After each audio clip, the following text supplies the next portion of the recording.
Chapter 151 Insecurities. Chapter 151. Title: Insecurities. Yamato looked at Yami. Well, more specifically, it was Yami's clone.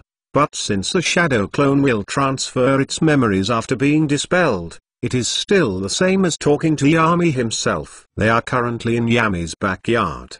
Both of them are sitting on the grass. Yamato looks at him, with uncertainty in his eyes. After all, he thinks that he has never met Yami personally. Ever since he was accepted in the orphanage, he has only seen Yami a handful of times. Yamato used to be just your everyday orphan before being picked by the Inuzuka's orphanage for the gifted, which is considered amazing. It is known that the people picked by the Inuzuka orphanage are always amazingly talented children. Suddenly Yami's clone pulls out a scroll and unfolds it. Inside it there are strange few ninjutsu markings of different varieties. Yami put his palm on the scroll and, poof, smoke appears around the scroll. But when it settles down, the only thing seen in it is a large stack of books. Yami's clone smiles and says to Yamato with a reassuring voice, "These are the books we will be learning about during this week." Yamato immediately looked even more uncertain, but Yami's clone simply flashed an even wider reassuring smile towards him. Yami Poff, this world truly is a place where wonders can happen. No matter the blood, betrayal, massacres. I think I love this world. It isn't something as simple as just because it has cool ninjutsu. It is more than that. Just like in my last world, people considered some countries as the land of dreams with a lot of opportunities. This world to me is my land of opportunities. I have achieved quite a bit during my stay on here. I am still only 19 and nowhere near my peak strength. But that doesn't mean anything. I will go higher. My children, the Inuzuka clan, Konoha, I will leave all of these things behind as they will all wither as cities turn to dust and the humans turn into maggot sht.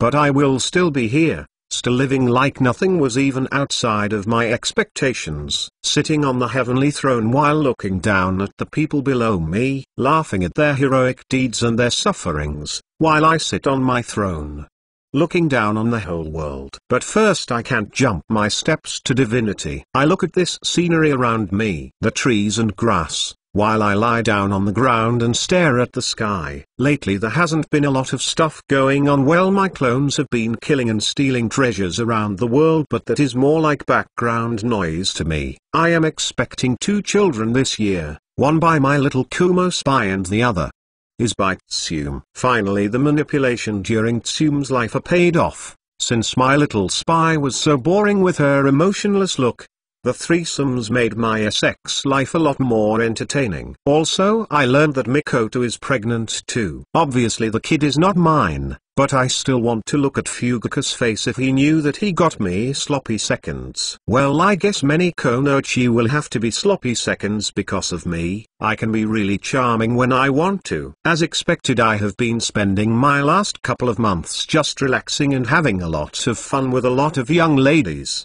And some MILFs thrown in there every now and then to spice things up sometimes. I must say though, my immortal life has been treating me quite well. Plus lately things have been going quite good too, and everything has been going to plan. I have noticed that I have changed quite a bit since I came into this world, especially with the whole thing of wanting to know everything and control everything. Truly a control freak all the way. I can easily recognize my different so-called mental diseases. Well, that is what they would be called by a modern world doctor. But those mental diseases have helped me not only survive but also thrive in this world. Most mental illnesses are categorized like that, because they disrupt a normal and standard society. Honestly, now even if someone promised me divinity just as long as I stay in a normal society, my answer would be obviously no, dumbass. Who the fuck accepts strength given to them by some random being?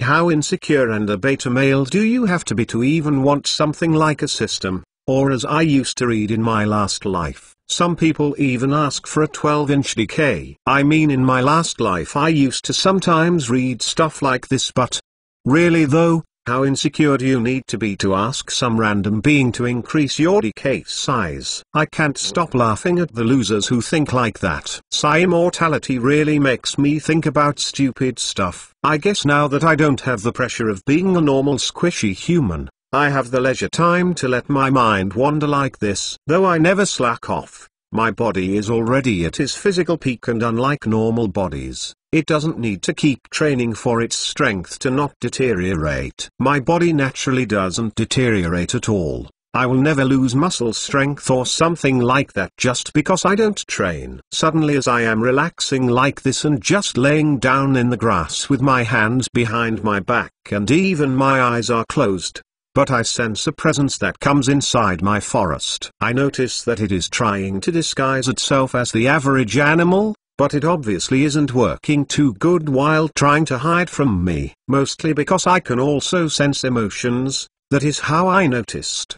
But of course no one needs to know that. To sense emotions is honestly easy once you know how. It is like a sixth sense and most Jonin could learn it. I developed this technique by studying how the Zero Tails did it. Of course I won't teach this technique to anyone else, not even my children, or that would be beyond stupid. After all, if they somehow learn how to counteract this technique, my children might have a legitimate chance to successfully betray me, before I kill them. So no.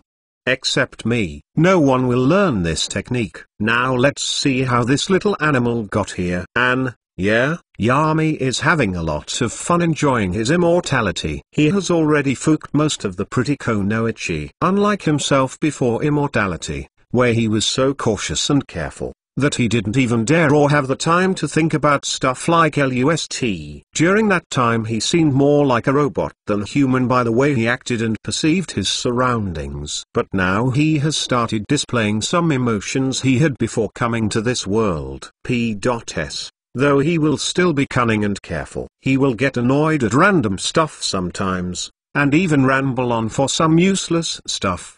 Just like a normal person would. He will still spend time planning a lot. He now has the opportunity to sometimes enjoy life too. Announcement: for every 1000 power stones in this story, this will get +1 extra chapter that day. Chapter 152 Hiding. Chapter 152. Title: Hiding. I just calmly walk up to the animal and see that it is a toad. I smirk at it, already figuring out who it is. You know, is it just me, or are you sane and not very good at hiding? I say to the frog, who only looks at me normally like an animal would. I just raise an eyebrow at this. The toad opens its mouth and slowly a man in a Jonin uniform comes out of it. He has long spiky hair, black eyes, and his face had an awkward smile on it. He is one of the 3 seinen. Jiraiya. When I see this all, I just have a normal look on my face, as if this didn't bother me at all. But really though,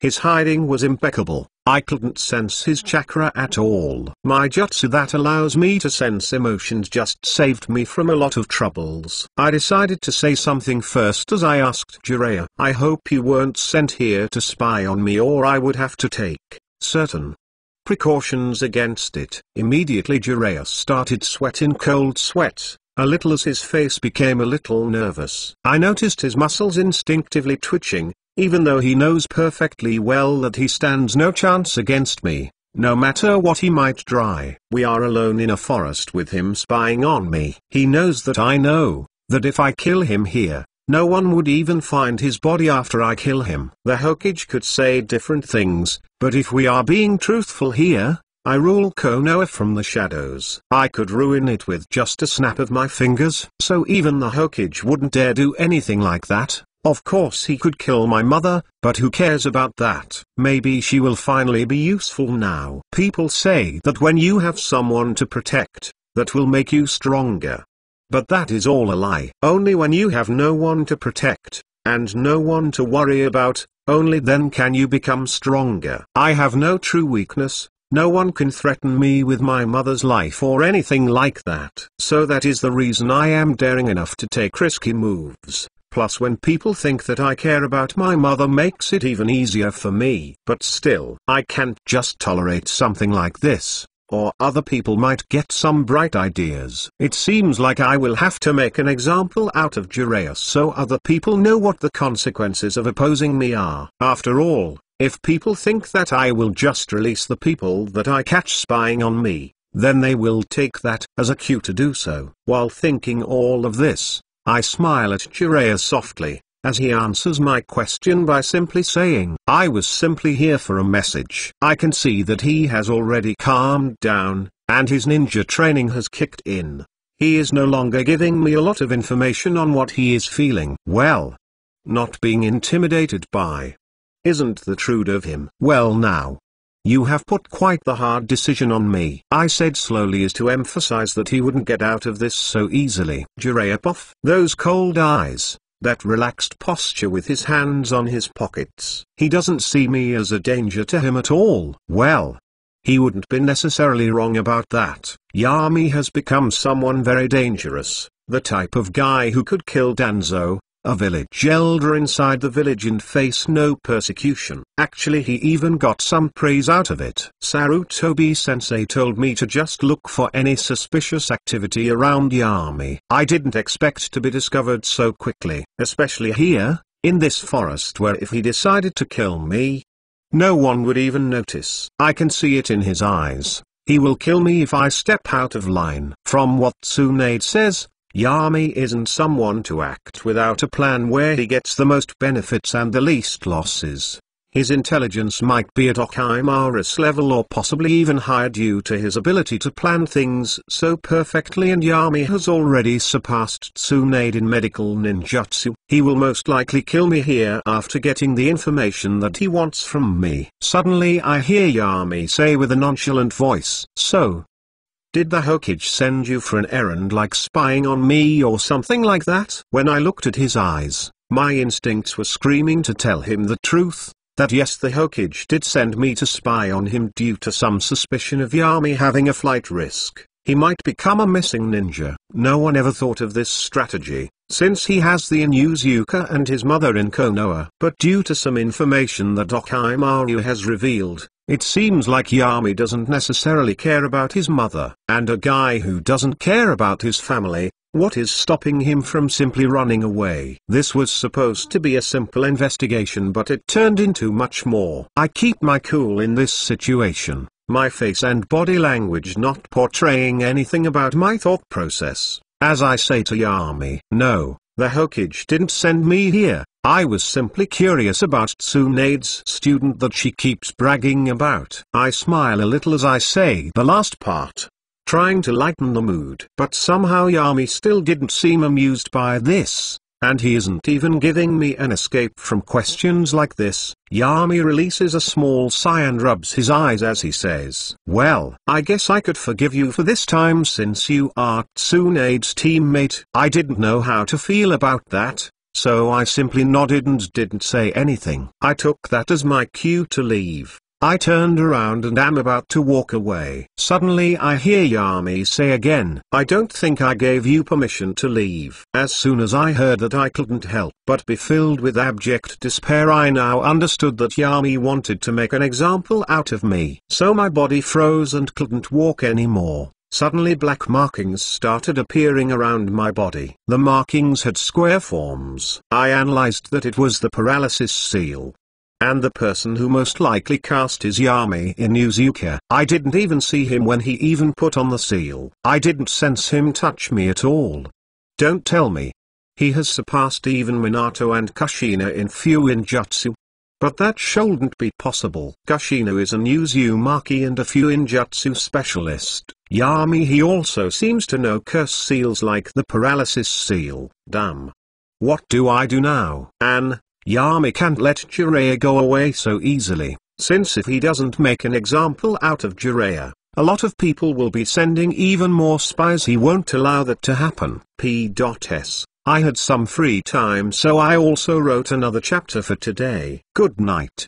P.P.S. The ninja are slowly discovering parts of Yami's true personality, but that is within his range of expectations, of course. Now even if they did know how Yami really was, they couldn't do anything, just like Jiraiya right now. Announcement. For every 1000 power stones in this story, this will get +1 extra chapter that day. Chapter 153 The Games Begin. Chapter 153 Title, The Games Begin. Jiraiya. Of course I didn't know what to do when I was stuck in place and couldn't move at all. The only thing I can hear are Yami's footsteps as he calmly walks forward. Damn, am I really going to die like this? I guess Minato really is the child of prophecy. Sadly Yahiko, Conan and Nagato died when they were ambushed by Hanzo the Salamander. If I die, their memory will die with me too. No, I can't give up easily like this. I run chakra through all of my body,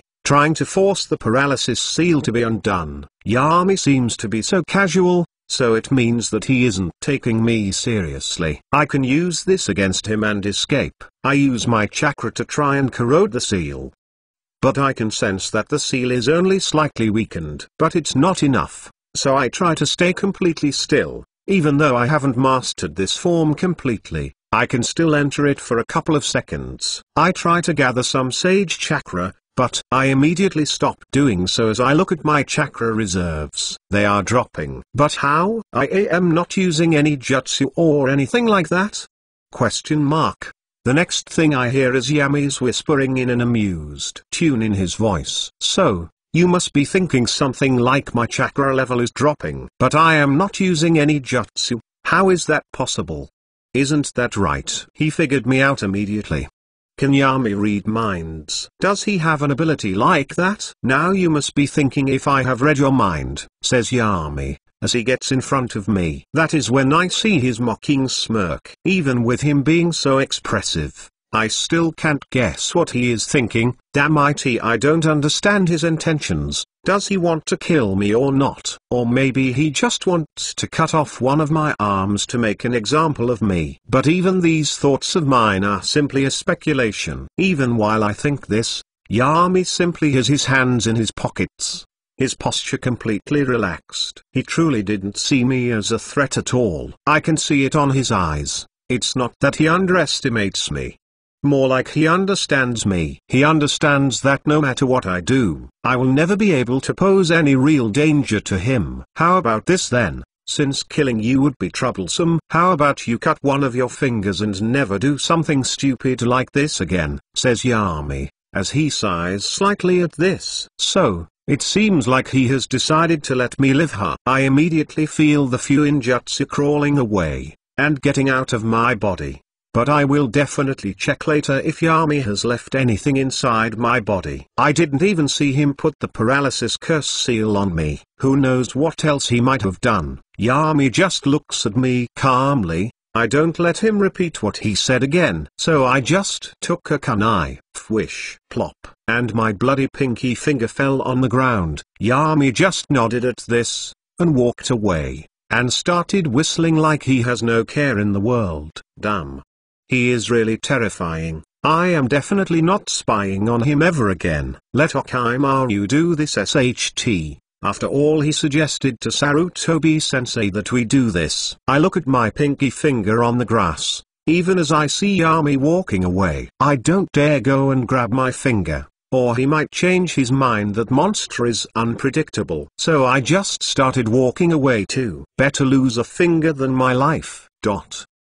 When I am a safe distance away, I can't help but think of the terrifying situation I was in. Damn. I got off this easily. I honestly thought he would kill me when I saw the look in his eyes. I was really lucky this time. I had misunderstood and thought he was more like Sarutobi-sensei. It seems like I was wrong. He is dominant. Extremely dominant. I wonder how Tsunade can even live with someone like that.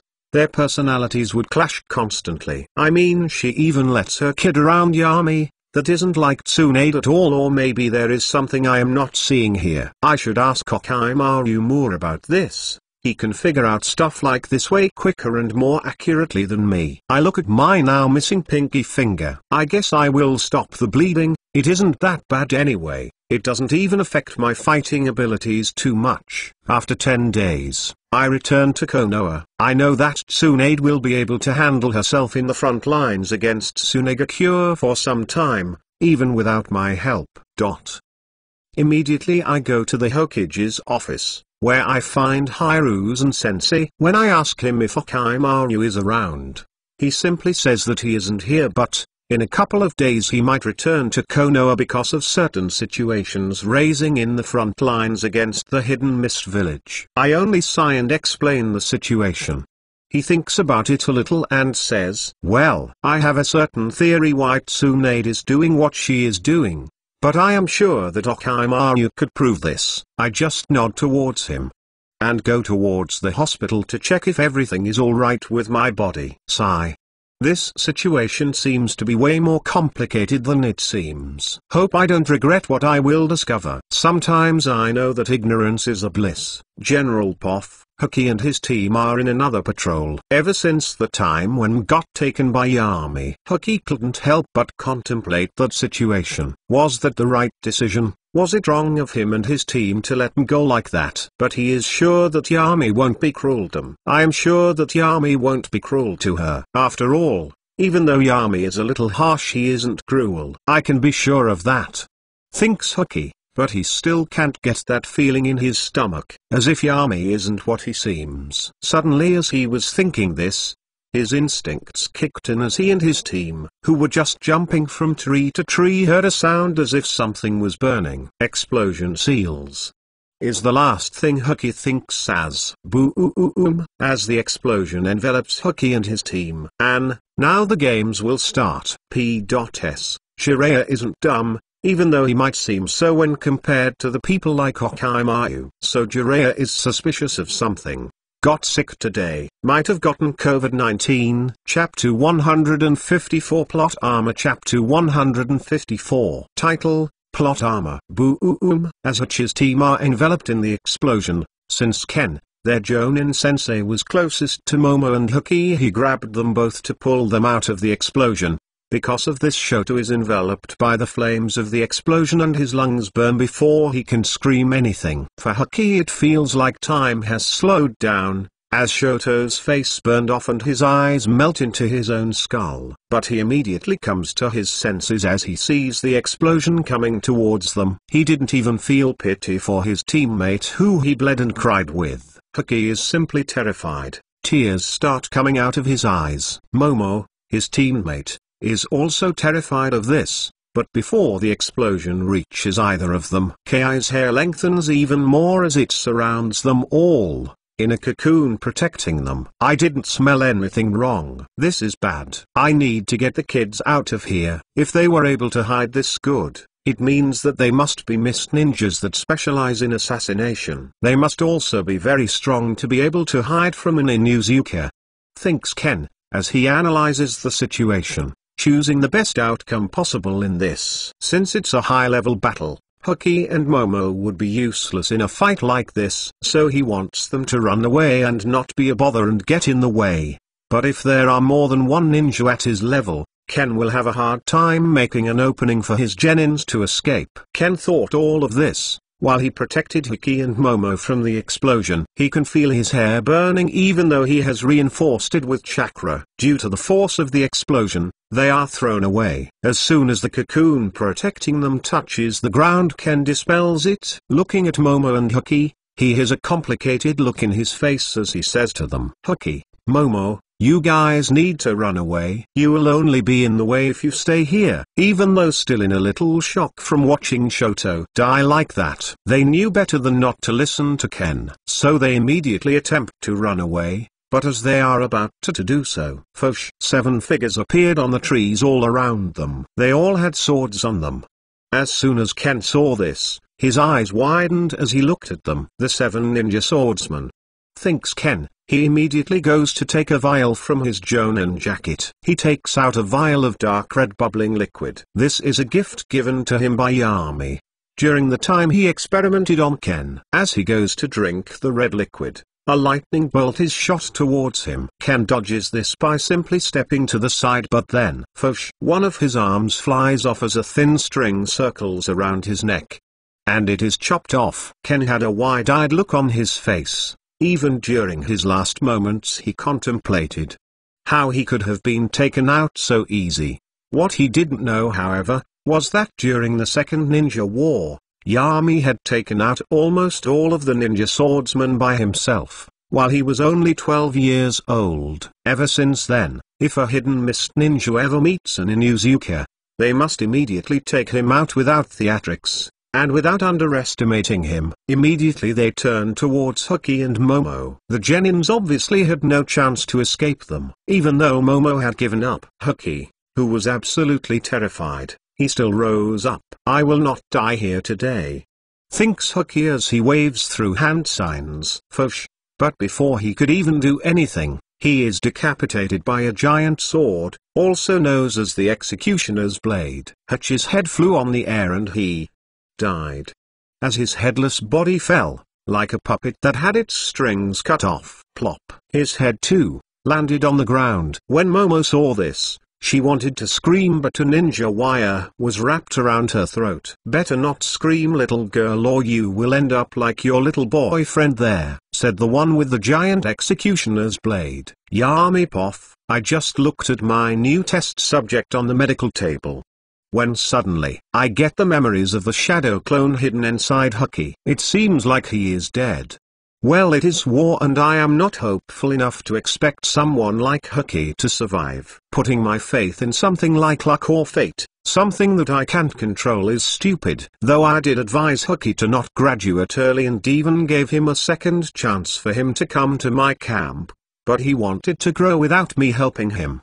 Well, look where that got you, you little SHT. I can't help but be slightly emotional over my son's death, but that too is immediately settled down. After all, in this world, death is only a state of being. Plus, even if it wasn't, I am prepared anyway. Sigh. But really though, meeting the 7 ninja swordsmen is as unlucky as it can get in there. My clone made the right decision to not appear and help Yami, because even if he did appear, he is still only a shadow clone. Him hoping to be able to take the 7 ninja swordsmen is almost impossible, even though I could easily do it. After all, he is still only a clone. Using the Hiraishin to get Huki would also be almost impossible since my clone can't use the Hiraishin to bring someone with them. Well, I guess I will have to deal with Tsunade's hysteria. That will be such a hassle. I really don't want to do it. Guess my disappointment of a son couldn't keep himself from dying. He just kept making dumb decisions,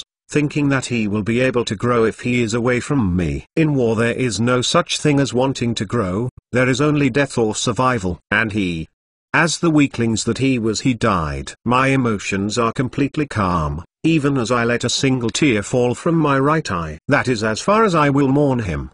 And he should be glad he was my son, for his father will reach the heavens themselves. So goodbye my son, who never knew I was his father. Huki died. Yep. Sadly he didn't have plot armor. Could Yami have saved him? Most likely yes, but he would have to make a big sacrifice for that. Plus it would ruin some of his plans. So he let his son die. Huki was given different chances to choose the smart path, but he refused. I gave small hints, mostly from Hutch's perspective, to make his decisions seem as something logical and not too bad to the reader. But ever since then, Yami had already prepared himself in case Huki dies. So don't expect theatrics from Yami. He will continue with his own path. P.S. Some people might be outraged at this, but the chances of Huki surviving were pretty low, even though he was Yami's son. After all, I strive to make this story realistic. P.P.S. Huki was weak, he wasn't even as strong as an experienced Chunin. This is the 2K bonus chapter that I couldn't post yesterday. Announcement: for every 1000 power stones in this story, this will get +1 extra chapter plus the daily chapter. Chapter 155, The Flames of Youth. Chapter 155. Title: The Flames of Youth. Yami Poff. Since Huki is dead, the situation isn't that bad. The plan can continue back into its tracks. My power will keep growing. No need to think about something like this anymore. He could have betrayed me anyway when he grew up, either voluntarily or involuntarily, due to a genjutsu like Koto Matsukami or something like that. Sigh. I guess things will get a little complicated here. I will have to deal with Tsunade, plus the 7 ninja swordsmen are going to attack the Konoha camp, where Orochimaru should be residing. Sadly, he isn't there. He has been summoned by the Hokage, because Jiraiya became curious about mine and Tsunade's little secret. Now obviously to get this information wasn't through spies or mosquitoes, not even spying Fuinjutsu seals, since if something like that was in the Hokage's office it would be obviously noticed. What did I use to spy on them? Well, obviously a technology, mini radio recorders all over the office of the Hokage. It is perfect, since that technology isn't developed yet here. It's only in its early phases. But with my Google knowledge from my first life, I did search on how radios work for a school project one time, so that was useful for myself to develop these, since no chakra check or anything like that would be able to notice the little guys. They are placed inside the walls, and blended with the surrounding cement, so not even a Byakugan would be able to notice that it was there. This technology should be developed around the time the Third Ninja War is over, but I can release it a little before that and get the patent, which isn't worth much in this world, but if I am the one who owns it, well, obviously no one would be dumb enough to challenge me just for some short-range communication, which is already available by some jutsu. Anyway, Orochimaru won't be at the camp, so it will be completely wrecked. Normally that would happen. But I have a certain trump card. After that is played, everything will fall into place.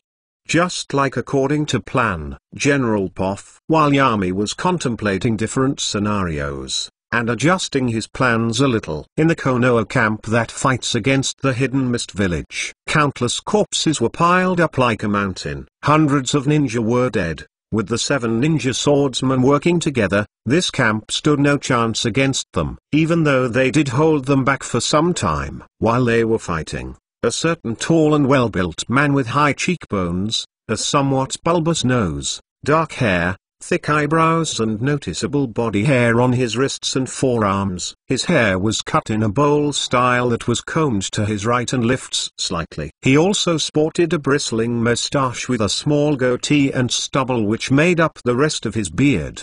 He wore a green jumpsuit, orange striped leg warmers, and a yellow scarf around his neck. It was Dewey. While looking at all of this and the ninja dying around him, already hundreds of them have been killed. It won't take much more for the others to be killed too. When he understood that, Dewey built up his resolve. His eyes closed as his chakra started going directly for the 8th gate. Even while this was happening, he can't help but regret not seeing his son one last time. Guy, it seems like I won't be able to see you grow up. But don't worry, I know that you already have comrades that will protect you. And Yami will protect you too. Even though he appears tough, I know that Yami has a soft spot for Guy. So please, my son, let your flames of youth shine so bright that Itiken will be seen from the edge of the world. Even while thinking this, slowly, red mist-like chakra started surrounding his body. The Konoha ninja who were close to him, were looking at Dewey, the middle-aged genin, who started exerting so much pressure that even they didn't know what to do. Suddenly the 7 ninja swordsmen noticed the strange phenomenon. The swordsman with the giant explosion sword started asking, well, it burst. But before he could even finish saying what he was going to say, his head burst like a watermelon. The other swordsman immediately jumped back. But suddenly, the swordsman with the needle sword, his body was kicked in the chest by what to them seemed like a red blur. His chest caved in, burst, and a giant hole appeared in his chest. The other ninja swordsmen immediately understood the situation. Thankfully they had prepared for this. It was called the Yami Inuzuka Flee on-site strategy. They all split up in different directions and started running at full speed. This way, Dewey would have to follow one of them. This strategy worked as Dewey went after the one with the heavy hammer and sword. He kicked his head, and the head flew off like a football was kicked. Dewey wanted to go after the others, but suddenly, crack! His body gave out, and as he was mid-jump, his overheated body started falling to the ground, slowly turning to dark ash. Guy, when you find someone to protect. I hope that even Dai's last thoughts couldn't be finished as he died. But the ninja swordsmen all had already retreated, not daring to return back to the scene, hoping that they can get out of this alive, not knowing that their attacker is already dead. They had been prepared to take on Orochimaru, in case he was here.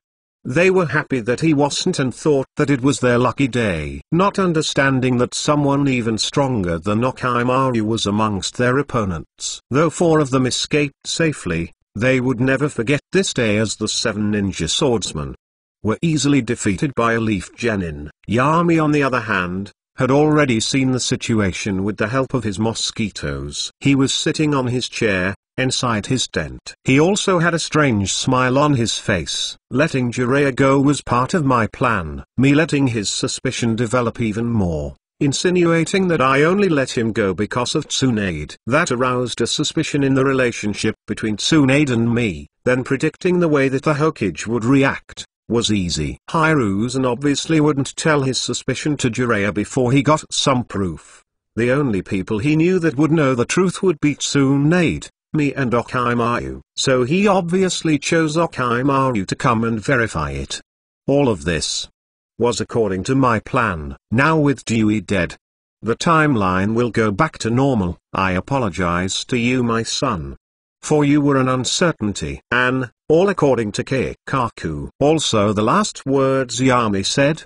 You can take those however you want, since it has a lot of meanings. Did Yami purposefully plan Hutch's death? Or was it that the plan gone off course? Was it simply that Yami didn't have the heart to kill his son with his own hands, so he York.H.E.S. traded this? Well, I want you to make your own assumptions. 2 updates today. Announcement. For every 1000 power stones in this story, this will get +1 extra chapter plus the daily chapter. Chapter 156, Tsunade and Yami's relationship. Chapter 156. Title, Tsunade and Yami's relationship. General Poff. When Orochimaru arrived in Konoha, he immediately went towards the Hokage's office. He had already been notified about what Jiraiya is curious about. Orochimaru could already guess how this conversation will go. He already knows that Hoki is Yami's son. But Hoki is still boring and easy to understand. Unlike his father, Yami is an complex Rubik cube, while Hoki is simply an open book. I can understand where he came from and why he is like he is. Contemplates Orochimaru. He truly wasn't interested in Hoki at all. Hoki was so boring compared to his father. Yami is always illogical and can't be understood. Hoki can be read so easily, and even though he has some of Yami's traits, they seem to be minimal. Though he does use Hoki to get a better understanding of Yami. When he goes to the Hokage Tower, he enters inside and no one bothers him. As he calmly walks to the office, everyone just politely nods his way, not daring to stop him. He is an S-rank ninja and a seinen, plus being the Hokage's student holds some weight too. Orochimaru opens the door and inside the Hokage's office sees Jiraiya and Hiruzen. The latter was smoking a pipe. It seems like usually he is smoking most of the times lately. Hiruzen was sitting on his chair, with paperwork all around his desk. Jiraiya on the other hand was leaning in the window. He most likely came through the window, as expected of someone like Jiraiya. Analyzed Orochimaru instinctively. As a ninja he was used to observing minuscule things like this to come to a conclusion. Hiruzen is the first to ask as he leaned back on his chair. Tell me, do you have evidence of Tsunade and Yami having a more than student and teacher relationship?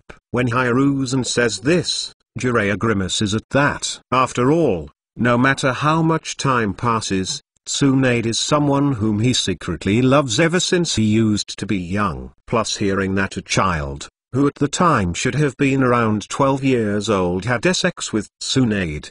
This was all bizarre to him. But during his stay here, Hiruzen has seemingly hinted to Jiraiya what was his theory, so if it's true it doesn't come as an immediate shock to Jiraiya. But Orochimaru, when he hears what Hiruzen has to say, his reaction is different from Jiraiya's, as he chuckles slightly in his own creepy way. Why Sarutobi-sensei? is your inclination that Tsunade and Yami Inuzuka were more than student and teacher, especially during his younger age. Though they were talking like this, none of them knew the reality. Huki is already dead. Neither did they know of the situation in the front lines against the Hidden Mist village. The news hasn't reached them yet due to the situation only happening not even an hour ago. No battles against the Hidden Mist village happened during this war, plus the rumors about some civil war that has started in the Hidden Mist. So they were in their right to assume that Hidden Mist would not do something stupid like this. After all, Hidden Mist would help the rebels in the Hidden Mist and the village will be easily overthrown by that. Jiraiya was the first to refute Orochimaru's idea. "No, I know Tsunade wouldn't do something like that," said Jiraiya, as he frowns at the thoughts in his head that keep bringing up his suspicion. Orochimaru's smile dampened a little when he saw Jiraiya refusing something like Yami and Tsunade having something going on between them. So he just sighed a little and finally decided to drop the bomb on them. Huki Senju, or should I say Huki Inuzuka, is truly Yami Inuzuka's son. I have conducted blood tests by using Yami's mother and Huki. The connection is there and the evidence is undeniable. Huki is Yami's son. As soon as this was said by Orochimaru, Jiraiya's face becomes heavy. His frown deepens and he simply jumps off the window, going somewhere. Orochimaru just shrugged his shoulders at this. He was absolutely calm at this. He didn't have feelings for Tsunade anyway, so he didn't care who she slept with. That was her business and it's her body. She can do whatever she wants with it. He wouldn't care which people his teammates slept with. He has better things to do. So Sarutobi-sensei, how do you think we should act, now that we have this information available to us? Questions Orochimaru as he thinks on how he might be able to use this information against Yami and get an advantage over him. But contrary to what Orochimaru is thinking, Hiruzen simply sighs and says, Yami is a Konoha citizen and the head of the Inuzuka clan. Even with this information, how are we going to use it? If we release it to the public, Yami wouldn't care that much. It would only ruin Tsunade's reputation since it would seem like she took advantage of a 12-year-old Yami. Plus, even if we have something bad against Yami, it wouldn't be smart to use it. After all, we don't want to push him away or something like that. When Orochimaru heard the last part of what Hiruzen said, he smirked a little and sat down on one of the chairs in the Hokage's office. After he settled down on the chair, Hiruzen filled his pipe with tobacco and started smoking again. So tell me, sensei, you seem to act as if Yami has a high risk of desertion. Would someone as smart as Yami give up the advantages that Konoha has? Asks Orochimaru. Contrary to his usual joking manner, when he was alone with his teacher, he acted more relaxed. After all, currently Orochimaru and Hiruzen had a good relationship. He was Hiruzen's favorite student after all. Hiruzen thought a little at the implications and the things his spies have conveyed lately. Well, I wonder if Yami will really be at a disadvantage though. Orochimaru folded his arms as he leaned back on his chair. And how would that be? Does he have some secret base or something like that? The Hokage sighs at this as he shakes his head. Nope, it's even worse. He has a whole new village to fall back into. Possibly a village who is under his absolute control. When he heard this, Orochimaru's thoughts went into overdrive, and after a couple of seconds he showed his natural genius by guessing. So the most likely village that will support Yami and even when he leaves Konoha will most likely be ... Author note: Yami's blood isn't that accessible anymore. After all, techniques that hidden uses do exist. Someone like Yami tries to cover all of his weaknesses, and leaving something like this out there would be out of character for him. Announcement: for every 1000 power stones in this story, this will get +1 extra chapter plus the daily chapter. Chapter 157, Scheming is a hurdle, but I like it. Chapter 157. Title: Scheming is a hurdle, but I like it. Story by Holy Joker, edited by Chili_dog. So the village that will support Yami, and even if it affects Konoha, will most likely be one of the small ones, says Orochimaru as he rubs his chin. Thinking about which village would accommodate Yami. Amigakure Hidden Rain is out of the question because that place is too unstable, and Hanzo wouldn't risk having someone like Yami in there. Takigakure Hidden Waterfall is also out due to its alliance with Konoha, so it would be either Kusagakure Hidden Grass or some other village that would be too far away, like Marigakure Hidden Woods or something like that. Hiruzen's face morphed into a smirk when he heard Orochimaru say that. He can't help but praise Orochimaru's genius. It's something that many people fear, but Hiruzen only feels proud of his student. So Hiruzen just nods at this. You are correct. It is Kusagakure. He has absolute control over it. My spies have proof that Yami has Kusagakure's new leader under his thumb. Whether they have a partnership or Yami is subtly manipulating him, it is unknown. But what is known is that the connection between the Kusakage and Yami is undeniable. Orochimaru just shrugged his shoulders when he heard this. After all, they were stuck. They couldn't do anything to Yami, and neither could they intimidate him. So they could only treat him nicely and hope he stays in the village. But that option only exists for Yami, because if anyone else who doesn't have the power would be simply killed and the public would simply know that he was poisoned by our enemies. While this was happening, Yami on the other side was lying down on his bed, in his tent. He had his eyes closed as he had headphones on his ears, listening to the conversation Orochimaru and Hiruzen were having. He smiles a little at this. Things were going just as planned. Even though he didn't have high hopes of this working, he still tried expressing his strength and daring anyone to challenge him. Obviously, this is a little crude form of manipulation, but he also has the power to be able to pull that off. So he did it. Or maybe they already know that I am spying on them. So Hiruzen and Orochimaru said that only to make me let down my guard, knowing that I was spying on them all along. Thinks Yami, his thought process calculating a counter plan in case something like that happens. After all, even with all of his power that he currently holds, he never underestimates anyone. He knows better than to do something stupid like that. Now if only he can find where Zetsu and Madara's cave is, that will allow him to take countermeasures in case his plan G fails in the future. Yami had 7 plans on how to reach his goals. He is not following just one. In case one fails, he has 6 others. And every now and then, he creates a new plan in case all 7 of his plans fail. I also need to be careful of those underground white Zetsu. They are a great source of Hashirama cells. But I already have a lot of those, plus I don't want to notify Madara and Black Zetsu that I know of anything about their existence.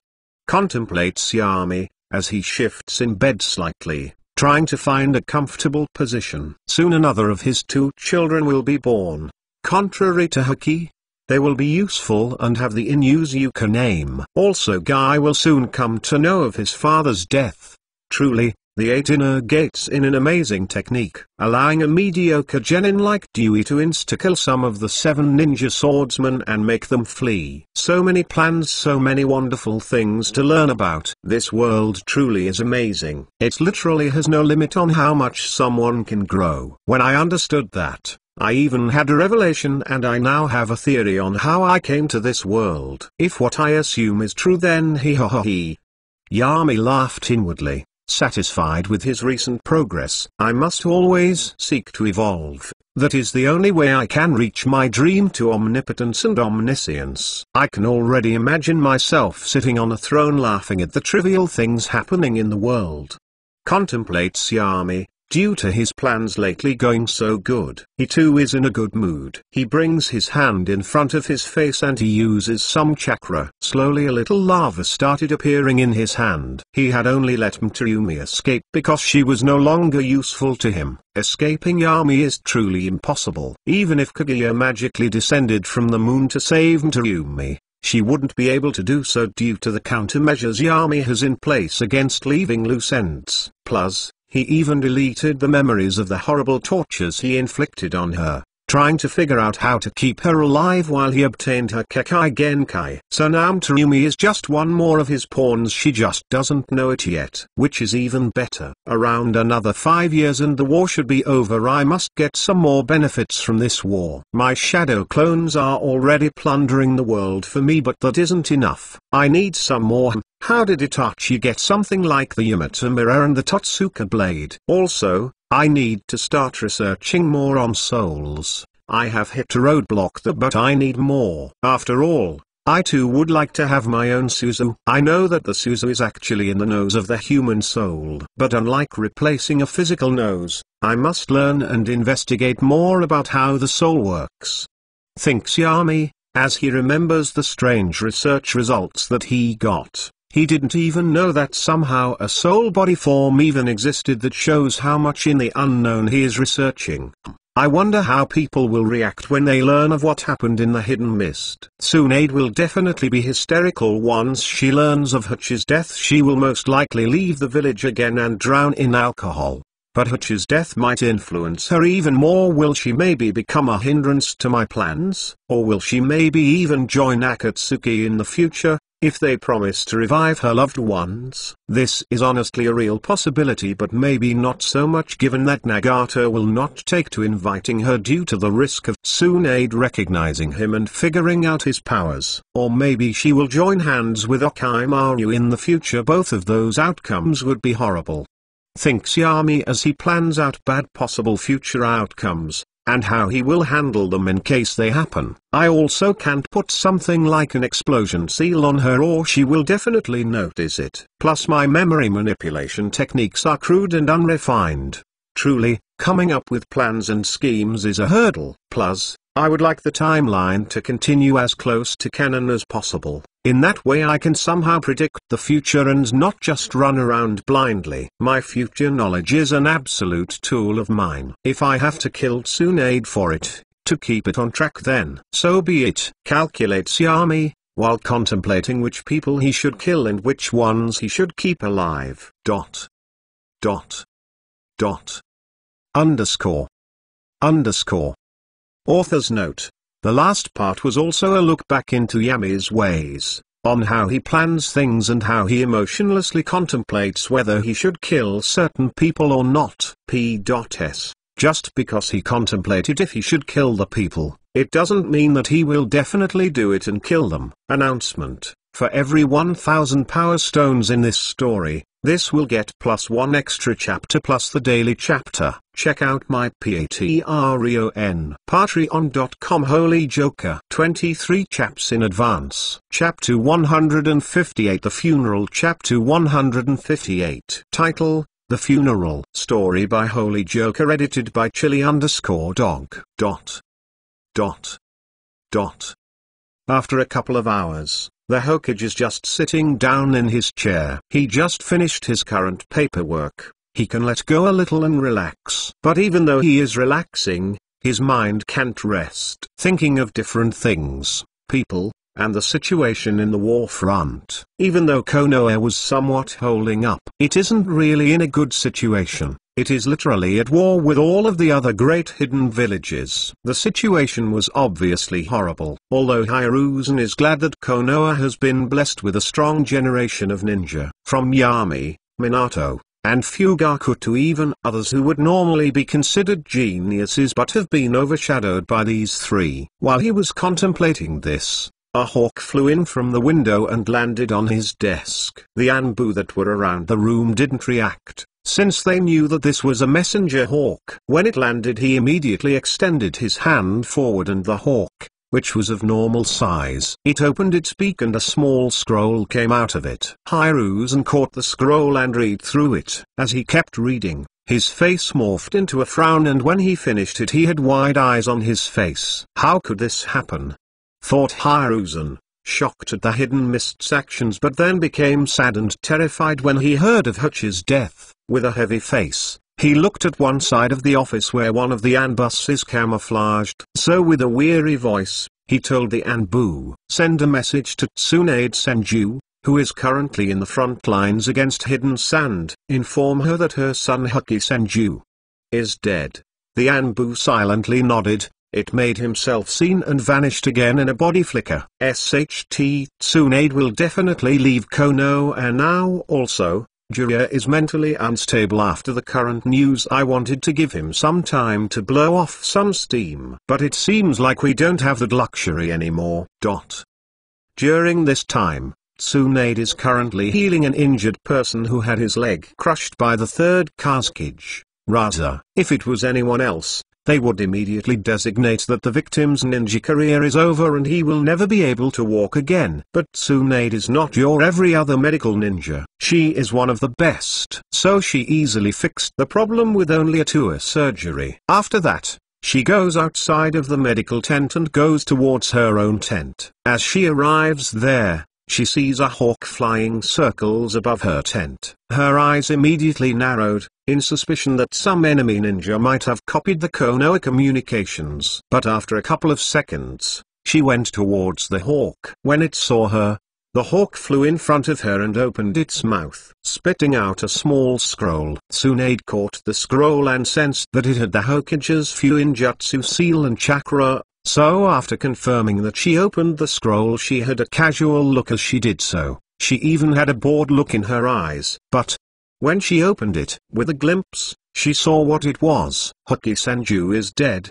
The funeral will be held in 2 days. Immediately her eyes became hollow. What? Asked Tsunade in confusion, not referring to anyone specifically. She dropped on her knees and crouched down as tears came out of her eyes. This can't be happening, said Tsunade in denial. She couldn't accept a reality where everyone she ever loved has died. She didn't even give Hoki her grandfather's necklace. Why? Just why? Asked Tsunade to no one in particular. Was she asking the gods? No. She didn't believe in any things like that. No ninja really believed in gods after all. What type of god would allow the world to be so cruel? On the other side, Yami was just lying down on the grass, reading a book with his Sharingan activated. It was actually a book with the research materials of a certain ninja. Of course, the ninja doesn't know that Yami has these, so Yami is just memorizing this before he put it back. Suddenly he senses as a hawk approaches him. He just looks upwards, and as the hawk is about to land close to Yami, he immediately puts the bird under a genjutsu. It's just a precaution. He takes the letter the hawk spits out. This form of communication really is gross. I know that we don't exactly want anyone to get our hands in the messages, but there are definitely easier ways. Thinks Yami as he opens his letter. It's about Hutch's death. They are holding an official funeral. Isn't that only for accomplished ninja? Wasn't Huki just a mere genin? That really seems like a waste of time. Is it worth even showing up? But if I don't show up, Tsunade will just come and bother me while saying stuff like, why didn't you come to your son's funeral? It really is unavoidable, isn't it? Tsunade will leave after this. It seems like men talk about Hiruzen being a PC. Can't that guy just grow a pair and tell Tsunade that if she leaves she will be branded as a missing nin and hunted down like a dog? Thought Yami, as he just threw the letter away. It burned into ashes. I mean, I would get it if this was a democracy. After all, you have to please the people if you want to stay in power. But this is more medieval, and people act like animals. So to me, if someone acts like an animal, they will be treated like an animal. But really though, the Hokage has so much power, but Hiruzen never uses it to its full potential. That for sure is something that I am not going to do. Criticizes Yami, as he can't help but understand why people don't really follow the Hokage. It's simply because he doesn't really rule, he doesn't dominate, he doesn't show his power. Then he wonders why the Uchiha will revolt in the future. Well, obviously, Hiruzen gave them an opportunity and courage to challenge him. Why didn't they revolt when Tobirama was Hokage, even though he banished the Uchiha to the outskirts, and made them be guards by creating the Uchiha police force? Well, it's simple. The Uchiha knew they would all be sacred if they did that. 2 days later. It was a sad day, as the entire village came to mourn someone who was supposed to be their hope, Huki Senju. Everyone thought that he had a bright future ahead, but sadly he couldn't realize his true potential. Yami had to stop himself from yawning, as he saw Tsunade, Shizune, Mizune Yami's mother, Tsume, and some other people he recognized. Thankfully, Jiraiya was not here since he had already been sent to fight against the Sand Ninja. Hutch's coffin was covered in white flowers all around it with a photo of a smiling Hucky doing a peace sign. Couldn't they find a better picture? That looks ridiculous, thinks Yami as he looks at the picture of his son. Even though on the outside he seems sad and is barely holding himself from crying, on the inside Yami's mind was like a gossiping housewife, nitpicking at useless stuff. Black really suits Tsunade. Should I take advantage of her sadness and go another round with her? This time I would be careful so another Hucky isn't born. Contemplates Yami as he sadly looks towards Tsunade. Whoa, is that Ino's mom? Thinks Yami, immediately planning how to manipulate her. But when he saw the ring in her finger, he sighed sadly. Damn. She is already married. Guess I won't FCK her since it would require too much effort. I am exceptionally horny today, mused Yami, as he looks for any pretty girl nearby who seems like she would be easy prey to get. Tsume already has a baby bump now, and he doesn't want to hurt his child in any way, so he is looking to have a one-night stand at his son's funeral. Underscore. Author's note. Damn, he really is SC.U.me having thoughts like this at his son's funeral, but maybe there is more to that after all. Hucky was still his son, so he is trying to keep his mind off of things like that. P.S. Don't expect Yami to act any better just because his son died. Announcement. For every 1000 power stones in this story, this will get +1 extra chapter plus the daily chapter. Also check out my new Hunter x Hunter story. Chapter 159 My Happy Little Birds. Chapter 159. Title, My Happy Little Birds. Story by Holy Joker, edited by Chili_dog. Yami Poff. Honestly, I felt like crying tears of joy when the funeral was over. I was a little surprised that Kirigakure even gave Hutch's corpse back. I had used my mosquitoes to learn that, as expected, Tsunade will leave Konoha on a vacation. Well, it doesn't matter anyway. I have spies on her all day long now. I learned my lesson when I didn't even know I had a child until he came to my front door. So I guess I should return to the battlefield now. I start to look around and search among the people wearing black. It doesn't take long for me to spot the person I am looking for. Tsume, who now has her hair down and better makeup, aka not ugly like in canon. She seems a little sad. After all, Hucky had been living in my house for quite some time, and most people aren't like me, so they get attached to people easily. She looks like her usual 710 self, but now she also has a slight bump in her belly, signifying that she is carrying my child. Although it is unnoticeable to most people, I can easily see it. I walk close to her and extend my arm towards her. She notices me and interlocks her arm with mine. I notice that some of the people around us started whispering, and they will probably start some rumors about mine and Tsume's relationship. But it doesn't matter what they think or say, and they aren't technically wrong anyhow. Fosh. Me and Tsume disappeared in a dark flash, arriving at my Konoha camp in the front against Kumogakure. We are inside my tent, where one of my shadow clones is doing my pepper work while sitting on my desk. While my bed to the side is all fixed and with neat white sheets. When we arrive I see Tsume's face changes from a little sad due to Hutch's death into a frowning one.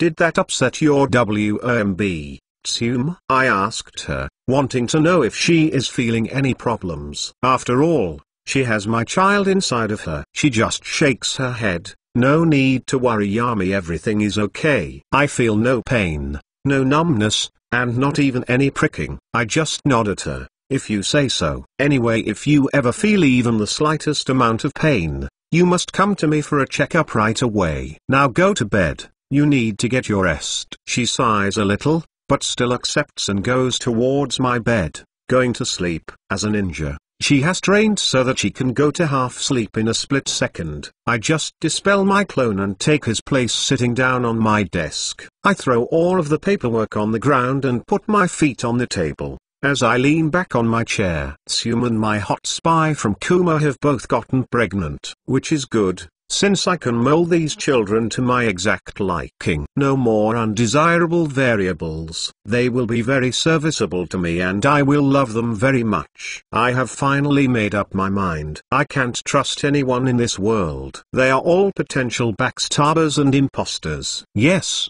I will look after my kids and be a good father to them, but I will never trust them. I will always have countermeasures in place against them. And most importantly, they will never be allowed to grow anywhere near my power level. They will be my happy little birds. Happy to always be inside their birdcage. Happy to flap around their wings and sing whatever I tell them to sing. All in order to please their loving father. In another note, the reason why Tsum reassured me that everything was alright is because of my mindless spy. She too is holding my child, and since we had a lot of threesomes together, they most likely got pregnant at the same time. I just recently told Tsum that the spy had been having certain complications with her pregnancy. I also explained that I had placed her in my own ward in one of my labs, in order to care for her and the baby. But that's obviously some bullshit, since I don't want someone who doesn't have any emotions to be a bad influence to my kids,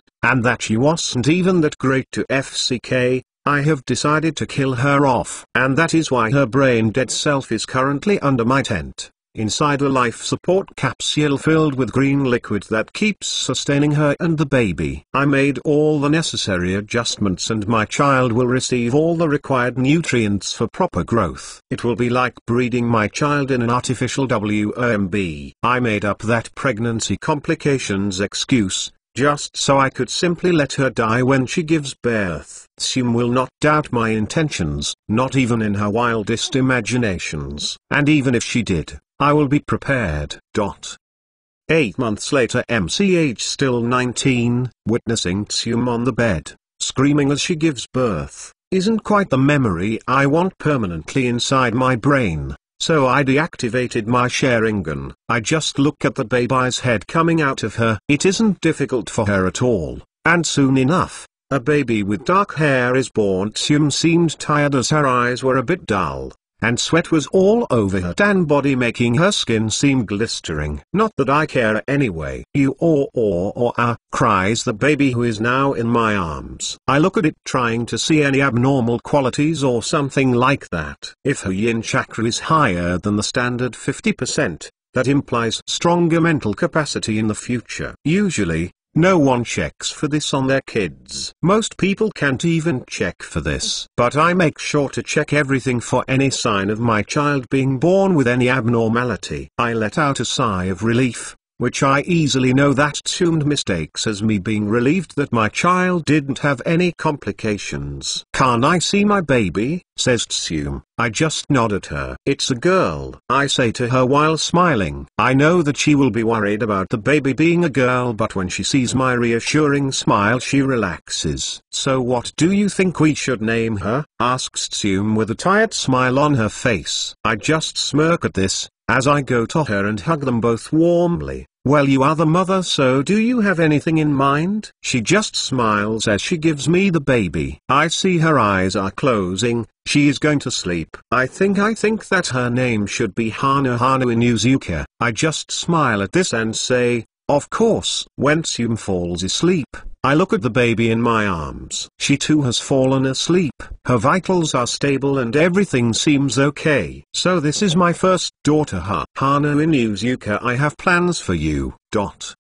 1 week later my second daughter was born. She has dark skin, dark purple hair, and yellow eyes. It seems like she takes after her dead mother. Her name shall be Yoruichi Inuzuka. I have plans for you as well. Yami did check if Hana was a reborn person just in case. P.S. I just had a almost 7 hour drive today, so I won't be able to post the bonus chapter. It will be posted tomorrow. So sleepy right now. Hope you understand that I am too tired today. Tomorrow you will get today's bonus chapter plus the usual daily chapter. Announcement: for every 1000 power stones in this story, This will get +1 extra chapter plus the daily chapter. Chapter 160 Literature, Family and Schemes. Chapter 160. Title, Literature, Family and Schemes. Story by Holy Joker, edited by Chili_dog. General Poff, with Yami's children Hana and Yoruichi in Yuzuka being born, that brought up quite the news to the people in Konoha, who didn't have a lot to talk about. Since the war front had been silent recently, there were many rumors running around. From the so-called scandal that Yami and Tsume now have a child together, to the whole dark-skinned child business. Yes, it is speculated that Yami in Yuzuka has been having a relationship with an enemy. Of course, since that sounded too crude, Yami used his connections to change the rumors, from Yami having sex with an enemy ninja, to Yami and Akuma Kunoichi, falling prey of both naive and tragic love that was not meant to be.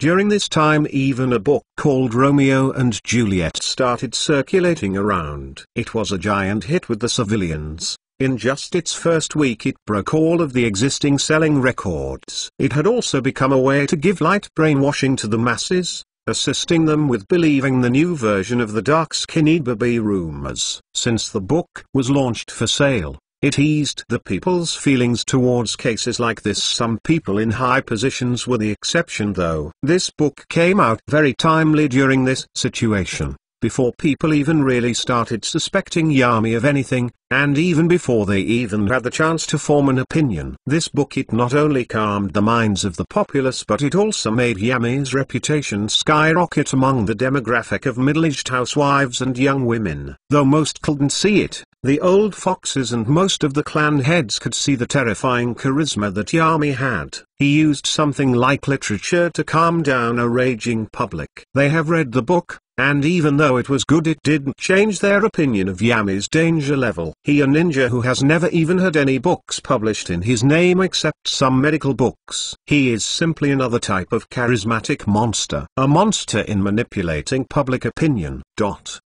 So as time flew and another month passed, Yami became 20 years old. He was in his office reading an experimental book on various kinjutsu forbidden techniques that he got from the land of demons. He didn't have a birthday party celebration or anything like that. What he did have nonetheless, were 2 daughters his clones took care of. Yami still keeps his experiments going on. He has been trying to experiment with mixing fuinjutsu and kinjutsu recently. He wants to create some type of curse seal technique like the one Zokaimaru will use in the future. Though it seems like so far, all of the test subjects explode from the inside when he uses the unfinished version. Although it is only matter of time and inner explosions before he gets it right. He had also contemplated if he wanted to go and try and steal that Tsuchikage's dust release secrets. But in the end, Yami deemed that too risky. After all, just one wrong move and he will be obliterated by the Tsuchikage's atomic dismantling jutsu. I guess it's better to wait until he gets older, thinks Yami, as he contemplates his next move. His power growth had begun to stagnate again. He has already researched almost all of the Kirigakure Kekai Genkai. 1 year later, Yami's age is 21. We can see Yami in Konoha. He is out in his yard. He had a small yellow ball in his hand and he throws it towards his daughters. His daughters have also grown up. They are both wearing yellow pants and pink shirts. They run towards the ball. Well, they try to run, since they mostly wobble. Yami just laughs at this. His aging has been good for him. He has gotten taller, his shoulders have also gotten wider and his good athletic figure can clearly be seen. His face hasn't had any dramatic changes. He is only slightly more handsome due to the minor surgeries that he has done to his face. After all, what people see first when they meet someone is their face. They get their first impression from that, so now he can be called quite handsome, contrary to his average looks from before. Yami sees, as Yoruichi pushes Hana down and gets the ball. She cutely tries to run towards Yami while saying, "Papa, Papa, I got this." But as she is about to wobbly run, she saw her big sister Hana lying on the ground with tears in her eyes. So she felt guilty at this, She stopped wobbling towards Yami and turned around to go towards her sister. When she arrives in front of her, she just looks at the ball and extends it towards Hana. Here, you can have it, Hana-san. When Hana sees this, she smiles and gets up to hug Yoruichi. Love you, little sis. While seeing this interaction between them, Yami has a strange smirk on his face. He goes towards them and envelops both in a hug. Dad? Asked Yoruichi and Hana at the same time. Yami just smiled at this. Yoruichi, Hana, always remember that family comes above all. So no matter what happens, promise me that you will always love and treasure each other. Yoruichi and Hana look at each other confused, but they still smiled and said, of course daddy. Ha ha ha. You even finish Yakutha's sentences like twins now, says Yami, with a sweet smile on his face. After spending some more time with his family, Yami finally decides to make a shadow clone to play with them as he stealthily slips out. When he is out of the sight of his children, Yami can't help but think of the war situation going on currently. Kuma has been quiet lately. I know that they have been trying to form alliances, but obviously, I can't allow that, so I have already killed all of the messengers they send around. The more things change, the more they stay the same. Yami has heard about Zabuza's massacre in the Kiri Ninja Academy. Also, Zabuza has already graduated this year at the age of 9. From running through my memories, I remember that Rin and Obito will become Chunin this year in a couple of months. The Chunin exams will happen in Konoha, so I will have to make that happen. Rin has to die at the Kanabi Bridge while Obito watches after. All his Mangekyou ability is something I absolutely need, thinks Yami, as an utterly cold look appears on his face. He needs to plan this carefully, and he knows that he will need a perfect plan for Obito to reject this reality, one where Kakashi kills Rin, so that he can gain the coveted Kamyu.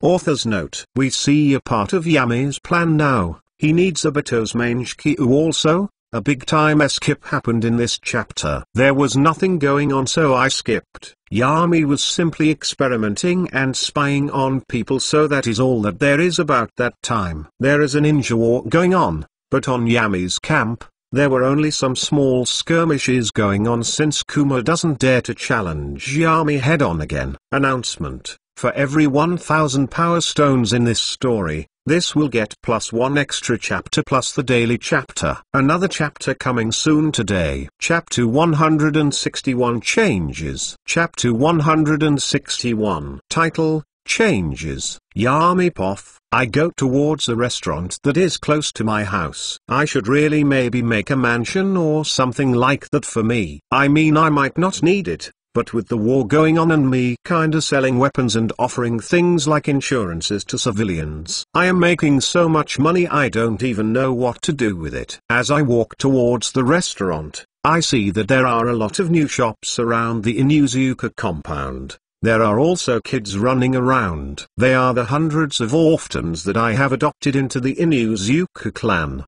The war has been treating me nicely. I have a couple of new cool Kekai Genkai. I look at my hand as it slowly breaks down at a cellular level and it reforms into a giant eagle's claw. I then easily just change my hand back to my normal human one. Though it was a little hard getting the right genetic structure and stopping my DNA from destroying itself. I had to reinforce every single one of my cells to be able to handle the power that is being produced by them. I mean, it would normally be impossible even with my medical knowledge, but with the help of the giant I was able to do it. But sadly my body wouldn't be able to handle any more bloodline limits. I tried to get the hearts of Kekai Genkai users and see if I can use it. Sadly biology doesn't work like that. I did get their natural elemental affinities though and chakra. But I do have another way to get some more Kekai Genkai without problem. But it seems that I will need to wait for a while sadly. Also on the war front, I haven't really been going to my Konoha camp too much. Kuma hasn't really been directly attacking me. Well, there have been a couple assassinations and poison attempts, but they were kinda laughable. Well, to be honest,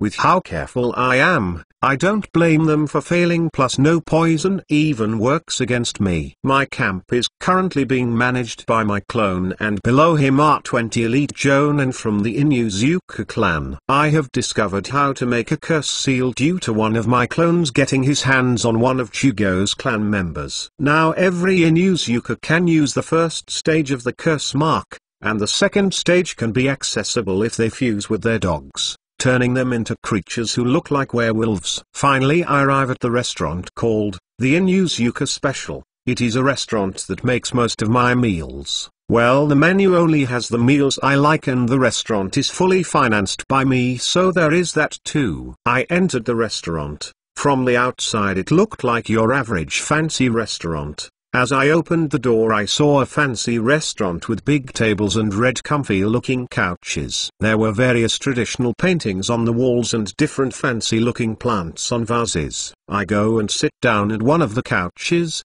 and then I lie down on them, making myself comfortable. I hear the waitress turn the sign on the door to show that they are closed. After all, now that I am here they know that I mustn't be disturbed. When the waitress comes close I can easily hear, sense and smell her, and my eyes are closed, relaxing, so I couldn't see her. But as expected of the restaurant made to my preferences, the waitress is also wearing the perfume that I like. Before she can even utter a word, I simply say, 10 T-bone steaks well done, and 3 buckets of chicken, also bring me a barrel worth of fruit drinks. I want the drinks from peach, oranges, green apple. I am feeling adventurous for today, so maybe a lemon drink too. The waitress doesn't say anything as she just nods and walks away. This is how immortal life should be, just be lazy and do nothing. I mean, my body doesn't really deteriorate even if I never train, and with my sharing and photographic memory, neither will my skill with jutsu become rusty. I mean, I obviously work hard still, but I mostly work smarter now,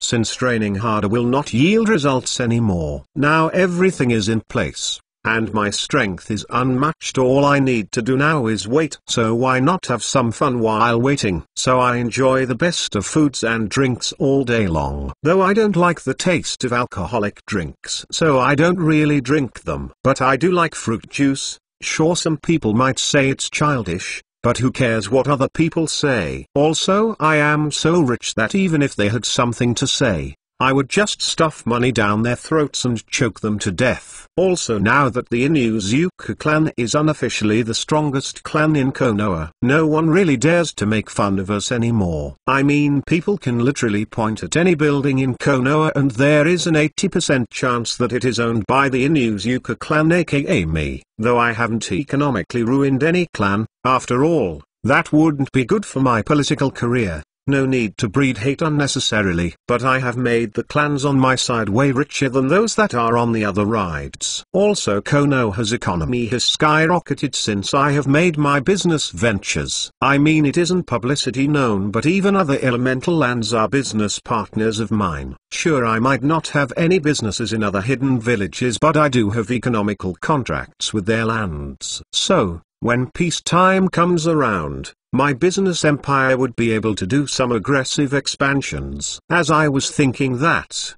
the food finally came, so I immediately started devouring it. I am eating as much as dozens of humans would need to, but I mean, I don't really even need to SHT anymore. That is how far I have evolved from the normal human. Anyway, the Hyuga clan should be joining my Konoha clan's alliance soon. When I become Hokage, this will be important.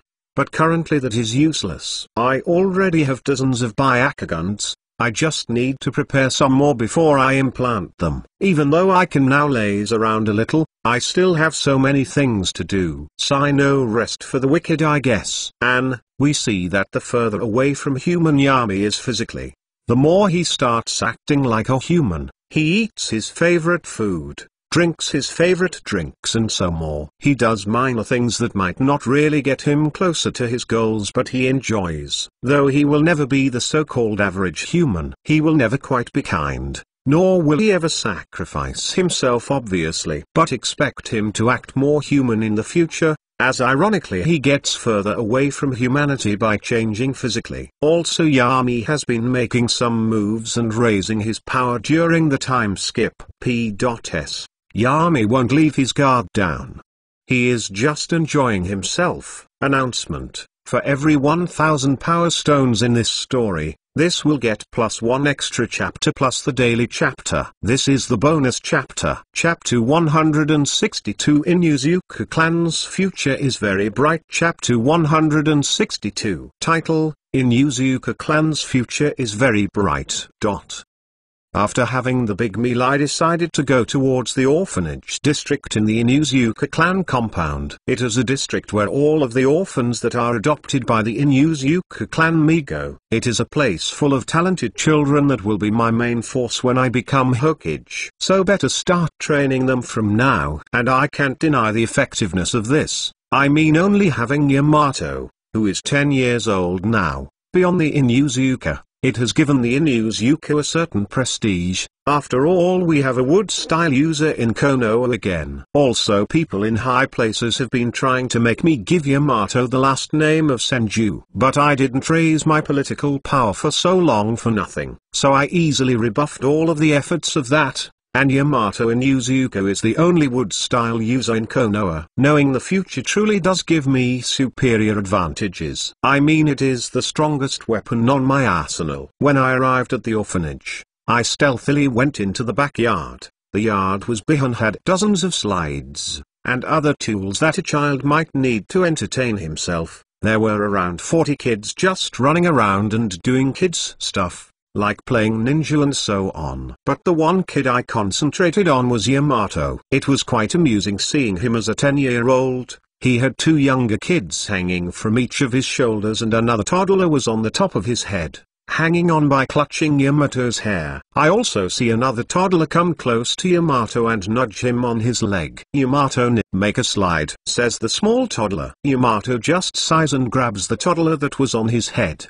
But he seemingly can't get him off. "Come on, little boy, you have to let go," says Yamato, trying to reason with the toddler. But contrary to his expectations, the toddler on top of his head, now known as Bai, just started tugging even harder. "Oh wow, stop it, Bai," complains Yamato. That is when I decided to intervene by walking out of the shadows and good-naturedly chuckled. "It seems like you are having quite a difficult time, Yamato." Immediately all of the kids stop what they are doing and look at me. I just smile sweetly at them, but nonetheless they all stop acting like little brats and settle down. "Hello the Yami-sama," say all of the children respectfully. I just smile back at them. "Hey the kids." Yamato looks glad when he sees me. I just wave at him. "Yo, Yamato, how has your wood-style training going so far?" He scratches his face with a finger in embarrassment. "Well, Yami-san, it's not advancing as quick as I hoped. I mean, when I hear what the first Hokage could do with it, it kinda feels inadequate whatever I do." I just smile at him and get close. I put a hand on his shoulder and encourage him by saying, "Well, the first Hokage couldn't do what you can do at the age of 10, that is for sure. You are still young, so don't try to compare yourself with Hashirama when he was at his strongest." He seems a little better when I say this to him. But really though, he should be glad he isn't getting too strong too fast, or I would kill him. I don't like people who are more talented than me, who can grow stronger faster than me. Honestly, I hate people who are better than me at anything. I usually kill them off. No need to take a chance. If someone can compete with me, better kill him now. Just try to be you, Yamato. Even if you never reach Hashirama's strength, it doesn't matter. Then I mention all around us with my hand. What matters is family. Those are the people who will love you and care for you even in health or even in sickness. So don't try to be someone you are not. You are Yamato Inuzuka, the self-proclaimed big brother of the Inuzuka clan. Yamato suddenly seems to feel better when I say that. He looks towards the courtyard and does some hand signs. Wood style. 20 wood slides jutsu. Suddenly wooden slides come out of the ground. When the other kids see this, they all cheer and immediately go to play. Yamato just falls back on the ground, breathing heavily. His 10-year-old chakra reserves have gone lower than 10%. He looks at me and smiles slightly. "You are right, Yami-san." I look at his questionably, as I ask. Right about what? You are right, I really do need to be more like myself. Everyone expects me to be the next Hashirama, but I am not going to be that. I don't want to be Hokage or anything like that. I just want to be Yamato in Inuzuka. I just smile at him. Silly, you already are Yamato in Inuzuka. Even while saying that on the inside, I was calculating on the inside. After all, what I said, it is all to increase his belonging and build a familiar bond with him and the clan. Suddenly I hear the back door of the orphanage open, and when I turn around I see another protege of mine. She is 6 years old. She has a small and petite body. She also has light blue hair, and when she sees me her face lights up in happiness. Yami-sama, Yami-sama, I have a new move, says the little girl as she runs towards me. She shows me her right hand as a small palm-sized crystal puppy is created from her hand and it jumps on the ground. When I see this I smile at her too. Congratulations Guren, you truly are smart coming up with moves like these. Yes, she is Guren, the subordinate Orochimaru would get if one of my clones didn't find her. She is a great talent added to the Inuzuka clan. She is now known as Guren Inuzuka, the girl with the crystal release. I can say for sure that the Inuzuka clan's future is very bright. We see that Yami has been gathering different test orphans to help them. P.S. Sorry for the late release. My internet connection shut down momentarily. If you want to support me, check out my Patreon 23 chaps in advance. Patreon.com Holy Joker. Join the Discord. Discord.ggm9hgrm. Announcement. For every 1000 power stones in this story, this will get +1 extra chapter plus the daily chapter. Chapter 163, The Loyalist. Subordinate. Chapter 163. Title, The Loyalist. Subordinate. General Poff. While Yami was just relaxing and planning like always, on the other side, where Yami's camp lies, in the Jonin meeting tent, there were 20 ninjas sitting down on a circular table. They all had Jonin uniforms on them, and they all have fierce chakra and wild hair. Each of them had the Inuzuka clan marking on their cheeks. But unlike your average meeting, there were also Ninken sleeping around on the ground. Suddenly one of them, who had long wild hair up to his lower back, his name is Aki, one of the Inuzuka clan's elite Jonin, he says. What are Yami's orders? Another one who has his wild blown hair cut short. He had a serious look in his face as he said, Yami has ordered that we should send his students, Guy, Asuma and Kurenai into the front lines. The others all nod at this, not questioning Yami's orders. After all, they know that Yami will never lead them astray. But suddenly one of them, who has a lazy look on his eyes,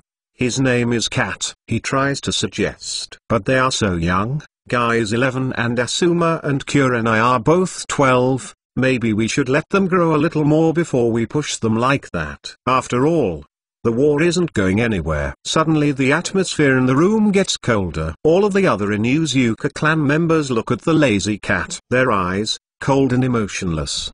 Did you just question Yami's decisions? Says Aki. He looks at Kat. Depending on his answer he will be immediately killed. The number one rule in the Inuzuka clan is never, I mean never, dare to question Yami's decisions. Kat sees this and just waves his hands in front of his face while nervously saying, No, nothing like that. I just thought that maybe we interpreted his orders wrong. Immediately Aki just gets up and, bang! He bangs his fist on the table. He takes a deep breath to calm himself down, his long hair moving upwards as his chakra aggressively pours out of him. Are you saying that Yami isn't smart enough to make his orders clear? Says Aki as his anger almost poured out of him. But he must keep calm. He knows that he will bash Kat's head into a bloody pulp if he lets his anger get the better of him. The Ninken sense Aki's negative emotions rising, so they open their eyes. They look at Kat and his Ninken. Immediately the Ninken started growling at Kat and his ninja dog. Kat is in cold sweat as he looks at the situation around him. Damn, why did I have to say that?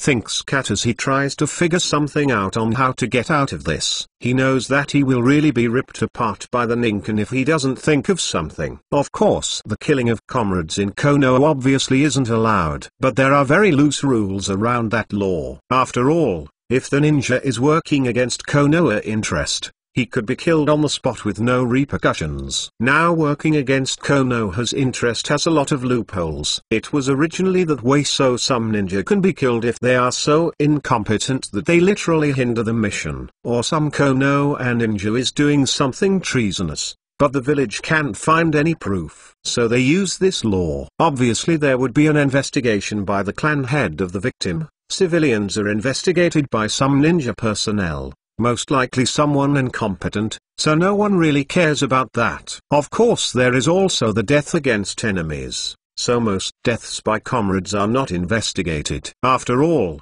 in the eyes of the higher-ups, it's simply a waste of manpower. Anyway, Cat knows that Yami will never punish Aki. He literally is a fanatic about Yami. Some even joke that if Yami told Aki to eat SHT he would do it. So Yami will most likely just do an investigation and claim the case closed. Cat knew that and was thinking of a way to get out, and he finally decided to say, No, it's just that I couldn't understand it. Aki immediately disappeared from his position and with extreme speed he was in front of Cat, and grabbed him by the throat. Cat and Aki are in around the same level of strength, so he could have dodged that move, but if he did so, the next move would be Aki going for the kill. He definitely doesn't want to start a death battle with Aki, that is for sure. The other Inuzuka let Aki handle this. After all, in their eyes he was someone trusted by Yami. So you think that Yami is unintelligent enough that he can't explain things clearly for you to understand, says Aki as he chokes Kai. Cat uses some chakra to reinforce his throat exterior so he can breathe a little, and he groans out, No, I was in the wrong, I just wasn't concentrating at the moment. Cat hopes that admitting that it was his mistake should help calm the situation a bit. But contrary to Cat's expectations,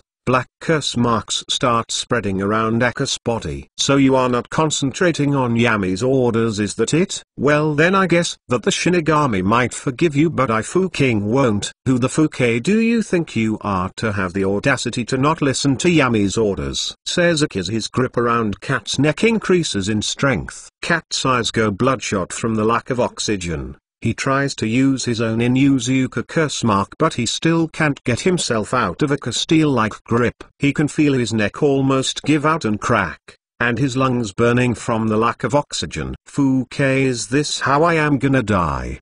Thinks Cat, but as he is almost about to pass out and his neck is almost about to break under Aki's grip, he couldn't believe that this is the way he will die, because couldn't keep his mouth shut. Fosh. But in a dark flash, a dark figure appears next to Aki and immediately grabs his wrist. Crack, easily breaking it and releasing Cat from the grip of death. Cat drops on the ground and he starts coughing and taking in very deep breaths as if he is starved for air. Out of the black flash comes out Yami, with a smile on his face as he says, What is going on here? Aki is about to answer, but Yami just looks around and nods. No need to, I already got the gist of the situation. Not giving Aki any time to even get his voice out, as expected of Yami. Thinks Aki, with a smile on his face. He then decided to say, What should we do with Cat, clan head Yami-sama? Aki's Yami's crazy loyal fanatical follower, believing that Yami can do no wrong move. P.S. Yami was spying on them all along. He just acted like he just got there and understood the situation immediately. Announcement: for every 1,000 power stones in this story, this will get +1 extra chapter plus the daily chapter. If you want to support me, check out my Patreon.com Holy Joker. Join the Discord. Discord.ggm9hgrm. Bonus chapter coming soon. Chapter 164 Fear. Chapter 164. Title: Fear. Cough cough cough. Cat coughs a little as he is finally able to get his breathing under control. When he looks up, He immediately sees Yami just smiling down at him. He can feel chills down his back when he sees Yami's cold eyes looking at him. Damn, I hate it when he looks at me like that. It is like he can read right through my flesh and blood and look straight into my soul. Thinks Cat as he tries to keep calm under Yami's unnerving gaze. Unfortunately he fails, as his face morphs into a grimace when Yami says, "Tell me, Cat, why do you think that my students, who are now Chunin, shouldn't be allowed to fight?" Cat just looks at the ground nervously, not daring to look at Yami's eyes again. This is why Yami as a clan head has never been challenged for the position. No one dares even talk about challenging Yami or they might disappear. No Yami-sama, it was just a stray thought of mine, says Cat. The nervousness in his voice has now become very apparent. The Ninekin started growling at Cat, but Yami just gave a side glance, looking at the Ninken, though his face didn't show anything, the look in his eyes showing, and they all w.h.i.n.ed putting their ears down in submission. His dominating presence, helping him get the room completely under control. When Yami is inside a room, no one would dare ignore him and his orders, especially a barbaric like the Inuzuka clan. Yami looks back at Cat. His dark eyes were emotionless as Cat finally decided to look up, and he wished he hadn't. Yami's dark eyes, looking down on him. Cat could feel his scalp tingling from the overwhelming instinctive fear that he has for Yami. Cat has been in countless close-to-death situations, but he had never felt like this before. Suddenly a grown man, tears started coming out of his palm. Kai immediately bows down, with his head banging on the floor. "I am so sorry, Yami-sama. I just thought that your students were too young and might die if they encounter some jonin. I ask for your forgiveness." Yami just keeps his smile on his face, as he crouches down and puts a hand on Cat's shoulder. "Come on now. There is no need for this. You are forgiven, Cat." It wasn't just Cat that felt like that, even though it was concentrated at Cat. The rest of the Inuzuka in the room felt nervous too. They all swallowed hard in nervousness. Yami just gets up and shrugs. "Well, this situation is solved, so see ya later, guys." Puff! In a puff of smoke Yami disappeared, showing that he was a shadow clone all along. The real Yami was enjoying his time in Konoha messing around. 1 month later, Guy, Asuma and Kurenai were jumping on trees. They are currently on a patrol just like usual. Though they are still young and they still have an entry in the bingo book, they all had only one page for the three of them, simply stating that they are Yami's students. They have also grown taller, especially Guy. He seems more like a teen than an 11-year-old kid. Due to the protein and certain types of steroids in the food have given Guy the optimal body, with no side effects. The whole team is also wearing Chunin uniforms, so their physiques can't be seen clearly. Alio, their walking method has evolved. A medic can no longer read their physical strength just by looking at them and the way they walk. Looking for any Kumo ninja who might be around. Though it's like your usual patrol, their assignments have been getting sent to more and more dangerous territories. Suddenly they all stop, and Kurenai takes out a flute and plays it. She closes her eyes as soon as the sound comes from her flute. This is a technique that Yami taught her, to use sound to transfer her chakra and sense targets nearby. She also discovered that it can be used in genjutsu just like her teacher Yami does. Suddenly she frowned and used hand signs to communicate with Guy and Asuma. Carrot enemies nearby, signals Kurenai and points towards a thick tree. Carrot, how many signals Asuma as they continued re-jumping, like nothing was wrong. Carrot 5. 2 Jonin level and 3 Chunin. Carrot explains Kurenai. Immediately Asuma continued communicating with his team, signaling if they should retreat. After all, there were 2 Jonin. That is very dangerous for them. But contrary to his teammates' uncertainty, Guy is different. His bushy eyebrows form into a frown and he immediately just nods towards his teammates. They immediately understood what he meant. But before they could ask Guy anything, white masma-like chakra came out of his body. Fosh! Immediately Guy disappeared from his place, with Kurenai and Asuma not even noticing that he was even gone. But Guy just walked towards the tree and boom! The tree explodes to bits, As it is kicked by Guy, two people carrying three others jumped out of it. Fosh. Guy immediately goes after the one carrying two people, assuming that he must be a Jonin since he was able to react to his speed and even carry two people with him. As Guy gets close to him, mid-air, the Jonin throws the two Chunin, who were still dazed, aside to free his hands. He started waving hand signs, but Guy didn't allow him to do that as he immediately got in his personal space. Due to his initial powerful jump, the Kumo Jonin goes for a block. This is when Guy remembers Yami's lessons.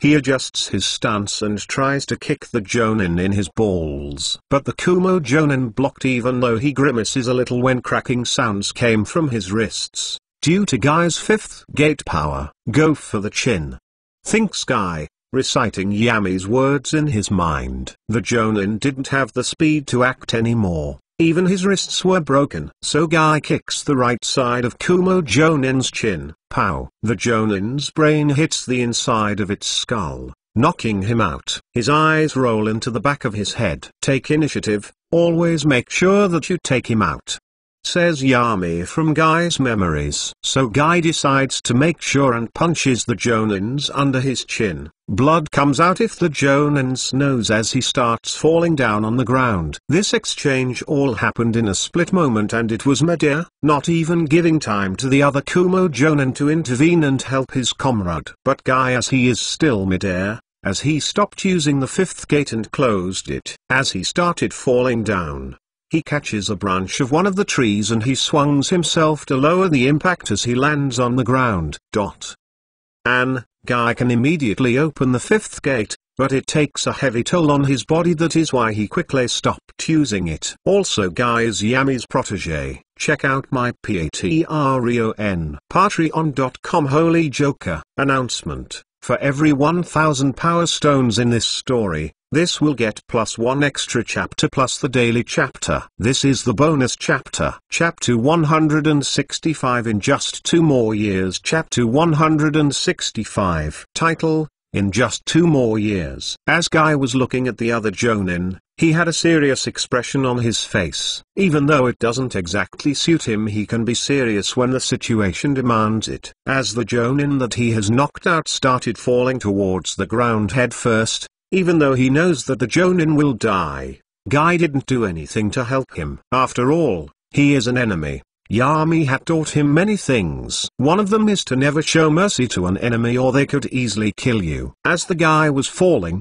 the other Jonin just let go of the Chunin that he is holding, letting it fall down. Since he was already in the ground, he uses chakra on his legs to reinforce his legs and he jumps up and catches the Jonin that was knocked out by Guy and was about to hit the ground head first. But at this moment Guy decides to attack. Since if he uses the gates anymore, he would most likely suffer muscle strain that would lower his immediate combat potential. Suddenly he started spinning around in one leg, until heat started coming out of his leg. When the Jonin sees this, he is midair and can't dodge, plus he has his comrade in one of his arms. But suddenly, he hears the sound of paper being burned. Immediately his eyes widen as he looks at his fellow Jonin who is unconscious. Paper bomb is the last thing he thinks as he is enveloped by the explosion. Boom! As the dust is about to clear out, someone jumps out of the explosion. It was the Jonin, except he had half of his face burned off, and he smelled like burnt flesh. His eye had melted into his socket. Surprisingly, he didn't have any other outward injuries. But it wasn't for long, as Guy used his flaming kick to hit the Jonin's throat. Before he could scream, his own windpipe had melted and he choked on his own blood, unable to breathe anymore. This whole confrontation happened in seconds, not giving the Chunin, nor Asuma and Kurenai any time to react. But when they saw this, the Kumo Chunin were shocked, so Kurenai was the first to act as a melodic singing voice appeared and flop.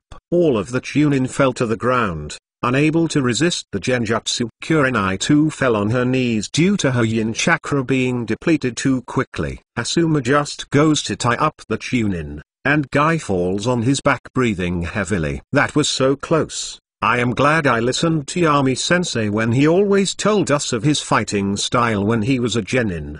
Though I didn't expect it to be so effective. and unyouthful. Kurenai just grabbed her head in pain, as she had a headache. Her yin chakra had truly gone low. As expected of one of Yami's genjutsu, they have such a heavy drawback and can only be used as a trump card.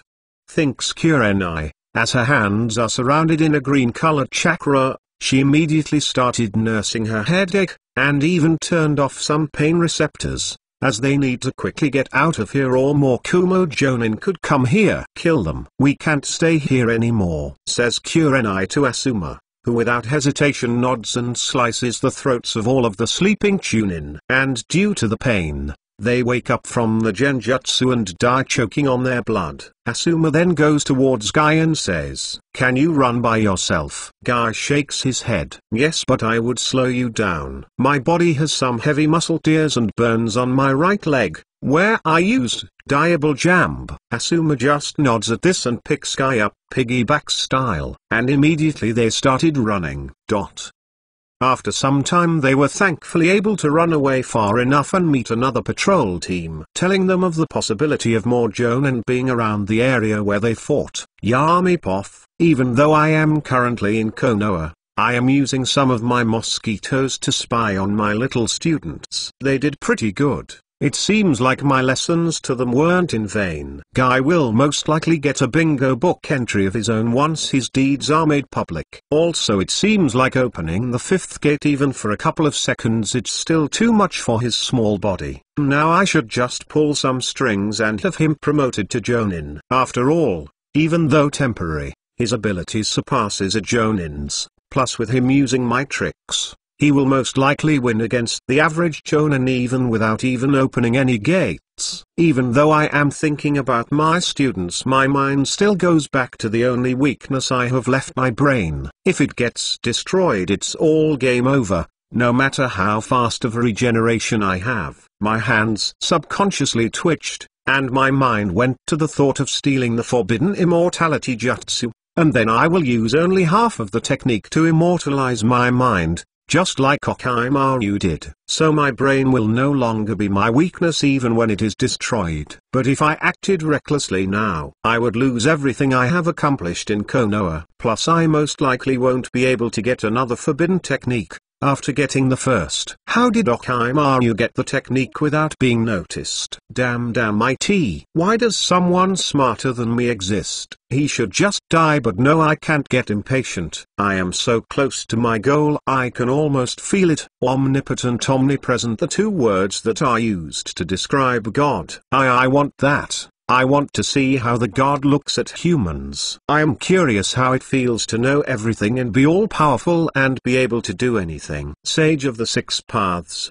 Otsutsuki, Kagaya, Indara, Asura, Madara, Hashirama, Jashin, Naruto, Sasuke and even the Shinigami, all of them will be my stepping stones. Just need to wait just 2 more years. I will get what I want from this village. Soon, so soon Kanon will come. In 2 years the Nine Tails will attack Konoha, and that is when my plans for godhood will truly begin. And we can see that Guy uses part of Yami's fighting style from when he was younger. P.S. Kanon is approaching soon. PPS. For the people wanting longer chapters. Just wait, okay? I am writing longer chapters now. From chapter 189 on Patreon. Announcement: for every 1000 power stones in this story, this will get +1 extra chapter plus the daily chapter.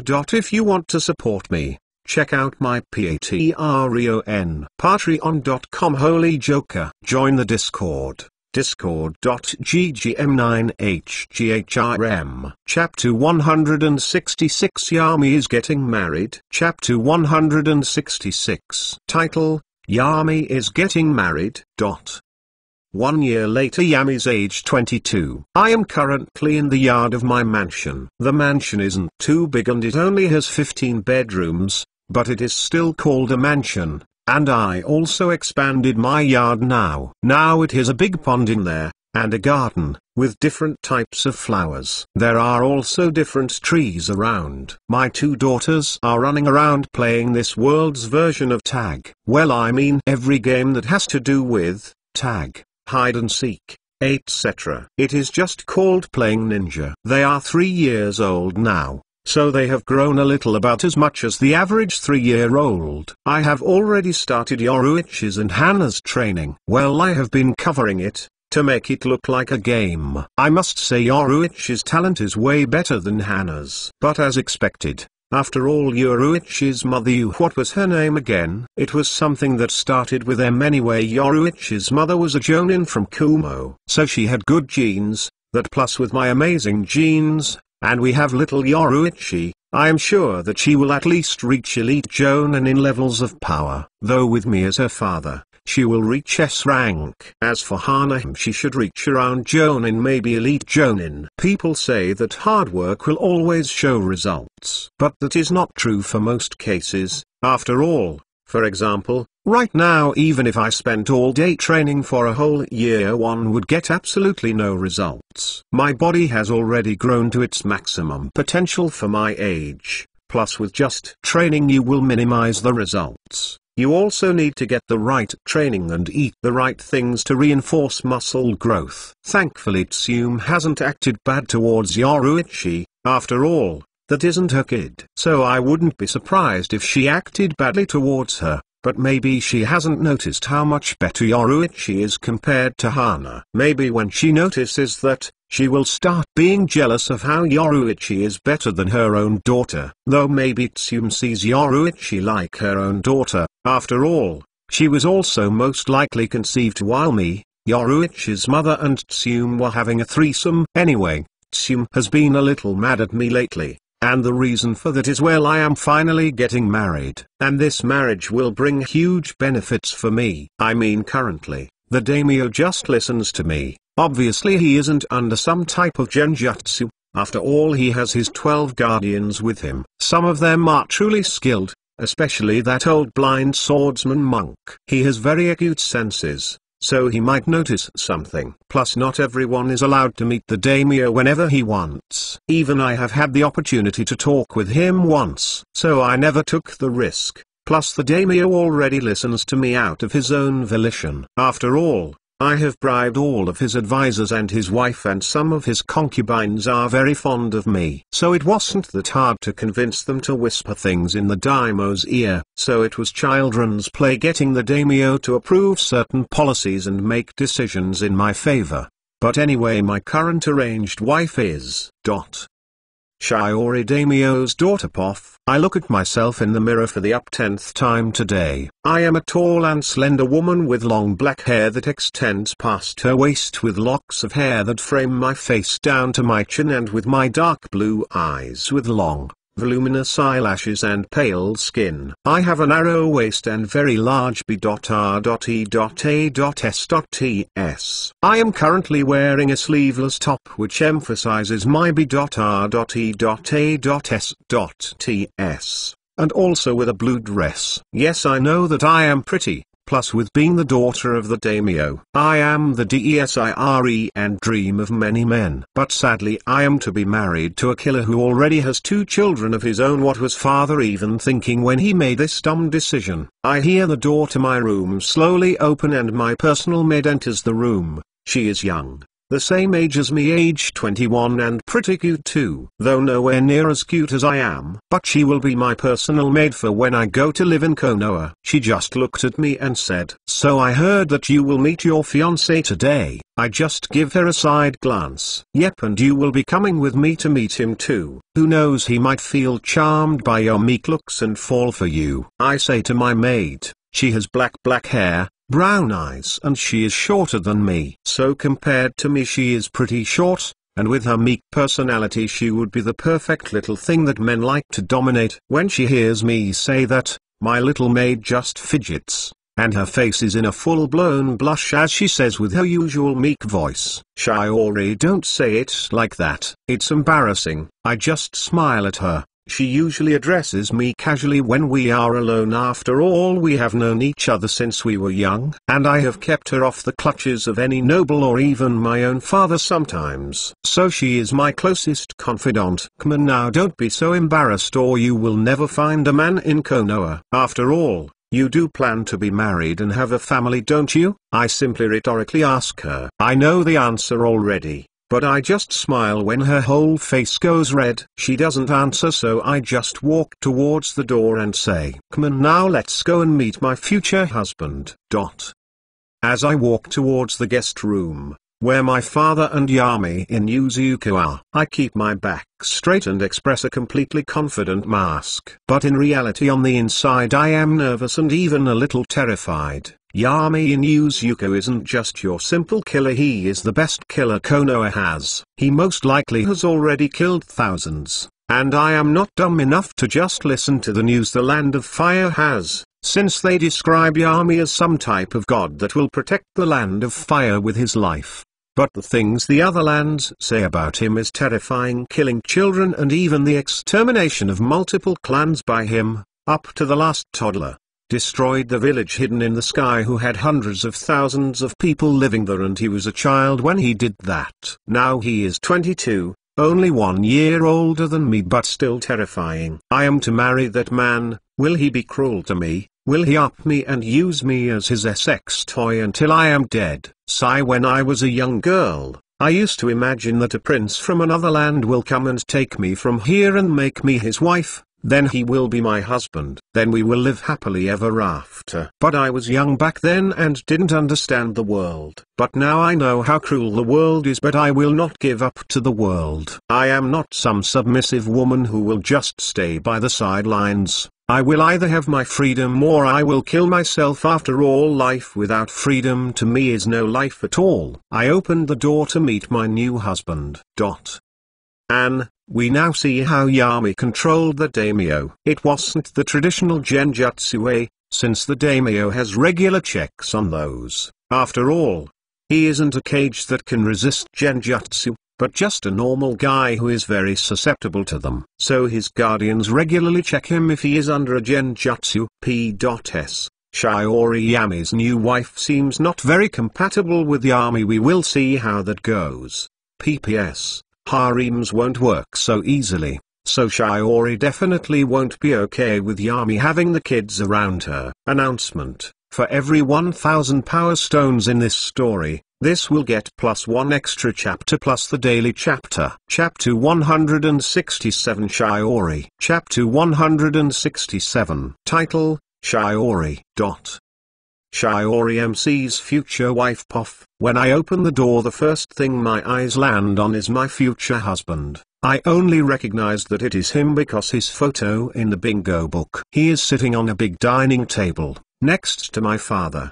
They seem to be eating breakfast already. He has spiky wild hair, and contrary to my expectations, he wasn't in his ninja uniform. He is wearing black jeans and a black shirt with the words Wolf written on it. He seemed just like your normal handsome young man, except that he also had his Inuzuka clan tattoos on his cheeks, so that is another sign that it is him. Neither did he seem to even be carrying any weapon, and he had a genuinely happy smile on his face as he talked to my father. Ha ha ha ha. Come on now, father-in-law. If you say stuff like that, people might think that I will be Hokage only because of our friendship, says my future husband. Only then did I notice that 8 of the 12 daimyo guardians were here. The others are most likely scouring the castle like always. So what? Let them assume whatever they want. Me and you are friends, Yami. After all, I will be your father-in-law soon. Obviously you should be the Hokage, says my father with a smile on his face. But come on now, father, don't you know better than to not say things like that out loud? Wait, is that sake father is drinking? As I closed the door, father seemed to finally notice me as he turned around and looked at me. Ah, Shiori, you are here. Let me introduce you to someone. This is Yami Inuzuka, the future Hokage, said father, as he started chuckling at the last part as if it was an inside joke with Yami, who too just smiled a little. Come on, father-in-law, You can't say stuff like that, says Yami, who seemed genuinely a little embarrassed at this. That is surprising, an embarrassed ninja. I just smiled slightly too. No need to make a bad impression on Yami, so better at least try and act nice. Words are free after all. Nice to meet you, Yami-san. I say, greet him as I continue smiling. He just looks at me and smiles back. It is genuine. How is that possible? Whenever a new man meets me for the first, he will always have a surprised face. But Yami seems completely unfazed by me. He didn't even try undressing me with his eyes. It is impossible for him to deceive me. I can read people well, so he must be attracted to men then. Well, I can work with that. I just sat down on the table next to my father, and as I did so, father immediately got up. Well, I better leave you youngsters to your own conversations, said father as he walked outside of the room with his guardians all following him. Now the only ones left in this room are me, my maid, and Yami in Yuzuka. How do I bring up the conversation of his S.E.X.U.A.? Then maybe we can work something out. He just has to let me be in charge of this. As soon as I was about to say something, Yami handed me a letter. We are being spied on. I just nodded. Then I will speak normally and not say anything. SENSITIVE. I guess we can talk when we take the carriage to travel to Konoha. In 1 hour it should be ready. I just put on a smile and ask, so tell me how being a ninja is. It must definitely be exciting. Suddenly he just smiles and says, well, it probably isn't as exciting as you expect it to be. It's mostly just killing and torturing some enemy ninja every now and then. WTF, did he really just say that? No way. I turn a little and give my trusty maid a side glance. Yep, she is pale in fear, so he must be the type of man who is very straightforward. Then, it's a little hard to keep the smile on my face when he says stuff like that, but I can endure this. Oh, is that so? Then tell me a little about your family then, Yami. I try to change the subject and keep the conversation going. His smile, ever present on his face as he says again, well, my father died before I was born and my mother is alive. She is a nice woman, but she too almost died during the last war. It was from the stress of me going to the battlefield. Oh, okay, I don't know what to say to that, and the situation is getting kinda awkward, so better say something. So I hear that you have 2 beautiful daughters. Tell me a little about them. His face brightens. Oh, Hana and Yaruichi. Hana was born due to me having sex with Tsum in Yuzuka, a girl who I see as my sister. When he says this, his face is brutally honest, and it's getting painfully hard to keep a smile on my face. But he still continues saying, on the other hand, Yaruichi was born with a Kumo ninja I regularly fucked since we are getting married. We gotta be honest, so I will just say I suspect that my daughters were born out of a threesome we had. What the hell is wrong with this man? I am half willing to marry a pig farmer than this guy. Contrary to his handsome looks, he is not cool, nor charismatic, nor does he live up to his terrifying reputation. Also, who says to their wife stuff like this? Just like this, 1 hour passes and Yami still continues telling me some of his ninja stories with terrifying details that would make any normal person throw up. So then my best friend and teammate Asutri died in my hands. I went to look for his sister Asum, but she too was dead, killed by the Chunin, says Yami with a smile still on his face. I am tired. In just 1 hour talking to him and I am already extremely tired. I will have to spend the rest of my life with him. I will probably throw myself off the Hokage mountain within the first week I spend with him. As Yami finishes his recent depressing and awkward story, the door to the room is opened. I turn around and see that it is a servant who just bows his head and says, "Your carriage is ready." After that, we all go outside. Only me, my maid, Yami and someone that Yami trusts will be riding the carriage. But surprisingly, when I go outside, instead of seeing the normal carriage, what I see is a giant crocodile, or maybe an alligator, with a small house on its back. I have never seen something like this. So for a split second, my face expresses the surprise I am feeling. But that is quickly squashed as my face goes back to the polite smile. Entering the carriage mini house as it was quite high, Yami simply made a hand sign and stairs appeared in a puff of smoke. When we went inside, it was just like your average house. It even had running electricity somehow. It has a stove and all that. Then I just wave at my father as the door closes. I sit down on a couch, and my maid also sits next to me. When the creature, which we are technically sitting on top of, starts to move surprisingly there is almost no shaking. Well, this is actually way better than traveling in a carriage. But as Yami looks at the window, waving towards whom I can only assume is my father, he closes the curtains on the windows and turns on the lights. When he turned around, he had his smile on his face still. But there was something wrong, I just couldn't quite put my finger on it. He sits next to me and pushes his body next to mine. The next thing I feel is a hand going around my shoulder, in a friendly gesture. Suddenly the next words I hear come out of Yami's mouth are, "You aren't as smart as you think, little princess." Immediately as soon as he said that I got chills running down my spine. Yami was acting all along, she just didn't notice it. Announcement: for every 1000 power stones in this story, this will get +1 extra chapter plus the daily chapter. Chapter 168 New Wife. Chapter 168 Title, New Wife. Shy or rip off. You aren't as smart as you think, little princess. Immediately as soon as he said that I got chills running down my spine.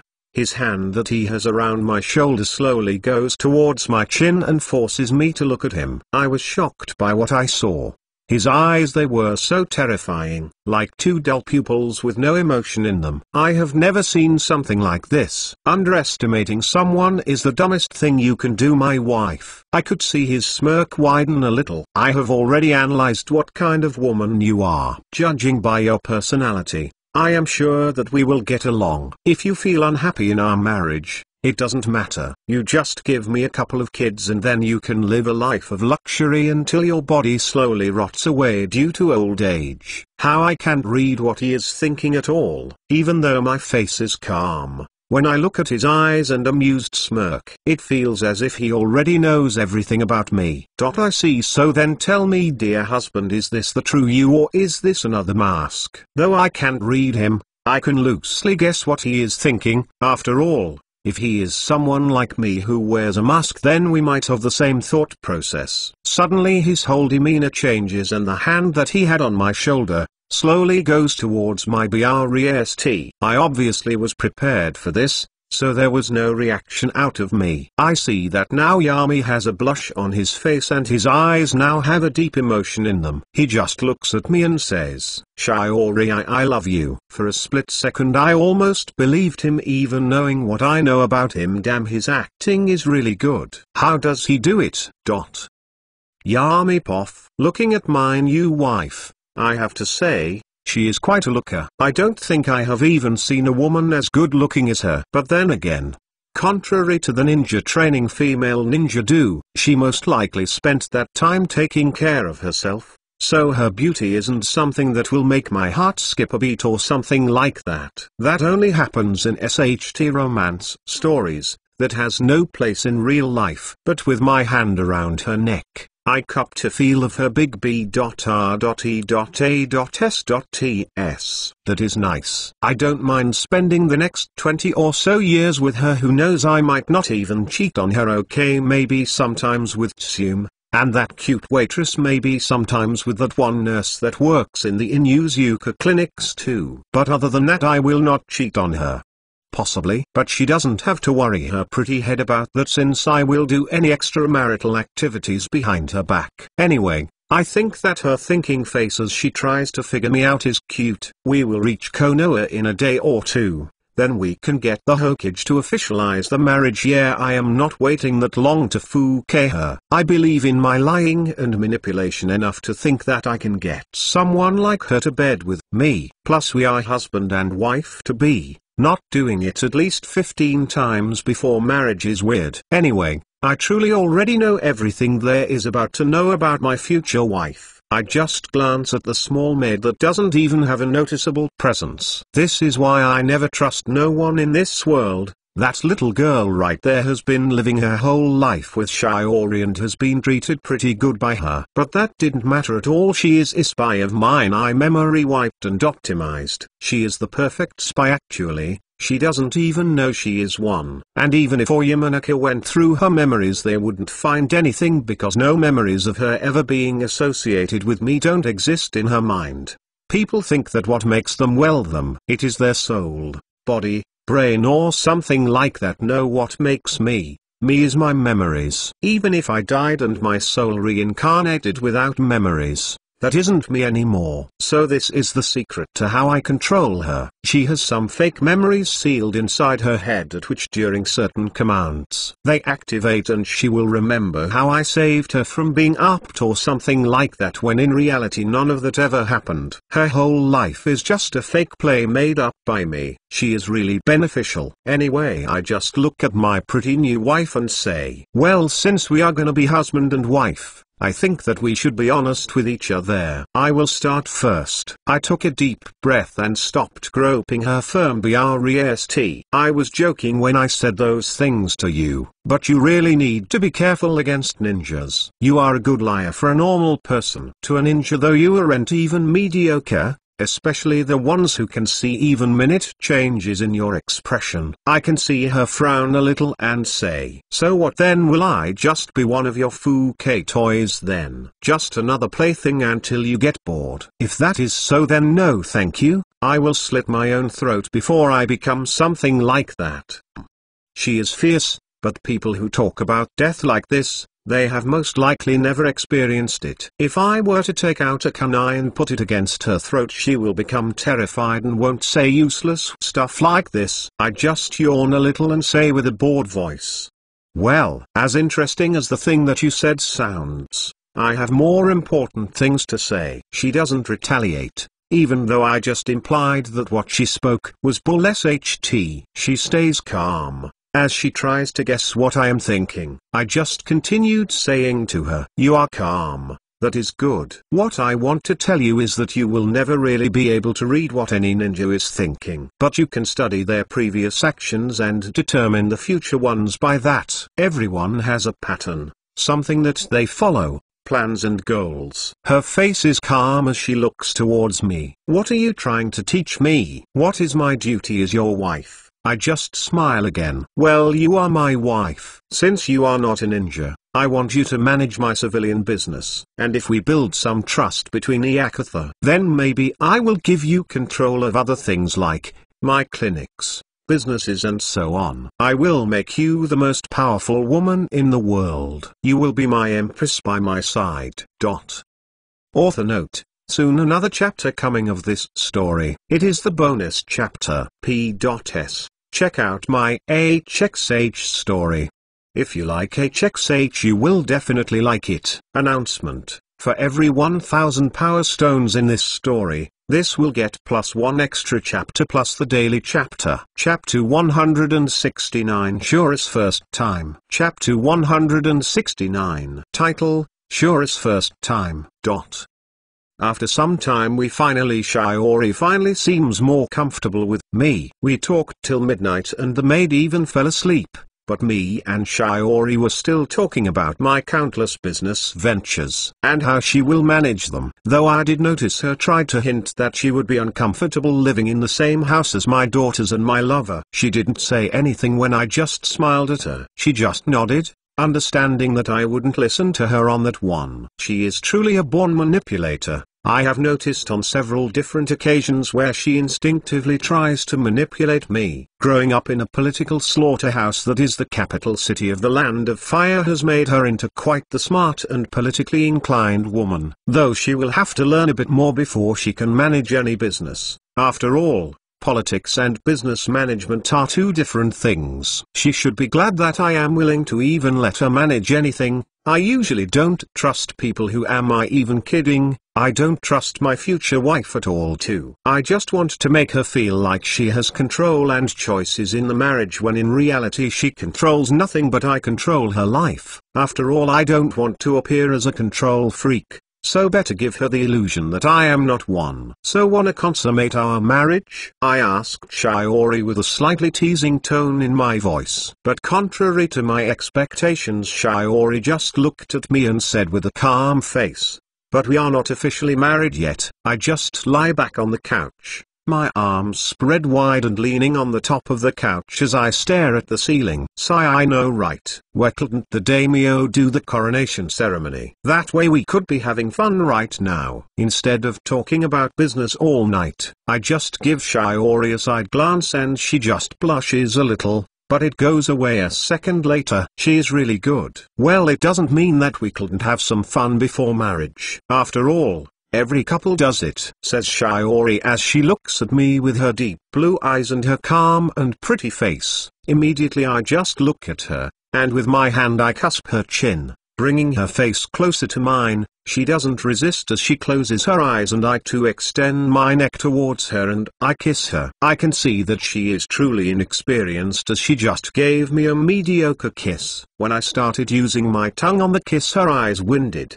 But I just clutch her BUSS and make her sit on my lap as we continue our make-out session. While we were making out, my hands didn't stay idle at all. As I used them to slowly pull down her skirt, I saw that she was wearing nice pink panties. Without hesitation, I used my agility to pull off my pants, as Shiori sat down across my length and started rocking her hips, the arousal blooming on her face instantly. She no longer tries to keep her cold and indifferent look on her face. I pulled her closer, trapping her body in contact with mine. No argument rose from her lips. Not that it was surprising. They were serving as my amuse.e.m.e.nt,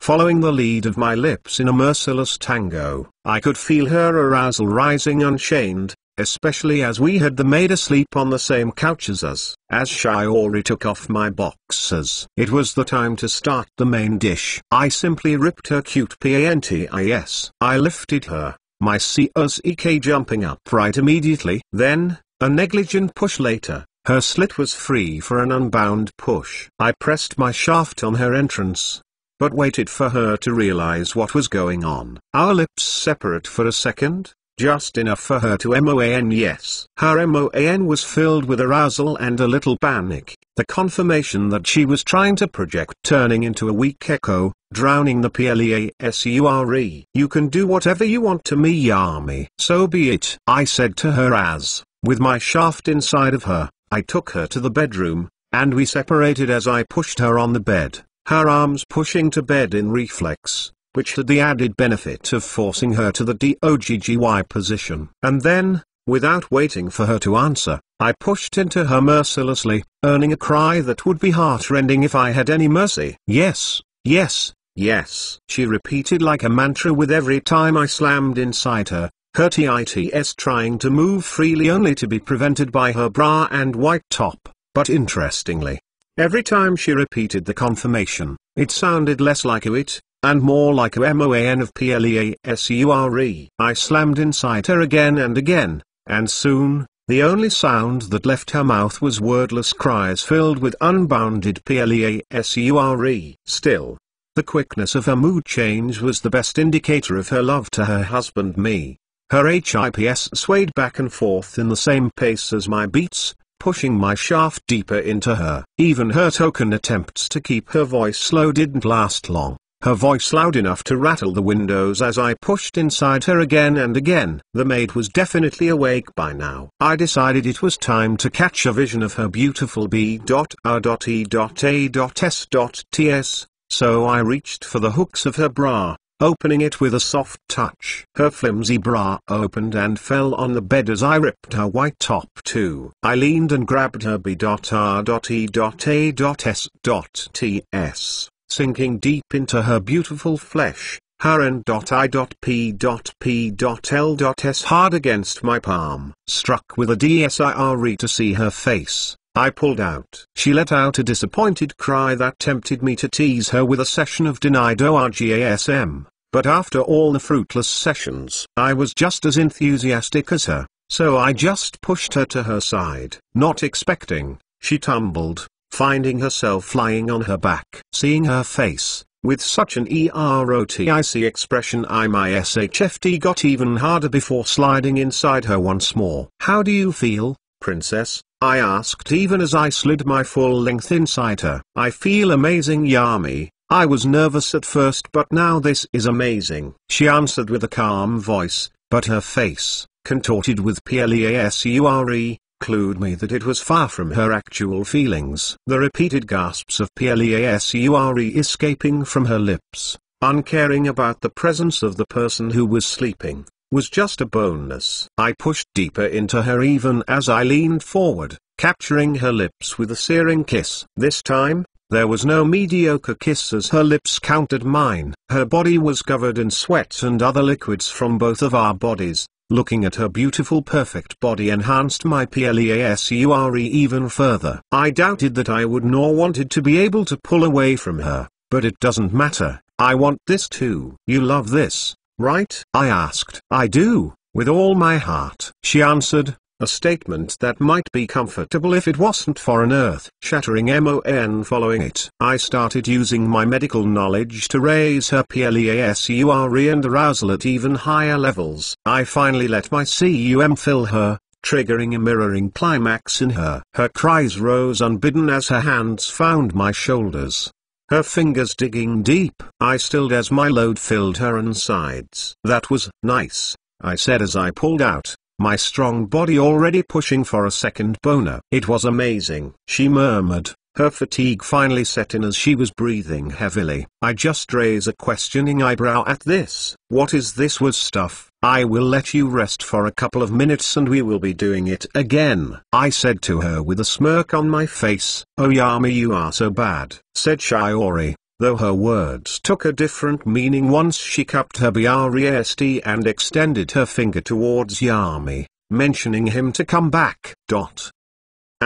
It is chapter 169. What did you expect me to do? I missed chapter 69. I will never do the same mistake again. I calculated the story to come here all along. Announcement: for every 1000 power stones in this story, this will get +1 extra chapter plus the daily chapter. This is the bonus chapter. Check out my Patreon.com Holy Joker. Chapter 170 Canabi Bridge. Chapter 170. Title: Canabi Bridge. Yami Poff. 2 days later. After 2 days, me and Shiori reached Konoha. We definitely had a lot of fun along the way, and thanks to my medical jutsu she can walk straight again. And I learned something very important during this journey of mine, and that lesson is that it would take a lot of time for me to get bored of Shiori. So that means that she will be good for me for the next 20 years, then her BOOBS will start sagging, her skin wrinkle, but that doesn't matter since I will have fun with her as she is young. When we arrived in Konoha, we had changed to a normal horse carriage when getting close to Konoha, so we didn't draw attention with the giant lizard and house. That thing was my creation. After all, as the leader of the blood swamp, I don't rule just over mosquitoes, bats and leeches. There are many more creatures that live in a swamp, and the strange lizard is one of them. Anyway, as the carriage got inside Konoha, it immediately followed a separate road towards the Inuzuka compound. As we arrived at my mansion, I saw Tsume waiting at the front gates. She has a pissed off expression on her face. "Oh right, I did kinda get married even after we have a daughter together. Oh well, maybe she should have tried harder to become stronger so she didn't have to worry about stuff like this. I mean, look at me, I am all kinds of messed up, and no women in their right mind would marry me after being such a DK and literally making it almost obviously clear that I only valued her looks. But I know that Shiori will never cheat on me, and that is because I am powerful. I am so powerful that she wouldn't even dare look at another man. I am so powerful that I can destroy the daimyo's family whenever I want. Especially now that she knows a part of my political power. She is the only non-ninja who has the knowledge of how influential I truly am." I get out of the carriage and walk past Tsume with my hands in my pockets while trying to whistle the Game of Thrones song. Sadly, I seem to be failing at trying to make the whistle sound anything like it. Well, this will be a nice cat fight. but sadly I don't have the time to watch it. They will resolve it by themselves, and I know Tsum won't kill my wife, who is also the daimyo's daughter. I mean, Tsum isn't exactly the sharpest tool in the shed, but she isn't that dumb either. She is someone who grew up with me after all. 2 days passed like this, and during that time I had my wedding, and all of the clan heads and a lot of people I know showed up. My wedding was horrendously boorish, so I sent a shadow clone to take my place. During that time I just spent my time following Shiro around. The little SHT didn't show up at my wedding, so I thought I would look for him. Lo and behold, I found him in a trash can alive and surprisingly drunk. How did he even get his hands on alcoholic drinks? Anyway, it seems like there is only 6 months left until an event that I must interfere must happen. 6 months later. I am currently in a hot tub, with a paper in my hand. I couldn't stop it. The maniacal laughter coming out of me. Ha ha ha ha ha ha ha ha ha ha. This is this is amazing. Thankfully I was alone in my mansion, so no one could hear me laughing. My plans can finally move once again. I can start finally acting again. I just got out of the hot tub, and due to the very hot water my body was releasing steam. Still, I just walked out of the room, and walked amongst the hallways. Tsum, Shiori, the maid and my daughters have gone outside to meet with the so-called Konoha's Women's Association. It's something pretty silly, but apparently all women in Konoha who have husbands who are all were ninja gather together. I obviously spy on them. It is mostly talking about tea, gossip and bad-mouth in Yakuza behind their backs. The paper is still on my hand as I walk down the stairs and go all the way down to the bars. E.M.E.Nt. When I enter I see my laboratory, but in actuality it is just a cover-up. I go towards one side of the room and release my chakra, that triggers the seals that appear all over the room. They start checking different things, and when it is all over and done with, I just jump down a hole that opens up in the ground. But as soon as I jump down, I hit a layer of liquid. It is just another secret check, and after that, I finally enter my real laboratory. During all of this time I notice that I still have the paper on my hand. I can't help but smile as I reread it once again. Mission of the Kanabi Bridge. Delivery Investigation Mission. Unexpected events. Rin Nohara was kidnapped by enemy ninja. It was illogical, and it is assumed that this happened due to the carnal D.E.S.I.R.S of the enemy ninja, or maybe an information leaker. Team members: Obito Uchiha, Rin Nohara, Kakashi Hatake. Deaths: Obito Uchiha, body not recovered. Results: unexpectedly Kakashi Hatake has one of the Sharingan of Obito Uchiha. This matter will be investigated further by the Uchiha clan head, Fugaku Uchiha. Ha ha ha ha ha. Obito Uchiha is dead finally. I was so worried that I had changed too much of the timeline. I even had to manipulate a little for Minato's team to take this mission. Plus I had to manipulate the events so Minato would be busy during this moment. Ha ha ha ha ha. It worked out as expected, though I was worried a little during the execution of the events. In the end everything ended up okay. I use fire chakra to burn the paper to crisp as I look at my lab. There is not a lot of light in here, so I just flick a switch in the wall next to me and BZZT. As the lights came on, what I saw was dozens of pods filled with Uchiha bodies, and not just any Uchiha, it was Obito Uchiha. Author note: dun dun dun cliffhanger. Anyway, we are getting closer and closer to canon now. Announcement: for every 1000 power stones in this story, this will get +1 extra chapter plus the daily chapter. Patreon.com Holy Joker. 23 chapters in advance. Chapter 171 The Clones. Chapter 171. Title: The Clones. I look at the capsules filled with clones. I have been making people genetically the same, or as they are usually called, clones. I have been making them for quite some time, especially Uchiha clones. But sadly they don't have a soul. Their brain is running and they are perfectly healthy, only the soul is missing. Now how does someone make a soul? Well, I don't. I have recently come to a conclusion. They are cones, so they can't wake up because I can't create a soul yet, which is sadly something that I haven't worked out yet. I have observed a lot of pregnancies and learned that during the 6th week the soul is created, but how is it done? There is no definite answer. Something that I need to figure out. After all, the unknown is only something that we haven't discovered yet. So I have been trying to make them the clones of Obito, a combination of shadow clone and real clone by using Obito's chakra. I have quite a bit of it that I have gotten, enough to activate around 10 clones, but I haven't done so yet, because I need to wait for Madara to die first before I do something like that. After all, he is as dangerous as people can get, so it's better that I don't underestimate him. I go towards one of the bodies. In the capsule the clones are all naked and have tubes all around their bodies to give them the necessary supplements to keep them alive. Also they have a breathing mask on, due to me having to use a machine to help them breathe. I also have clones of different Uchiha in some other rooms. This is my Sharingan factory, so now I just need to learn Izanami and I can go around confidently and start being brave. Surprisingly, if someone has already awakened his Sharingan,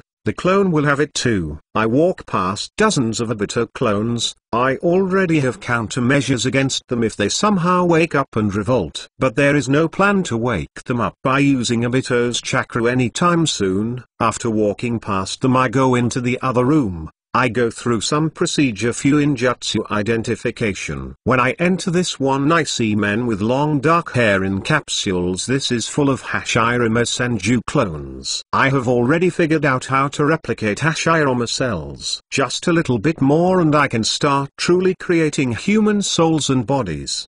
Becoming God, that will be the first step. When I can do that, I will start truly climbing the stairway to divinity. Slowly but surely, I will understand and control chakra to its highest caliber. I will become omnipotent and omnipresent. After finishing the regular checkup on the clones, the other clones were unimportant. Most of them were just Minato, Fugaku, Mikoto, Kushina, Huki, Tsumaid, Killer B, A, and some others. Not really as big of a collection as I planned to make it. I also didn't risk making any clone of me, because if I did that, it might actually just be me creating my own downfall. After all, if I was a clone, I would definitely kill the original and take over everything he has worked to accomplish. That is why sadly I can't ever create a clone of mine, or they will take me over. I never underestimate my enemies, especially someone like myself. They will be the most dangerous of enemies.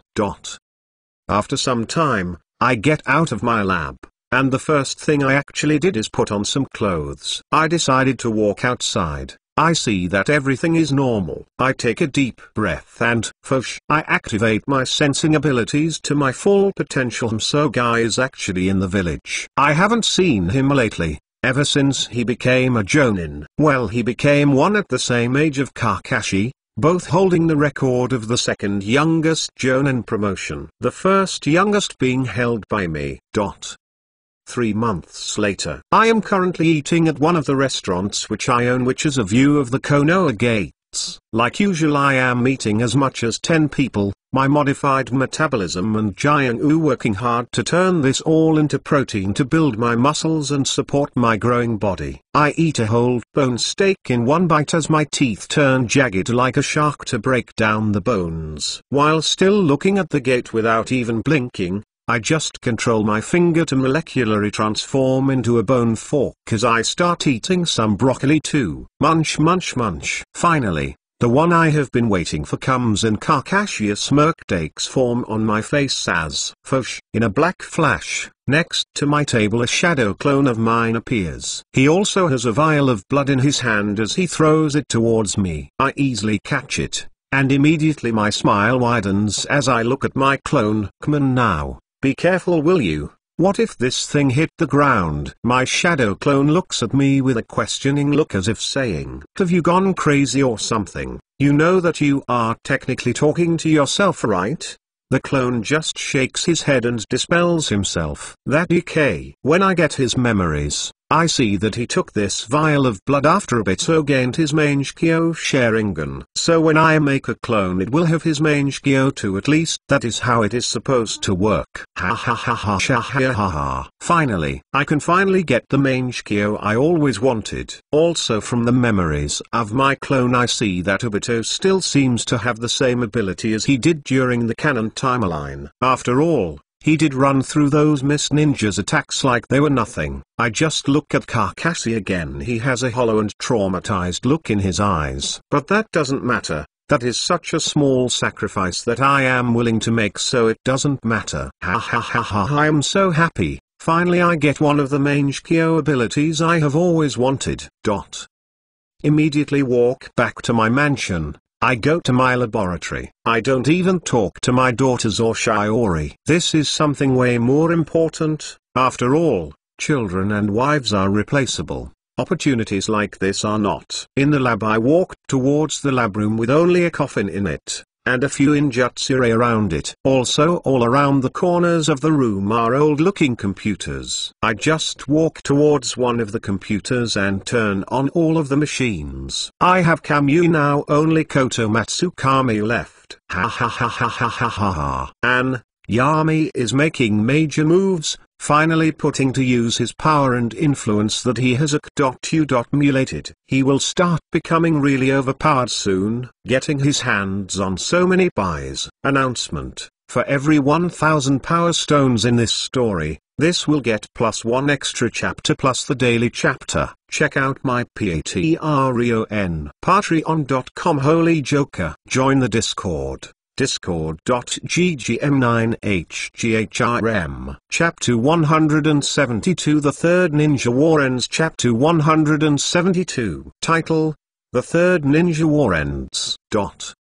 3 months later. I am currently in my backyard, getting a small tan. I just look at Shiro as he is rolling around in the grass playing with Hana and Yoruichi. Though I know that Shiro is generally very sinful, SHT, and doesn't even have a lot of really nice character traits, he still knows better than acting any more than a normal dog in front of my daughters will likely get him beat severely or even killed. He knows how dangerous I can be, and I don't tolerate behavior like that. After all, I kill humans without a second thought. What is just another dog added to it? Shiro knows that he is no longer useful to me, so he is on thin rope.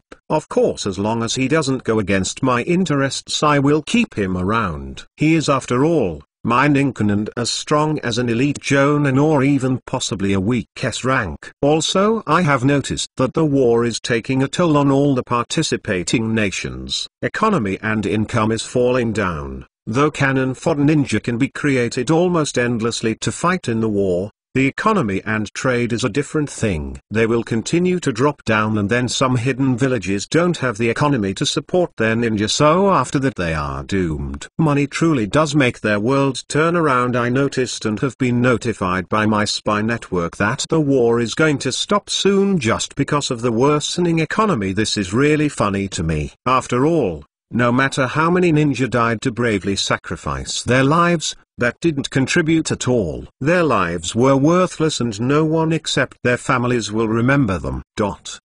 1 month later. As I am walking down the road after another burial of the cannon fodder, Konoha buried them all at once, so the Hokage didn't have to show at each of their funerals. Even death is cruel to the weak. Thankfully I don't plan dying or ever being weak. Suddenly I sense the strong emotions from a certain direction. I activate one of my numerous spy seals that I have around Konoha and look at who that is. Oh, it's just Itachi. He seems to be looking down a cliff with a depressed face.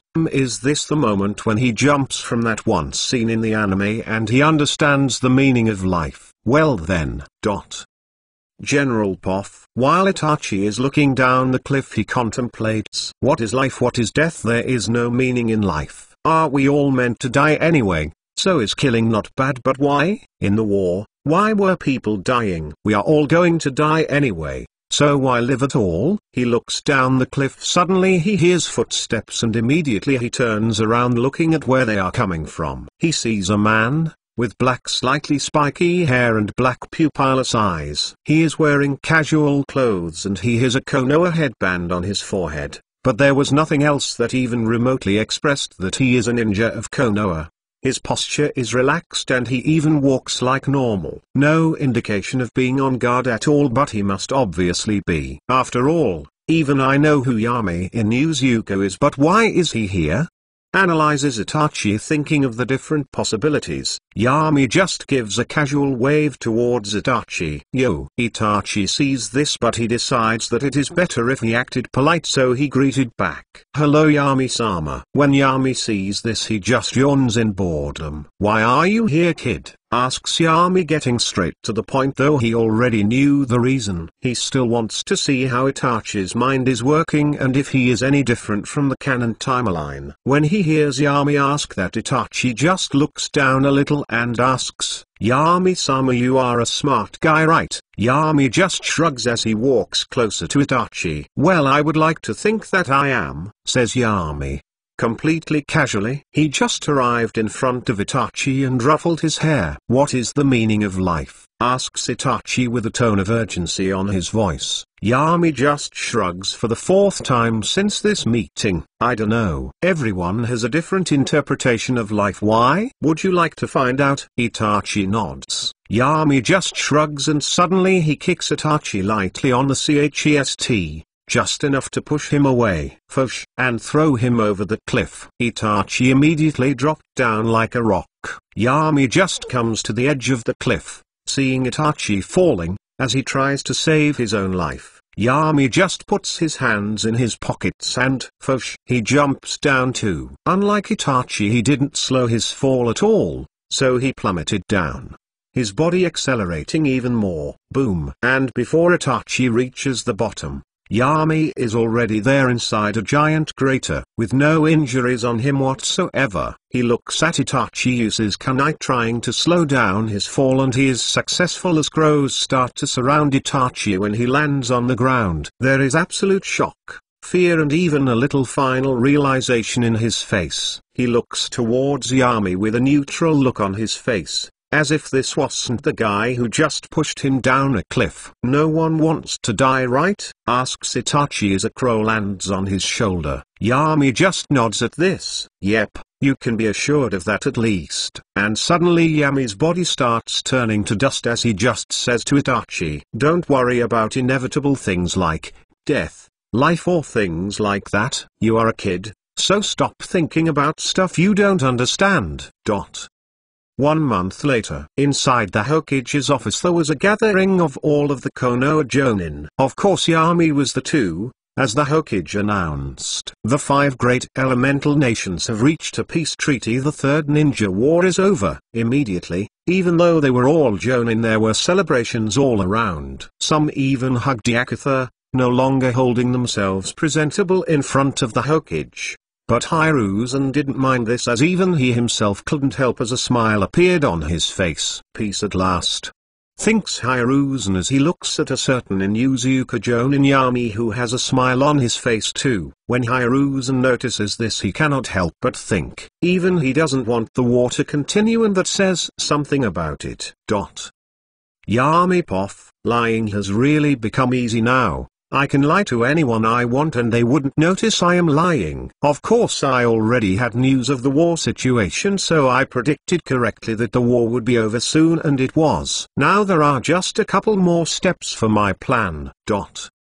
An third ninja war is over. The MC will soon start really taking over SHT. Also soon he will start manipulating and getting the forbidden techniques that Konoha has. Soon the bonus chapter will come. Announcement. For every 1000 power stones in this story, this will get +1 extra chapter plus the daily chapter. Check out my Patreon.com Holy Joker. 23 chapters in advance. Join the Discord. Discord.ggm9hgrm. Chapter 173, The Fourth Hokage. Chapter 173. Title, The Fourth Hokage. That day I returned back to my house, after giving Itachi a lesson. I owed it to him. I did Fuke his mom after all. But of course my real reason is because I need to see how he gets the Totsuka blade and the Yata mirror. I need to see how it is possible to get those types of spiritual weapons. I haven't truly figured it out yet. I don't know where to even begin with something like this. So I need to at least see a close example of how this is. When enter inside my small mansion, I open the door and enter the house. Currently it seems like Tsum is with my daughters in the backyard while my beautiful wife Shiori seems to be in the living room reading a book. I just casually walk through the corridor, and go towards the living room, where Shiori is. I see her sitting on the couch as she reads the book Romeo and Juliet.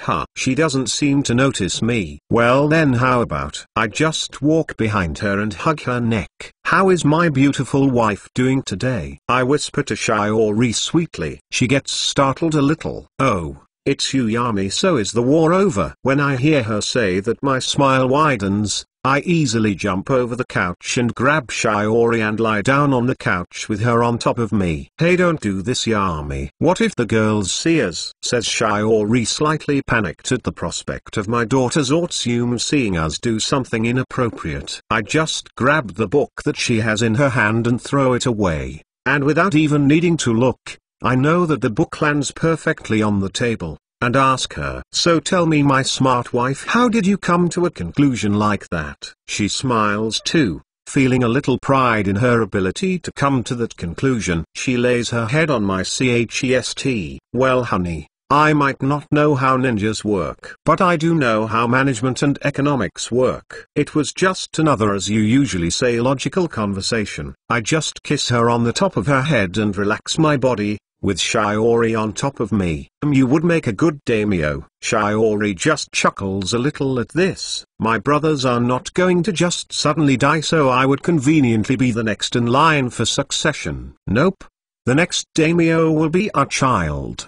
But I obviously didn't say that to her, so I just reassured her. That would make you sad. So I obviously won't do that. You are. She just nods at this. She is a surprisingly tough nut to crack. I have tried everything except memory manipulation to make her fall in love with me. But even though we have a very active sex life, I am 100% sure that she doesn't really love me. Talk about a sociopath. We have been together for quite a while and I even treat her nice, but she has no feelings towards me. Of course she isn't dumb enough to do something against me. She has learned about how harsh I can be to people who try to work against my interests. Actually, she generally works well with the businesses that I have given her to manage. The income of those has gone up by 30% since she has started managing them. Anyway, I just touch her throat slightly, giving her chills. She feels uncomfortable with people touching her neck. But I do it to sometimes remind her who is in charge. You know, my dear wife, I think that we should start trying for a child soon. What do you think about that? She knows that I am not really asking, so she agrees. Of course. Do you think that we should begin tonight? I smirk at that. How about right now? She takes her head off my chest and looks at my eyes. She sees my eyes and nods. Though she hasn't noticed the changes, I have slowly been putting her dominant personality under control by showing my alpha actions and personality. After all, humans are just evolved animals. So they still have the instinct to follow someone who expresses a dominant personality and seems to be confident in their decisions. They also like people who seem perfect and never admit to a mistake publicly. Shiori relaxes again and lies down on top of me. So do you plan to become Hokage now? I don't think that the third Hokage will be for much longer. His approval rating has plummeted. So I think that he will be replaced soon. You would be a perfect replacement for him. And there it is, that instinctual manipulate. She doesn't even need to try, she does it subconsciously. I shake my head. Nope, this time I am not gonna compete. So the next election then? She asks, as she coddles on my chest. Maybe. I answer her, not really giving her a clear answer. She just pouts at that. Tell me. W.H.I.N.S. Shiori. I just smirk at that. Well, I haven't decided yet. W.H.I.N.S. Shiori even more. That is a lie. Even I can tell that. You are such a tease. If I know one thing about you is that you plan 100 steps ahead. I just mockingly frown at Shiori and even make a sad tear appear on my eye. Why must even my wife think so lowly of me? After all, I always plan at least 1,000 steps ahead. 1 month later, General Poff. During this time all of Konoha was in celebration. Not only did the third ninja war end, but the next Hokage will be chosen. Now, contrary to the ninja, who think that the Hokage was too passive and not decisive enough during the war, plus the deal that he struck with the Raikage only to be betrayed later didn't do too good to his reputation. But to the civilians who don't really know or care about stuff like that, they love the third Hokage. He is after all kind and has made a lot of decisions that bettered the life of a civilian ninja. After all, if he was bad at everything containing the job of a Hokage, he would have been booted from the position a long time ago. But recently, the ninja have been too unsatisfied with him recently, so instead of starting some infighting with his supporters and non-supporters, Hiruzen decided to step down. The last thing he wants is to see his own comrades fight against Akutha. That is why the daimyo has traveled all the way to Konoha. He has been staying with his son-in-law Yami. Currently he is in a meeting with the village elders, Hiruzen, the village elders, some powerful nobles of the Land of Fire and some of his advisors. They are currently discussing who will be Hokage. They were all sitting in a rectangular-shaped table, with the current Hokage on one head side and the daimyo on the other, representing that they are the people with the most power in here, while the others all sat to the sides. As the meeting has started, Hiruzen is the first to speak as he announces the ones viable to be the next Hokage are Minato Namikaze, Jiraiya, Orochimaru, Yami Inuzuka and Fugaku Uchiha. But Yami Inuzuka and Jiraiya have pulled out of the race immediately, saying that they don't want to be the next Hokage. Hiruzen breathed a sigh of relief inside of himself, because Yami decided to not participate in the race. But there is also Orochimaru. He knows that Orochimaru is also too cold to be Hokage too. Even though Orochimaru is his favorite student, Hiruzen knows that Orochimaru would be too risky to have as a Hokage too. He could actually be even worse than Yami as a Hokage, thinks Hiruzen, planning on how to drop Orochimaru out of the race too. Hiruzen doesn't necessarily hate Yami, he just isn't fond of him. Also he thinks that Orochimaru too wouldn't be a good Hokage due to his cold and cruel nature. Announcement: for every 1,000 power stones in this story, this will get +1 extra chapter plus the daily chapter. This is the bonus chapter. If you want to support me, check out my Patreon.com Holy Joker. 23 chapters in advance. PPS, Patreon just entered canon. Chapter 174. The Fourth Hokage is Chapter 174. Title: The Fourth Hokage is. General Poff. After Hiruzen made that announcement, the meeting officially started. The daimyo is the first to speak after that. He has a paper fan in his hands, and he uses it to cover his mouth as he says, "It seems like my son-in-law won't be participating in this. That truly makes me sad. I think he would make an amazing Hokage. But he told me that the main reason why he didn't accept was because if he did become Hokage, he wouldn't be able to spend time with his wife. So I am able to understand him. He is a newlywed after all. Ho ho ho ho." The others just nod at this, even though what the daimyo just said would be taken as offensive if anyone else in this room said it. But the daimyo isn't really part of those rules. Anyway, who would you like to suggest now? Asks the daimyo, talking about choosing the future Kage of Konoha like he is talking about the weather. One of the nobles suggests, how about Fugaku Uchiha? The Uchiha clan has been loyal to Konoha and the Land of Fire for generations. The daimyo just hums at this, as if he is thinking about it, when in reality he is thinking about whom Yami told him would be a good cage. After many hours of discussion, they debated many options, advantages and disadvantages every candidate has. Finally there was a decision at 56% votes for Minato, 30% for Fugaku and 14% Okaimaru.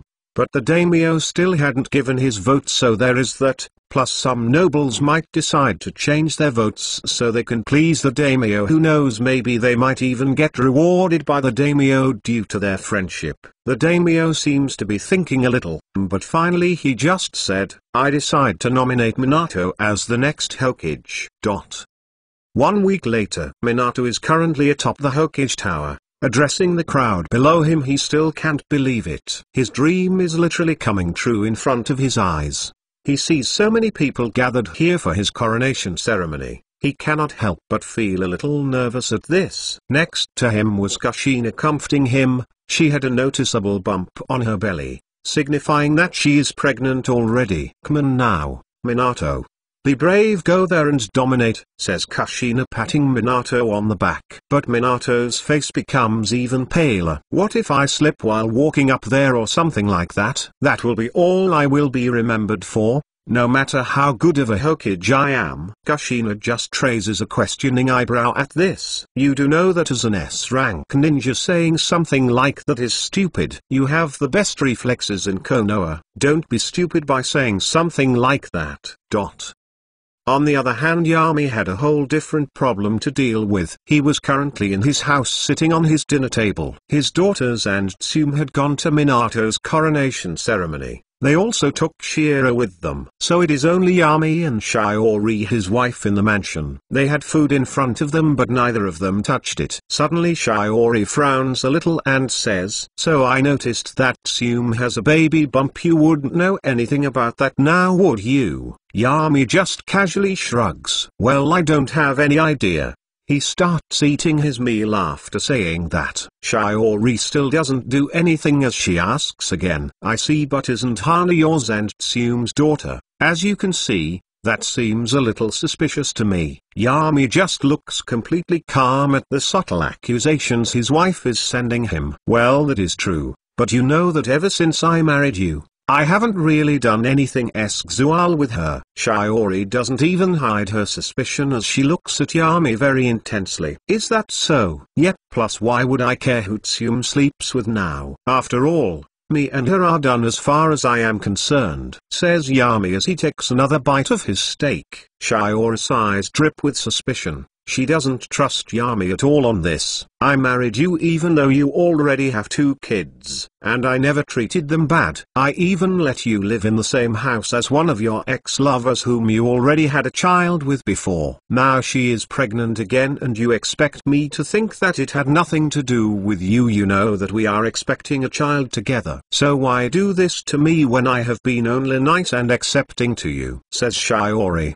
even as tears started dripping from her eyes as she said the last part. So please, I beg of you Yami, please tell me the truth. Yami suddenly stops eating. He still has an absolutely calm face on him, even while Shiori sobs in front of him. So you want to know the truth, huh? Asks Yami, and contrary to her expectations, Shiori strangely feels an icy cold feeling crawl up her spine as Yami continues saying, the truth is that I don't really love you. Shiori looks hurt by this, as she can't even look at Yami's face anymore. But Yami still continues. I married you because of the benefits that you have as the daimyo's daughter. You have nothing special, and you also aren't as smart as you think. Shiori just covered her face as tears flew down her face.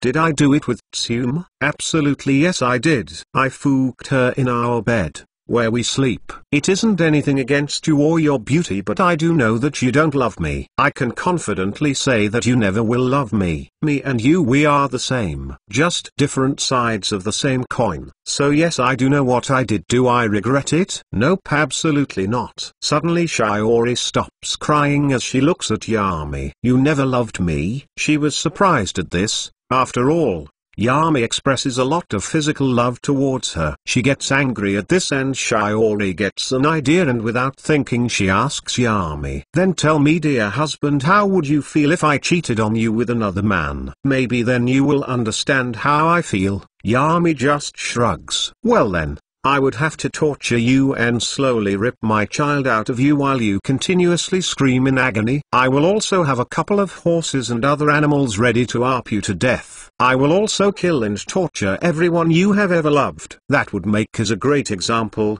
Maybe my next wife wouldn't dare do something against me after I make an example out of you," says Yami casually. Shiori's eyes widened and her pupils dilated. She is absolutely terrified when Yami says that. She had almost forgotten that she is married to the best killer Konoha has. But now she is rashly reminded. Yami suddenly just smirks again at Shiori. Also, yawn, I am sleepy, good night. P.S. This is a real looking harem-like relationship. I.P.S. They just don't work. So here it is complicated like this. We see how Shiori has been feeling during this time, as her mask finally cracked and she said her true thoughts. P.P.S. We see that relationship.I.P.S. are a little more complex than just simply love. Announcement: for every 1,000 power stones in this story, this will get +1 extra chapter plus the daily chapter. Check out my Patreon.com Holy Joker. There are 23 chapters in advance for Naruto, Dream to Immortality and a bunch of other stories that I write and publish in there. Discord.ggm9hgrm. Chapter 175 Allowed Raw. Chapter 175. Title: Allowed Raw. Yami smiles menacingly. Also, there is something you must understand, my dear Shiori. You belong to me. Your pussy, mouth, blood and flesh, everything of yours is mine. Suddenly Yami's maniacal expression calms down, as he leans back on his chair. And it isn't because you are a woman, or because you are my wife I have you because I want you. It's because I am strong. I am so strong that not even your father will be able to do anything against me. I can ruin the land of fire and sink it into poverty whenever I want. I hold the rabid dogs of the land of fire under a tight leash. I can also let them go whenever I want, says Yami casually. He has a cold glint in his eyes as he sees Shiori look at her hands, terrified. She finally understands the situation she is in, so she can't help but feel abject despair, finally understanding what monster she has married. Yami, on the other hand, just hides his smirk. He knows that Shiori has a dominant personality, so it is unlikely she will listen to Yami for a long time. But her fear of Yami will keep her in line. She is someone who Yami truly understands. After all, living with her for some time has helped him get a grasp on her personality. In a couple of years she will suppress her fear and start working against me. Well, it doesn't matter. I already put fail-safes on her just in case she decides to do something that is unfavorable for me. Think Yami, planning on how to manipulate her. Shiori isn't someone who is likely to be easily manipulated, especially since they are together almost 247. But I truly did cheat on her. Sadly for her, she isn't strong enough, so she has no right to complain. After all, I am not going to suppress my urges for my wife or something like that. I finally got power and have to restrict myself even when I have power. Then why the hell would I even need power if I won't use it? Thinks Yami, as he plans on cheating on Shiori again with another woman. This time though he will not have a child with them. His plan is to create Kiba, and after that, he will stop having so many children anymore due to them not being useful anymore. Yawn. Yami gets up after yawning, leaving a shocked Shiori alone. Well, he will obviously never let someone like his wife alone. If she did something stupid like cheat on him, well, he won't necessarily care. He will kill her and the perpetrator as well as his family. But unlike killing, if the rumors start spreading, it won't be easy to quell them so easily. Shiori should be glad that she is still useful to me. If she wasn't, well, people always have accidents. Schemes Yami, thinking of a way to kill Shiori. He knows that eventually he will have to kill her. She will obviously get older and less attractive, so he will then need a new wife. Divorces aren't exactly a thing in this world. People separate constantly, but after marriage, the woman can only run away and subsequently hunted down by her husband or clan. But Yami will never allow Shiori to run. That will cause too much political unrest and trouble for him. So it would be easy to have her killed and deem it as an accident. 3 months later, Yami Poff, I just look at the room around me. My big living room actually. The pregnant Tsume and Shiori are here and so are my daughters, Yoruichi and Hana. We are currently all sitting in a half-circle comfortable red couch, with a low rectangular table in the middle. We are all playing cards. I am currently intentionally losing. This will make me seem more normal and approachable to my family. They will see me as human and not some monster that does nothing wrong and they can't understand. After all, humans usually don't act nice when they encounter something they don't understand. Minato has been Hokage for 3 months already and I can't really say that he has been doing a good job at it. I mean, he is better than Hiruzen, so the ninja have a low standard which he passes with flying colors. He is also good with the civilians, so that is going good, but Konoha isn't experiencing some golden period or something like that. I remember that back in the anime, Minato was praised by everyone, but it seems that as I expected, he wasn't that good at leading Konoha. I mean, I have to admit that he has been trained his whole life to be a killer. So in comparison he is doing a pretty good job if you take that into account. But if it was me the one sitting in that chair, well, I am about to create a miracle management by this world's standards. As I am thinking this, suddenly a shaking sound is heard all around the table. Contrary to my families, my expression hasn't really changed. I have been expecting this for this whole month. I would have to be a certain type of stupid to not prepare for this situation. Roar. A very loud and terrifying roar is heard and a malicious chakra with killing intent descends, making my family freeze in place, even Tsume, who is a special jonin. Though the killing intent doesn't really affect me, I still immediately disperse it with my own chakra, and make 4 shadow clones that grab Shiori, Tsume, Hana and Yoruichi to take them away. Tsume is the first to ask Yami with a desperate look on her face. What is going on? My clone who is holding her just says, most likely an enemy attack. Judging by the chakra, it must be a tailed beast inside the village. Before Tsume can say any more, my clones use the Hiraishin and disappear in a dark flash. Then I too am surrounded by a dark flash and Fosh. I appear at the top of the Hokage Tower. Hiruzen is the two, together with some Anbu. He says, we need to take the 9 tails out of the village. Before he can say anything anymore, I say, I will take care of it, and also, I make on hand sign and, poof, I am covered in a large cloud of smoke, which when it clears out, there are hundreds of my shadow clones. I just swish my arm sideways and say, save the people of Konoha. Fosh. They all disappear in a dark flash. Then I just bite my thumb and clasp my hand on the ground. Poof. This time the whole Hokage Tower is surrounded in an even bigger cloud of smoke. Out of it come 10 giant bats as big as trucks, a mosquito lady and a giant red leech that has wrapped itself around the Hokage Tower. I just look towards the 9 tails. It suddenly also looks towards me. I just smirk at it mockingly. Wanna dance, little fox?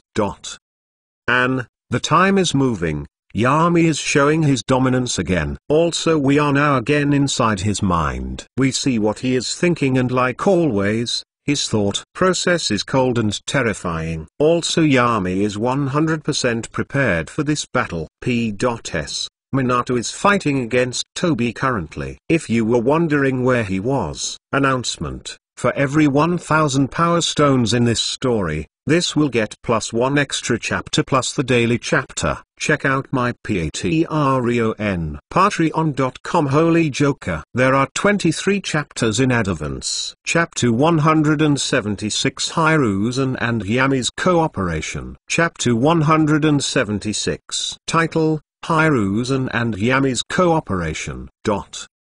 General Poff. Yami looks at the 9 tails. his eyes shining with a dangerous light in them. He looks at his summons. "Leech, disperse yourself and heal the people of Konoha," orders Yami. The leech immediately splits itself into many smaller leeches, and starts healing the injured. Yami plans to become the main player in this tragedy. He plans to turn it into his advantage and govern Minato's accomplishments in this. Mosquito Sage, use your mosquitoes to save as many people as you can. Try searching in obscure places like under buildings and such, continues Yami. He looks at the female-looking mosquito sage, the mosquito sage in the eyes. He knows that this is the most likely of his summons to try and plot against him, so he gives her a hidden warning by saying, "Be careful." To the ninja around Yami, it seems like he is worried about her. But the mosquito sage knows better. Even though she has never done something against Yami's interests, Yami has already noticed her intentions and has made it pretty clear to her that he will kill her if she either steps out of line or stops being useful to him. The mosquito sage just smiles nervously at Yami. She has known Yami for a while now,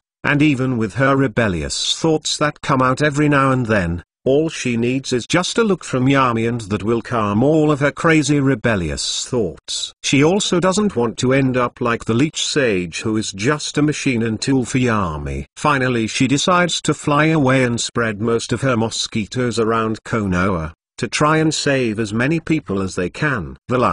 The bat sage just nods at Yami, already understanding its duty of having to protect the Inuzuka clan compound. The other Inuzuka Jonin have already summoned the rest of his bat clan, so he already knows the premise of what is going on.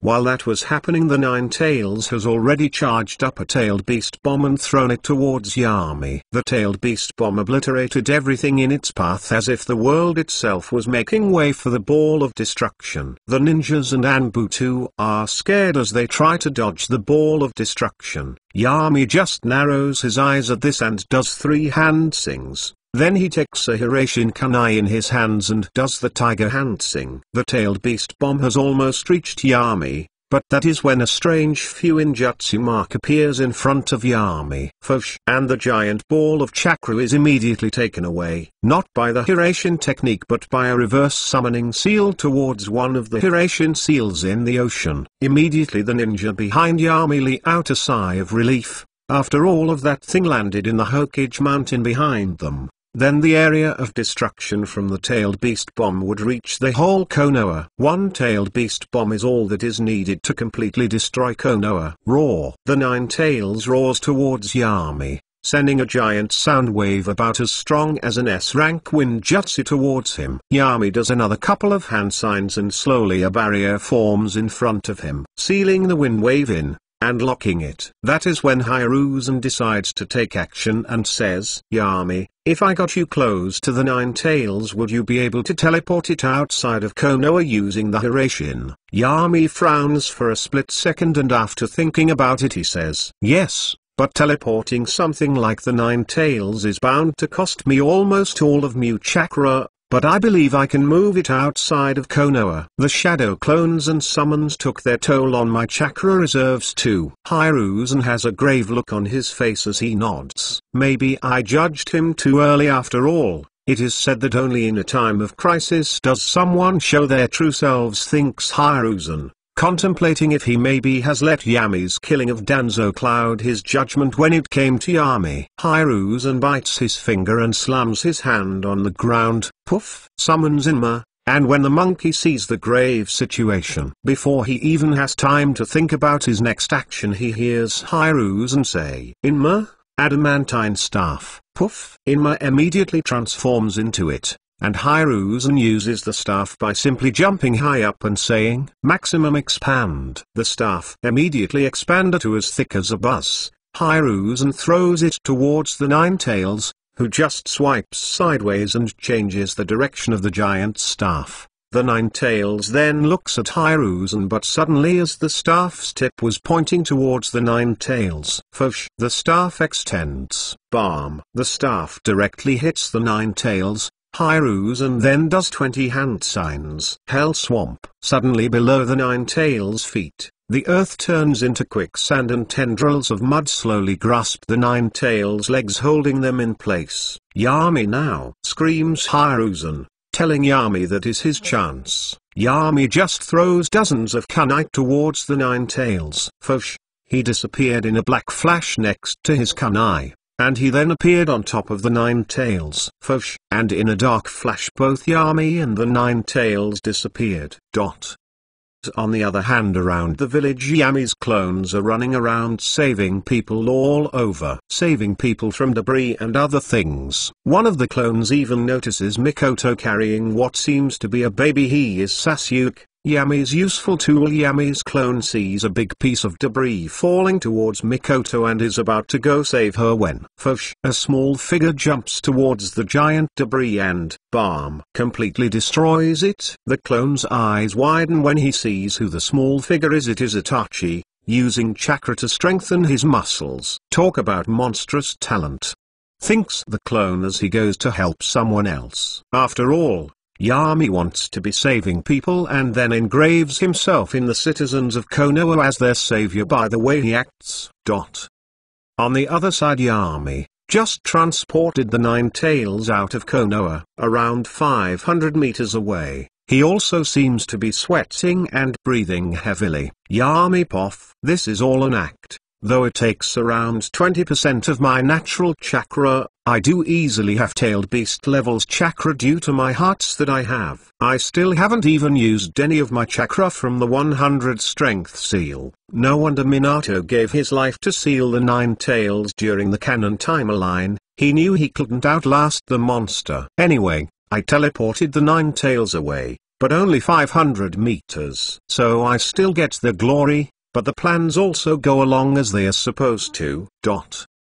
Author note: Yami is simply making the best of this situation. And how many people die on this? Why should that matter if it doesn't give any benefits to Yami? Also, Yami is going to use this to make himself appear as someone cold but still cares about Konoha. P.S. Like always, you get +1 chapter for that day if the story reaches 1000 power stones. Chapter 177, Nine Tails Sealed. Chapter 177. Title: Nine Tails Sealed.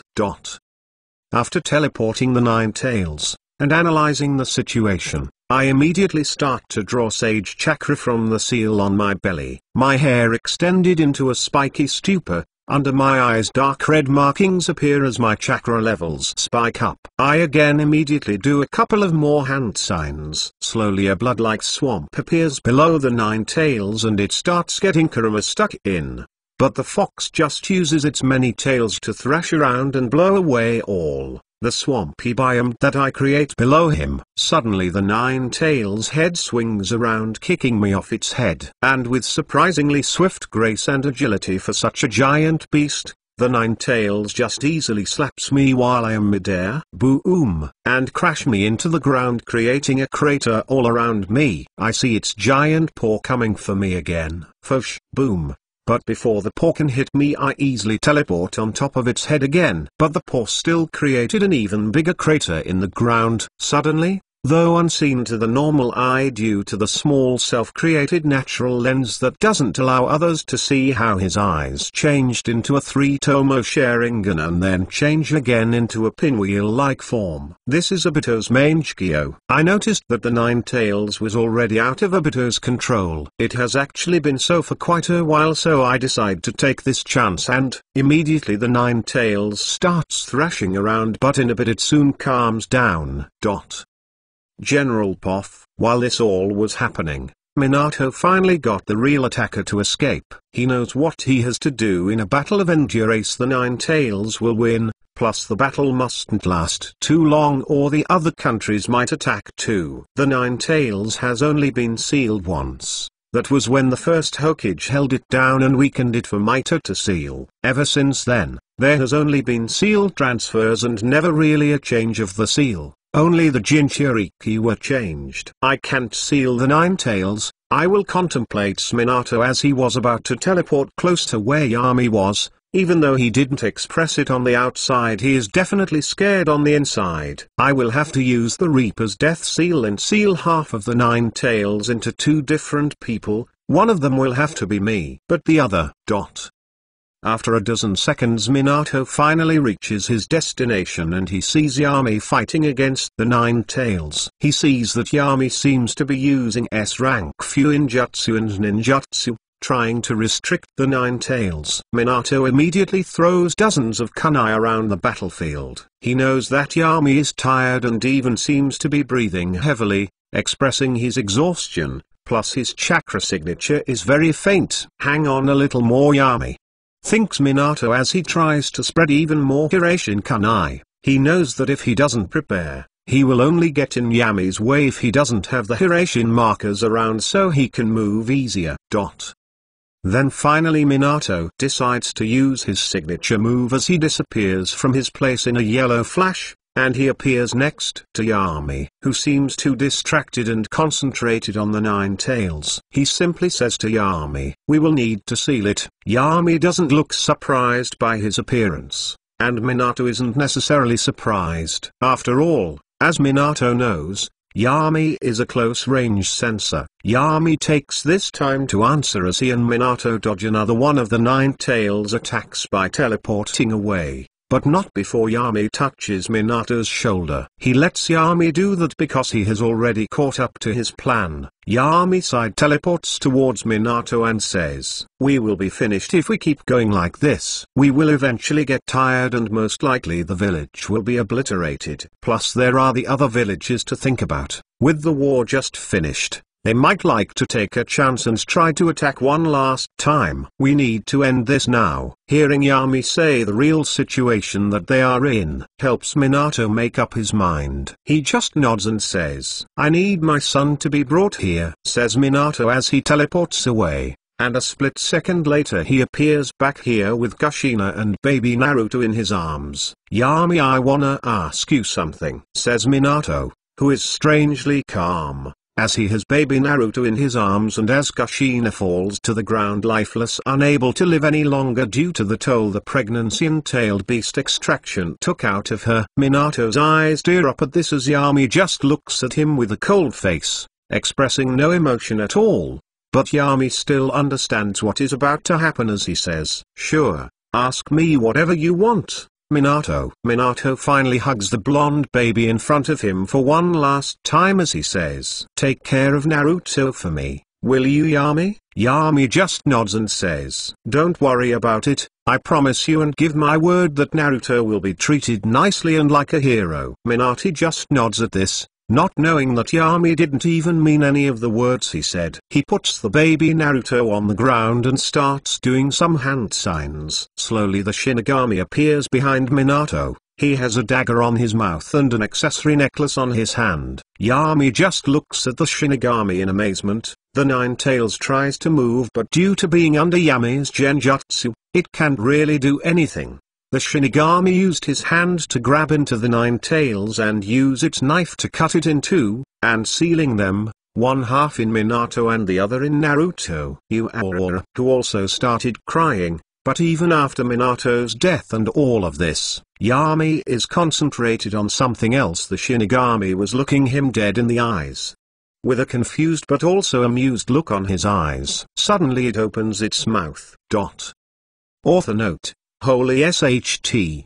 Apartment building got hit with lightning. I swear I am not making this SHT up. Fried my phone as it was charging, so I had to buy a new one. Thankfully all of my files are saved up. I will post again today. Sorry for the late update. P.S. Fried my TV too, but I never watch TV so it doesn't matter. PPS. Thankfully I didn't die or else I wouldn't have reincarnated since it wasn't Truck-kun.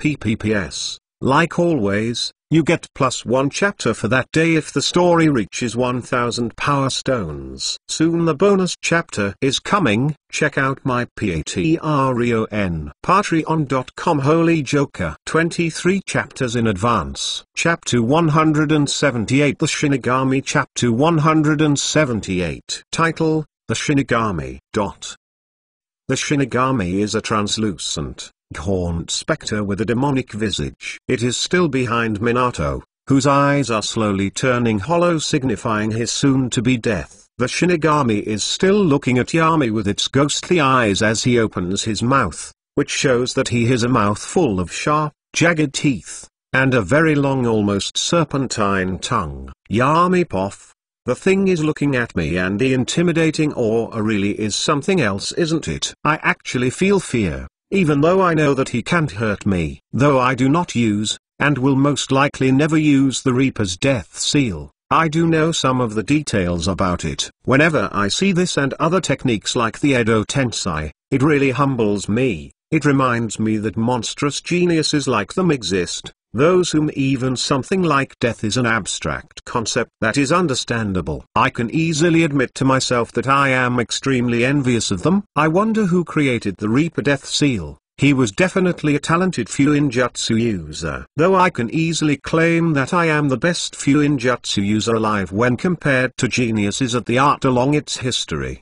I am nothing special. I see that he moves its mouth and suddenly a voice comes out of its mouth. You can see me? Ah, I understand now. The voice that comes out is hoarse and strange, as if it isn't supposed to exist. I see that it seems as if it noticed something. My body is already translucent, as I have already used Kamui to become intangible. Also, this thing seems to know something about me. I can easily guess that it must be my reincarnation. After all, that is the only thing even remotely special for me. I just look directly at the thing's empty eyes. My eyes locked into his as a malicious smile appeared on my face, and slowly a black hole opened in the middle of the Shinigami's chest. I simply say to him, "Tell me now, what do you know about me, or that hole will expand and kill you." The Shinigami just looks at his chest without even a look of worry on his face. I know that this is unlikely to work since it is not a spiritual attack. But he doesn't need to know that. I already know that. The Shinigami suddenly forks his snake-like tongue, licking the air all around him. I can see his jagged teeth as his face morphs into a terrifying smile. Ha ha ha ha ha ha ha, laughed the Shinigami. I have to manually turn off a little of the reception from my ears to stop them from bleeding. The baby Naruto on the ground is also protected by me. Before the sound can reach him, a wood enactment appears all around him. After finishing his laughter, it says, "You are not from here." Slowly the Shinigami starts dissipating as Minato is already dead and his soul sacrifice can no longer keep the Shinigami here. But I just look at the creature coldly and say to the Shinigami as I point my finger at it, "Tick tock, the clock is ticking. Just wait a little more and I will come to torture you to insanity. I will come and kill you all up there, so be careful." But the only things I hear is his laughter as it gets dimmer and dimmer, his laughter sounding as if someone who just heard something that was the funniest thing in the world. I was trying to guide him to get closer to me, but sadly it seems like it didn't work. I guess old beings like him could easily see through stuff like this. Sadly, I only have the Dagger of Soul Valley, which was absorbed by the red cube, which can help me hit soul beings. I mean, my cube can change forms into it and take its properties. But that is still useless. I am not dumb enough to approach him. Now I at least have a lead on my reincarnation. But I need to be patient on this, or else it will be a wreckage. I mustn't rush this, or it will have devastating implications. I don't want to lose everything just due to recklessness. I move the wood which is protecting Naruto away. I see a baby Naruto with whiskers and all that. He is crying, so I pick him up and rock him a little to calm him down. And he soon stops crying, even though his parents' corpses are only around 5 meters away. Obviously babies don't have something like a sixth sense that allows them to know if their parents died. I can already sense Naruto's chakra bubble up and his chakra reserves slowly raise up. It seems like I will have to take action. General Poff, it takes Hiruzen and his Anbu a little time before they arrive at the battle site. They see the wreckage all around. A whole forest has been leveled in the battle with the Nine Tails. Plus Konoha has devastating damages too, so they will have to start rebuilding soon, or they will not really be a great village anymore if they slack around. But since the Nine Tails seems to have been handled, At least they know that Konoha will at least not be completely gone from the world. Today is one to remember since Konoha was almost gone from the face of the world. Suddenly when they enter the place where the surge in chakra was felt before the Nine Tails completely disappeared. When they arrive there, Hiruzen has to stop himself from exclaiming in shock. The fourth Hokage, Minato Namikaze.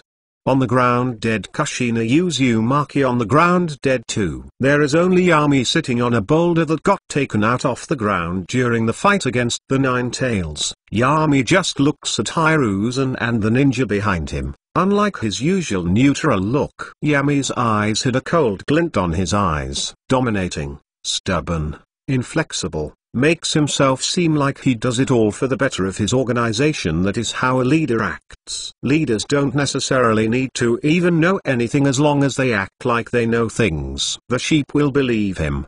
Think Yami. I need to dominate now. Finally I don't need to wear any more masks. Yami just opened his mouth, his eyes cold, with the full moon behind his back. I am going to be the fifth Hokage, says Yami simply. No matter if anyone wants to refuse this or not. Their instincts scream at them and they all get chills as Yami simply gets up and jumps down from the boulder. No one stopped him just walking away as he gave Hiruzen the baby Naruto. No one dared stop him. The dangerous atmosphere around Yami even stopped on his tracks. Someone like Hiruzen who has been in hundreds of close death situations. Yami wasn't simply exclaiming or explaining anything, he is simply informing everyone of his decision as he walks back towards Konoha.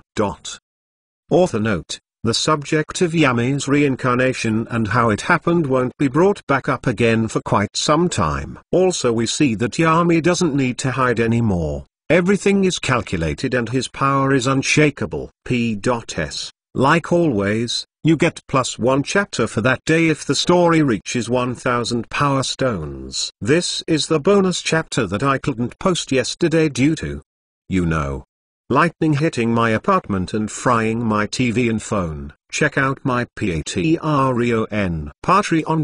Holy Joker. 23 chapters in advance. Chapter 179 Clinging Higher. Chapter 179. Title, Clinging Higher. Yami Poff. I just walk away from the destruction behind me. Sigh. Finally I can stop wearing masks and can act like myself. I know that having a mask on for such a long time because the mask can become the real you. It's like someone acting like a clown in school. He will start acting like a clown, even trying to make people laugh again even when he is outside of school. When that mask is useless, it is a change that won't be noticed by him. After all, the change is so subtle that it is almost unnoticed by the person. Back in the day I had to remind myself that I do not love my new mother, or else my mask might have leaked in and changed my true personality. The best liars are the ones who can lie to themselves, and when that is taken to the extreme, well, now you have a big problem in your hands. But that isn't a problem for me. I know just the right amount of lies to believe about myself. I immediately don't trust those lies when I am done with them being useful to me. I look at the Jonin uniform I am wearing and notice that it has some scratches. Immediately I use some wind chakra around my body. It immediately obliterates all of my clothes. After that, I use some chakra in an invisible seal on my body and I am surrounded in a cloud of smoke, and as I walk through the smoke which drifts away as my body moves, I now have a brand new Jonin uniform. My control over Fuinjutsu has gotten pretty good. Now that Minato and Kushina are dead, I will become the fifth Hokage after a brief emergency voting process, which I will obviously win. I didn't build up this political power just so I can wipe my ass with it. Except the Uchiha, there are only other minor clans who are rent on my side. Even clans like the Yamanaka and even Sarutobi clan, they are kind of neutral, but will still take my side. But who knows though, the Sarutobi clan might betray me and vote for Hiruzen since he is part of their clan. But that doesn't matter at all. I have way more than 51% of the votes needed to win. Obviously the civilians of Konoha only vote the civilian council members, who represent their interests. I have them all in the pocket, which is already 20% of the votes. But the civilians have only enough voting power to not bother the ninjas. The daimyo, nobles, current Hokage which is unavailable, and the Konoha clan heads. General Poff. 18 hours later, after the Nine Tails attack, some villages decided to try and probe how much Konoha was weakened. Their spies told them that the fourth Hokage, Minato Namikaze. Immediately other nations tried to send ninja to travel to Konoha because of a mission, but they were all killed. No sign of who did it. But as soon as they entered the land of fire, not even their bodies were found. It is as if they disappear from existence when they enter it. But that is when they got the news, not from their spies, but from the merchants who traveled to Konoha. 2 days later, a ceremony was being held in Konoha, where the whole village is already rebuilt. The streets were packed up to full capacity. They wanted to see the new Hokage. It is all thanks to him why they were able to return back to their normal lives. Finally, atop the Hokage tower, Hiruzen appears, with the daimyo right next to him, and that is when Hiruzen uses a Fuinjutsu seal to amplify his voice as he says, "Let us welcome the fifth Hokage of Konoha, Yami Inuzuka." That is when the crowd can finally see Yami, as he is wearing his Hokage uniform, which consists of a white robe with plenty of red decorations on it, plus the hat also with the fire kanji on it. Woof! Immediately the crowd started cheering for Yami. After all, he had rebuilt Konoha within a day, as soon as he became Hokage. As the crowd continues cheering, Yami simply puts a hand up, and with a slight smile on his face he says, "Everyone, can I please have a moment of silence to say something?" As Yami says that with a calm voice, everyone stops cheering, but their excitement wasn't down at all. They simply listened to what Yami said. It is as if an invisible power of will settled upon them. They cannot help but look at Yami, who expressed absolute confidence in every movement that he made. Yami is a fresh air to them, who are used to a Hokage who is uncertain of his actions and even asks for their forgiveness, as Hiruzen did when he showed them the demon fox baby, and telling them that Konoha would need their help to survive and everyone should work together as one big family. Yami Poff. While looking at the people below me, I can't help but think of the different things and actions that I have taken to get here. I don't regret any of them. With the knowledge I had during the time, I have made the perfect decision in every one of them. I chose the perfect road to power. I took every opportunity that was given to me. Killing, slaughtering and torturing people, I regret none of them. I did all of those things to normal people, ninja, children, parents, elderly and even some disabled people.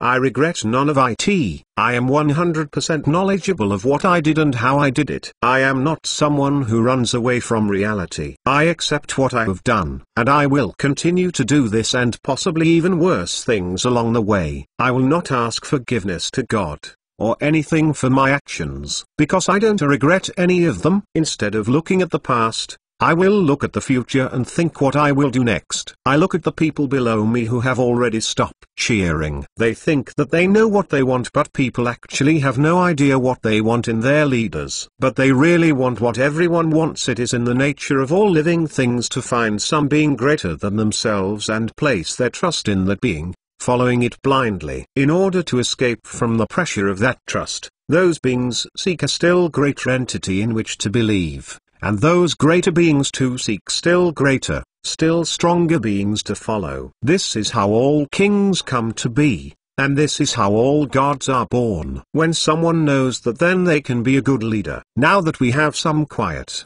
I, Yami Inuzuka, would like to tell you all that Konoha's people are good and amazing people, and I will make Konoha the greatest. A lot of people might not like me being the leader, but to hell with weaklings like them who cannot handle power and responsibility. Make Konoha the greatest. As I said that, I smiled and waved towards the people. My smile is casual, but not too casual either. But I did want to show that I am 100% sure of what I am doing. As soon as I say that, I get a thunderous roar in response from the happy people. They obviously don't know SHT of what I am saying, but really, they don't need to. After all, Most of the population is made out of dumbasses. I obviously stole some tactics from my first life politicians. After all, it has already been proven to work. Obviously the smart people won't buy into it, but who cares what they think, after all they are a minority. Now comes the next part of my plan.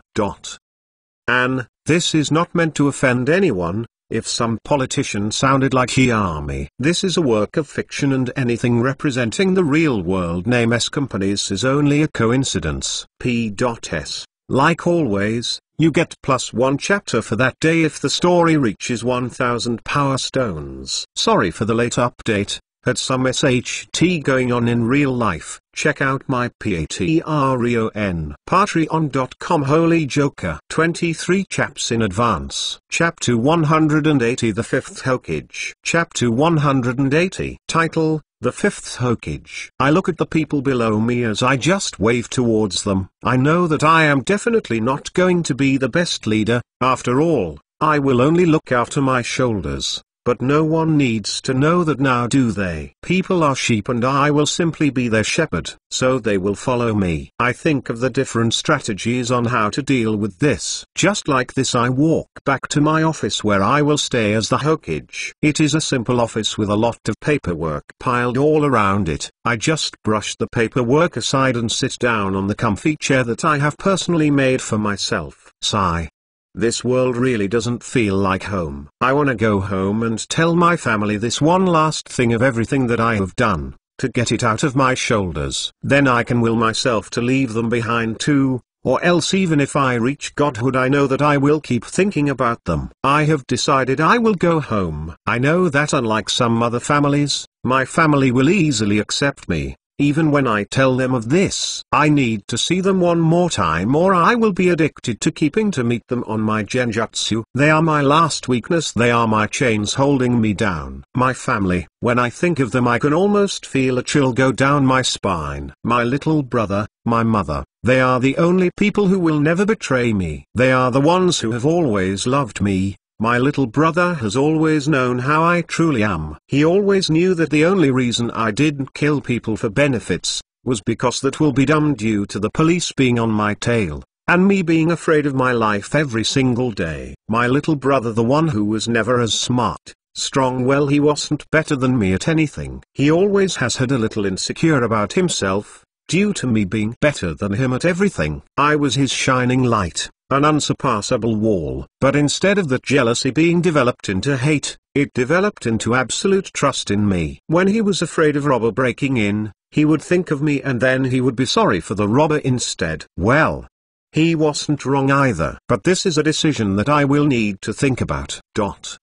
Just like this one day passed, I contemplated my biggest decision for myself. I know that using genjutsu on myself to relive some memories will start being addictive. I am not someone who will not face their mental problems. I don't need a weakness like that, so I will return home. I will look my family in the eyes and then I will leave them. I am sorry, mother, brother, I gave up my dream once for you in my first life. But this time, I will be selfish. I know that you will understand. As I decide to do this, a small smile appears on my face. After all, becoming the Almighty God doesn't come without giving up some things. But even knowing what I will have to do, I can't wait to go back home. Currently I am still sitting on my new office chair. Also, the paperwork isn't around here anymore and there is a tea making pot and stove on the side and 2 chairs in front of me. My clones already took care of everything while I needed time to think in my decisions. I have everything prepared and I can feel a heaviness on my heart settle down. I can finally think clearly again. As expected, when I have free time my mind always wanders on things like this. But I didn't even go to college in my first life, even after all of that studying. Not that I really even wanted to go to that college, it was simply the major where most money is made. That is when the door to my office opens. There come the elders of Konoha, whom Hiruzen is part of. I know that he isn't exactly fond of me, but I don't care. After all, if I try to please everyone, I will just end up as the most like dead man in the world. The elders sit down and Hiruzen simply summons a chair, They all sit down, and as they do so I simply say, "We need Tsunade back to Konoha." Immediately the others react by their body language, showing surprise. Hiruzen is the first to speak by saying, "I don't think she will agree so easily." When I heard him say this, I just put my hand on the side as my Anbu delivered a stack of paper to me. I just throw them to another side of the room where my clone appears and takes them. While this all happens, Hiruzen and the other two elders are a little surprised at this. Hiruzen was always surrounded by paperwork. Well, my system is made for absolute efficiency. The .U.ments have to be on the Hokage's hands before they are signed to make them official. I don't even do this when they are not here. They go straight to my shadow clones. But whatever, it doesn't matter. Well, Konoha needs her. If she doesn't come, then she will be simply branded a missing nin. If she can't comprehend even that, then she will be kidnapped and we will breed the Senju clan out of her. I say that calmly as I interlock my hands and lean on the table. Hiruzen seems angry at this. Well, I can understand that. After all, he has known Tsunade since she was little and pretty much raised her. Also, Hiruzen's teachers were the second and first Hokages who were both Senju. You doing this will turn the whole Konoha against you, says Hiruzen, clutching the armbands of the chair so hard that cracks started appearing on them. As his chakra spiked, I just looked at him calmly. No trace of nervousness on my face. My eyes are cold and calm, as I am not affected by this at all. Well, we are ninja, so this will obviously be done in secret. If Tsunade agrees with this or not, it doesn't matter. Also, if anyone spreads village secrets like this, my eyes get cold as I look at Hiruzen. Boom! My chakra flows out of me, easily taking down Hiruzen's. Never question my decisions, Hiruzen. Konoha will finally have a good Hokage. What do you expect us to do then? Just let the Senju bloodline die off and dissolve to nothing just because of a woman's feelings? Never again let your feelings influence your decisions. As I say that, my chakra flow settles down and returns back to me. Also, if I see anything suspicious from either of you, I will put you all in a coffin. You are here to advise, not question my decisions. So you simply advise and listen to my decisions. Author note: Yami is expressing dominance. It is a ninja village and he now has enough power that he doesn't have to beat around the bush just to get something. He will simply order and he will get it. Also, Yami's character is developing. He doesn't feel comfortable putting himself under a genjutsu at any moment. After all, now he is definitely under Black Zetsu's gaze. Also, contrary to his usual monstrous thinking process, when he thinks about his real family, he has a certain softness in it. They are someone Yami still loves even after all these years. P.S. Like always, you get +1 chapter for that day if the story reaches 1000 power stones. Bonus chapter coming soon. Check out my Patreon.com Holy Joker. 23 chapters in advance. Chapter 181 Tsunade. Chapter 181. Title: Tsunade. A couple days after that, in a gambling town in the Land of Fire, Tsunade is in a bar drinking herself to sleep. Sleeping with alcohol is better than sleeping with nightmares, thinks Tsunade as she looks at her 20th or maybe 40th cup of sake. She hasn't been sober ever since Hutch's death. She knows that this is not healthy, and not exactly good for someone young like Shizune. That is also one of the reasons why Shizune is currently sleeping in the hotel. Suddenly she senses someone approach her. She gives the person a side glance. What she sees is a below-average looking middle-aged man. He seems to be extremely balding and had white hair with black eyes and a stubble for a beard. He is also wearing a suit, but it is disheveled and he seems to be missing his tie. Tsunade notices that he seems like a normal person. She used a chakra sensing technique and came to the conclusion that the chakra is also at civilian level and he didn't have the turbulence that one has when he uses the transformation jutsu. The old man notices Tsunade and he comes drunkenly wobbling towards her. When he is close, he goes to cup a feel of her breast. Thinking that he is being sneaky, but obviously Tsunade noticed this and without even needing to look, she grabbed the man's hand by the wrist. A broken wrist should be enough to teach him a lesson. thinks Tsunade as she exerts a little force on her grasp, but she is surprised, as that doesn't work at all and the man seems to smile at her. Immediately her ninja training kicks in as she dispels the alcohol in her system. A cloud of alcoholic fog comes out of her mouth as she looks at the man in front of her. Next she uses all of her power to crush the man's wrist, but to her shock the man doesn't even budge. She looks at the man in the eyes as a frown forms on her face and she releases her grip on the old man. After that, she just sits down on the table and grabs another cup of sake. Her mood seems sour. She also notices that no one even seems to have noticed the exchange. She takes another sip of her sake cup. Aren't you supposed to be a cage now? Do you really have so much free time? Asks Tsunade sarcastically as the old man sits down in front of her, on the same table. Slowly the old man's white hair turns black and it starts to grow back into a full head of slightly spiky back hair, and the old, pudgy and below average face slowly reconstructed into a handsome one with the Inuzuka tattoos on both cheeks. Tsunade just sighs and drinks her date cup in one go. Don't you have something better to do than stalking me, Yami? Didn't you get over your whole crush phase by now? You are like 24 now, says Tsunade casually. Yami just shrugs, as he calls over the waitress. As she gets close she gets a blush on her face and says, "Hello. What can I get your order, Yami-sama?" Yami smiles back at her. "Well, hello the sweetie. Well, you could get me some more of you, that is for sure," says Yami in a flirtatious way. The waitress just giggles at Yami. She clasps her cheek with her hand and she fidgets a little. "Come on now, Yami-sama, if you say things like that." Tsunade looks at this and quickly gets annoyed and, bam, she bangs her fist on the table, looking at Yami and the waitress with an annoyed look. "Go and get a room, you two." The waitress immediately walks away, scared of the aura Tsunade was releasing. "Sorry, I will get you the usual bone steak, Yami-sama." As the waitress walks away, Tsunade looks at Yami questionably. "For a busy Hokage, you for sure seem to come here often." As Tsunade says that she is about to take another sip of her refilled sake cup. Fosh.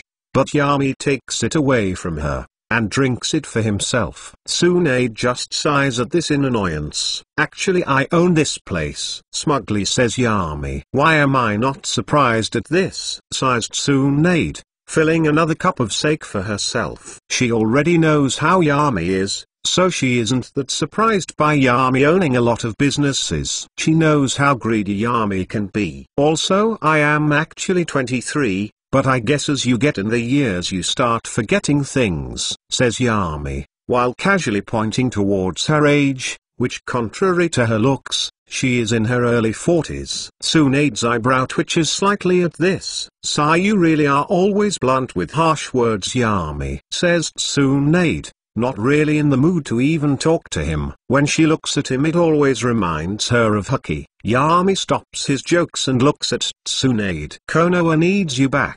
Tsunade's hand stops mid-swing as she is about to drink. "I am on vacation." Yami's eyes turn cold immediately and his friendly aura changes, turning cold. That is when Tsunade starts laughing. "Ha ha ha, I knew it." Yami suddenly stops and chuckles. "You got me there. I guess I have been on edge lately." He understands that Tsunade just acted a certain way to make him act like she wanted. Tsunade chuckles at this too. She knows Yami better than anyone in Konoha, even better than Okaimayu. Yami literally obliterated part of her spine on some petty agreement when Hucky was alive. She can definitely guess what Yami will do if she refuses him. She isn't that dumb. "I knew that it was only a matter of time," thinks Tsunade. She knows that as soon as she leaves Konoha.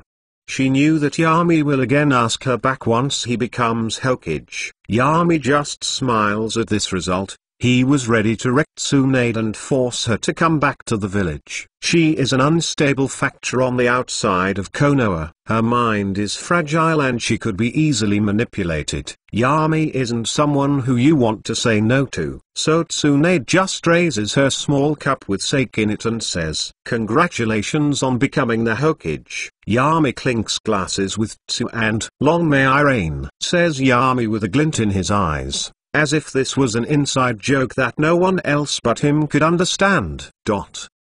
Author note: Yami and Tsunade didn't talk about Hoki due to it being a SENSITIVE subject. Also Tsunade knows better than to say no to Yami.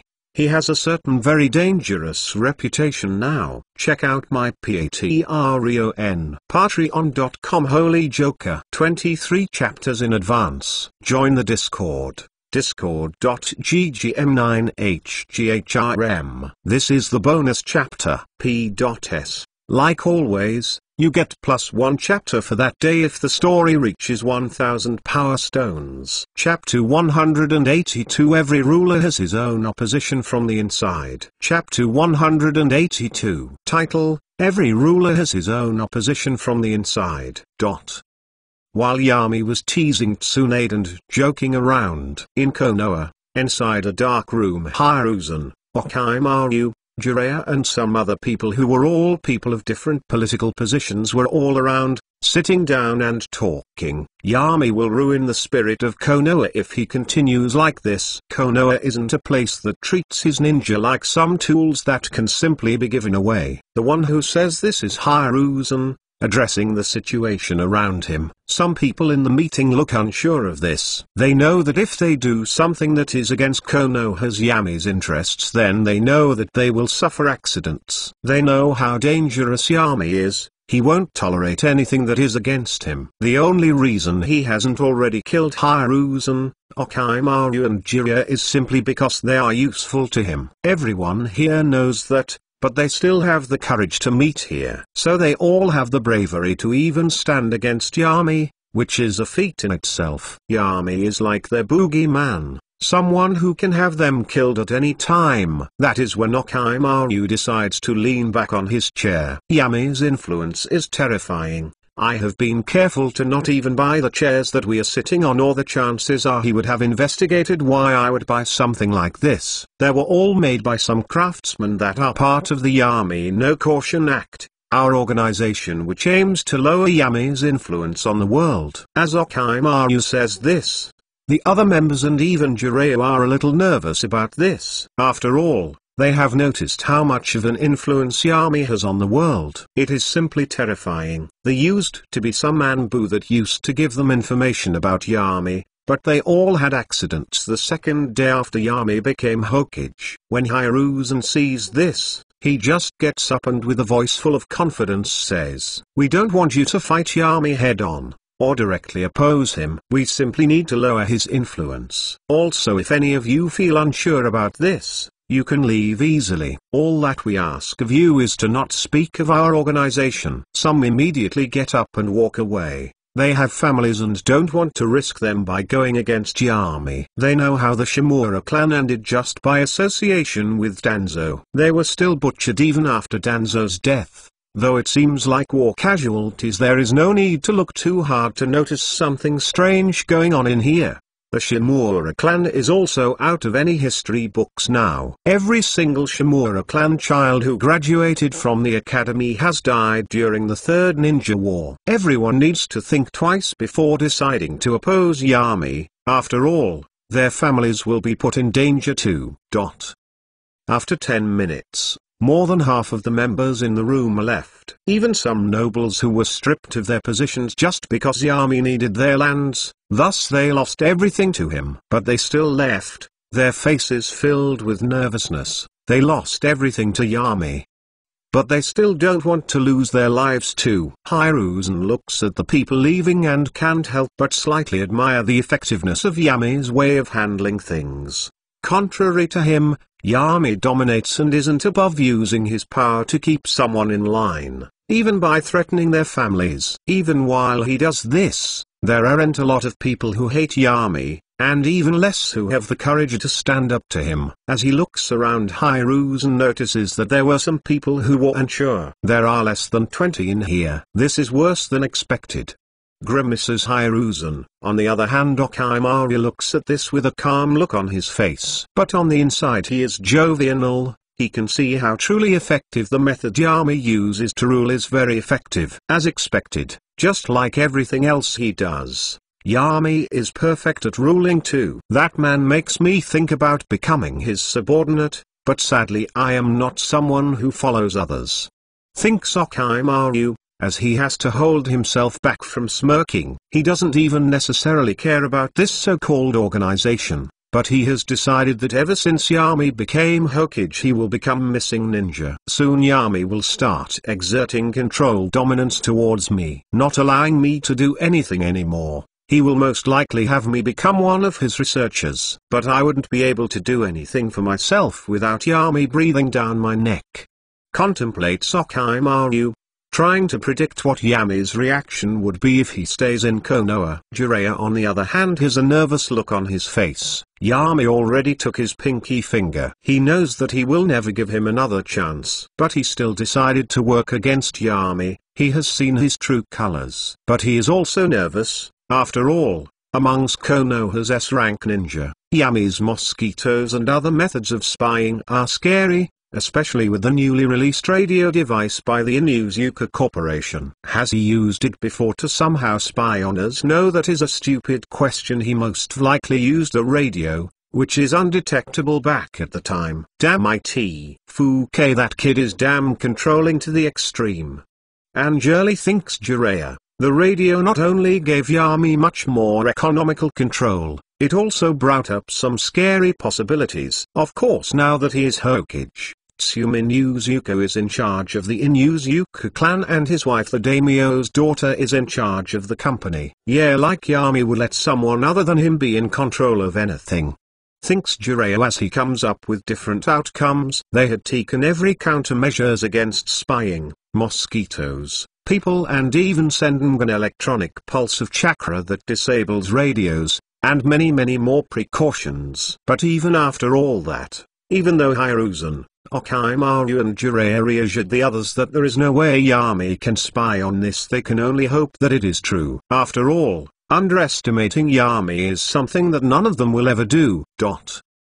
Yami on the other hand, was just casually walking around Konoha, with Tsunade at his side. He had teleported her and Shizune right back to Konoha. Now he is taking Tsunade to his office, to assign her a new position. As they walk, Yami just extends his arm towards Tsunade. She looks at his arm and sighs. You know, people will start talking if I do something like that. Plus, aren't you married now? What would your wife say about it? Yami just stops at this and looks towards Tsunade and looks at her as if looking at a stupid person, which kinda ticked off Tsunade. But before she could say anything, what? Are you some academy fangirl that feels nervous just by holding hands with a boy? Says Yami, with a joking tone to his voice. Tsunade sighs annoyingly and grudgingly she grabs Yami's arm a little harshly and interlocks it with hers. Yami just smiles at this slightly and Tsun frowns in fake annoyance, both remembering the past. That is when Yami says, Tsunade. Author note. Okay, my chapter naming sense is getting worse and worse. Can you blame me though? I have been doing it for 182 chapters. P.S. Like always, you get +1 chapter for that day if the story reaches 1000 power stones. Check out my Patreon.com Holy Joker. 23 chapters in advance. Chapter 183 Facts. Chapter 183. Title, Facts. Yami just looks at Tsunade remembering the past. The way he used to be so weak and powerless. He no longer is like that. He has no rivals or true enemies. Just like he likes it. He will never let anyone or anything evolve to anywhere close to his strength.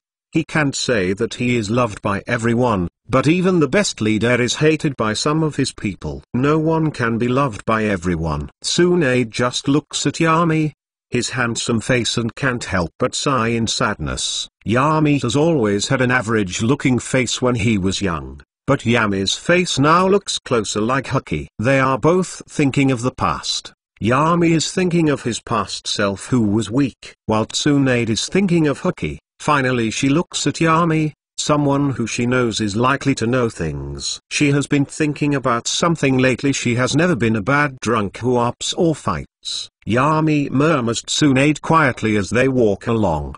Yami just looks at her, when he hears her call his name. Tell me something, says Tsunade as she looks at Yami's eyes. Her brown eyes with confusion on them, locking into Yami's eyes, who are always full of confidence and have a certain dark coldness into them. "Sure," answers Yami simply, as he turns to look in front of him. The people around him are just simply looking at him, some bowing their heads, not even expressing anything about Yami and Tsunade interlocking their arms. Suddenly Tsuan comes to a realization and looks at Yami. So it is some genjutsu, but to be able to cover me without me even noticing. Not anyone in the Uchiha clan alive can do that, thinks Tsunade, not really surprised that Yami has gotten even stronger. His hunger is still there. He will hunt for more power. "Yami, you truly are pitiful." As Tsunade thinks that, she looks at Yami. She already knows how his life has been up till now, always alone and the people close to him dying. She also wants to be like him, having his son die, but even after that to just keep walking forward and move on. That is inspiring of Yami. Still, even while she thinks that, she still gathers the courage to ask Yami, "Yami, tell me what happened that night." Yami suddenly stops and turns to look at Tsunade. Tsunade can't figure out at all what he is thinking. His ever-present cold and nonchalant eyes look at Tsunade. Sigh. Yami just sighs a little, and he starts walking again, his eyes staring in front of him. "Do you want the truth or just plain facts?" As Yami says this, Tsunade remembers Yami's saying about the truth. So she simply answers, "I want the fact." For a split second a flash of ms.e.m.e.nt flashes past Yami's eyes as he is about to answer, but two familiar people are walking towards them. One of them seems to be FL.U.S. tired and angry. They are Okimaru and Jiraiya. Okimaru seems to be holding Jiraiya's back. "Let me go, Okimaru. I want to ask Tsunade to her face if she is fucking Yami." "You fool, you want to ask right now? This is the worst time possible." "I don't care. Next time instead of losing your pinky, you will lose your head." "I don't care." As this argument continues, Yami just looks at Okimaru and Jiraiya, who are approaching while arguing with each other. Okimaru is wearing his Jonin uniform, while Jiraiya is wearing his usual attire, which consists of a green short shirt, kimono and matching pants, under which he wore mesh armor that is visible at his wrists and ankles. He also wore handguards, a black belt, traditional Japanese wooden sandals, and a red huri with two yellow circles on each side. He is also carrying a large scroll on his back, and he wore a horned forehead protector with the kanji for oil, which denoted his affiliation with Mount Myoboku. Okimaru just sighs at Jiraiya's foolishness. They all know how dangerous Yami can be, and he still went to confront him. He could even expose our YMCA alliance. Yami is someone monstrous. We can't underestimate him at all, thinks Okimaru, while contemplating on how to get out of this. Finally he made his decision, and as Jiraiya was about to scream at Tsunade, that being the first thing that he would say to her in the last years that he hasn't seen her. But contrary to Anon's expectations, Tsunade just says, "Yes, me and Yami were in a relationship, but not anymore." Immediately Jiraiya is frozen in shock, unable to move, and his mouth is wide open. Tsunade then is about to nudge Yami to come along as they walk hand in hand, but Yami doesn't wait for other people to do the leading. He is the leader, so he controls the situation as he and Tsuan walk forward. "That was unexpected," says Yami, as he has to regulate the genjutsu around them again. It was a genjutsu that is activated with the sound of his feet hitting the ground. It also only affects people with a chakra amount below genin level. Tsunade just sighs. "I already shut him down dozens of times years ago. Plus there are more important things to talk about. Tell me the facts about the night Hoki was conceived." Yami looks at the sky when he hears Tsunade ask him again. Fosh. They both discover in a bkak flash and appear in Yami's office. What is it with all of the theatrics? So there was something wrong with that night, or is Yami just doing this because he is bored with the Hokage duties? Thinks Tsunade, trying to figure out the truth.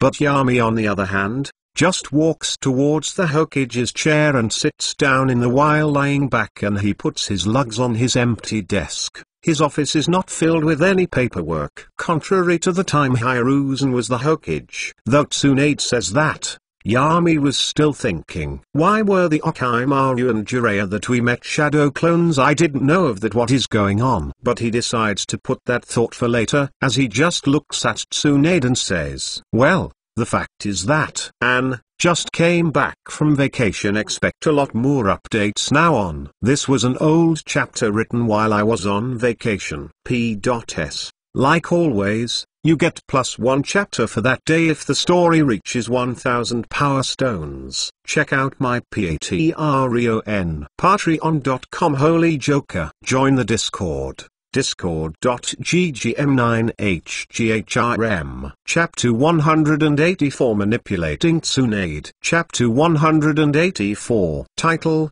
Manipulating Tsunade. Yami Poff. I just look at Tsunade as I lie back on my comfortable chair. I can sense my clones all around the Hokage Tower. They are finishing some paperwork and renegotiating contracts from the previous administration and the previous Hokage made. Honestly, I never thought of it, but I am actually getting better with contracts and economics as my shadow clones negotiate things like this. My net worth is around 440 billion yen now. Konoha is getting better and better. And of course cheap labor is being done in other lands where it is cheaper. I love capitalism. Anyway, as Tsunade is waiting for an answer from me, I think back on the night I had with her. That used to be the best night of my life, but I already have had better. I mean, even my wife is better than Tsunade. Even though our relationship is a little stranded lately, especially with Kiba's birth, and yep, he wasn't a reincarnated person either. I have had my mosquitoes keep an eye on every newborn in Konoha, and if they sense any abnormalities with them, it will be immediately reported to me. I even have some in the other villages, but sadly I can't follow every birth so far away. After all, I still have to be careful. So tell me, why the long silence? As Tsunade says that, I finally decide what to say. Obviously it's not the truth. I did after all predict that Tsunade might feel that something was fishy that night. I just look down regretfully when Tsunade asks that. The day Haki was conceived, that is the day where I regret the most. My control over my LUSD slipped, and it wasn't only you who was drunk and pushing for something more to happen. So no, you didn't do anything like help me. As I say that, I just sigh heavily. I get up and walk towards Tsunade, who hasn't sat down at all. As I am next to her, she has to look up at me, due to my height. Haki, our son, is already dead, so get over it, Tsunade, I said to her, as I put my hand on her shoulder. But her eyes, who are now locked into mine, they narrow, and a frown appears on her face. Her eyes have anger behind them. So do what then? Forget about him, criticizes Tsunade, unwilling to do something like that. I just smile at this, and cup her cheek and wipe a tear that was about to slip out of her eye. No, but I am not someone to dwell on things that I don't like. Do you know what I do to things that I don't like? I kill and obliterate them. I obviously don't say that, but what I just decide to say, I change them. Tsunade looks confused at this, so I decide to further explain it to her. While studying medical ninjutsu, I have come to a very shocking revelation that death is only a state of being, not something gone forever. I shall revive Haki, and then we can live together like a true family, I say to her as I envelop her in a deep hug, acting as if I didn't notice her shocked look. So I would like you to smile some more, Tsunade. So come on now, Tsu, and fall in love with me, become my ally. So I don't have to kill you, Tsunade. I am a liar, a thief, a lover and a cheater, so I am not going to spare you, Tsunade. You have grown into an uncertainty. This is your decision. You are either with me or against me. Tsunade decides to hug me back slightly. I smile at this. I see, so you get to live, Tsu, and unless you decide to act against me, that is.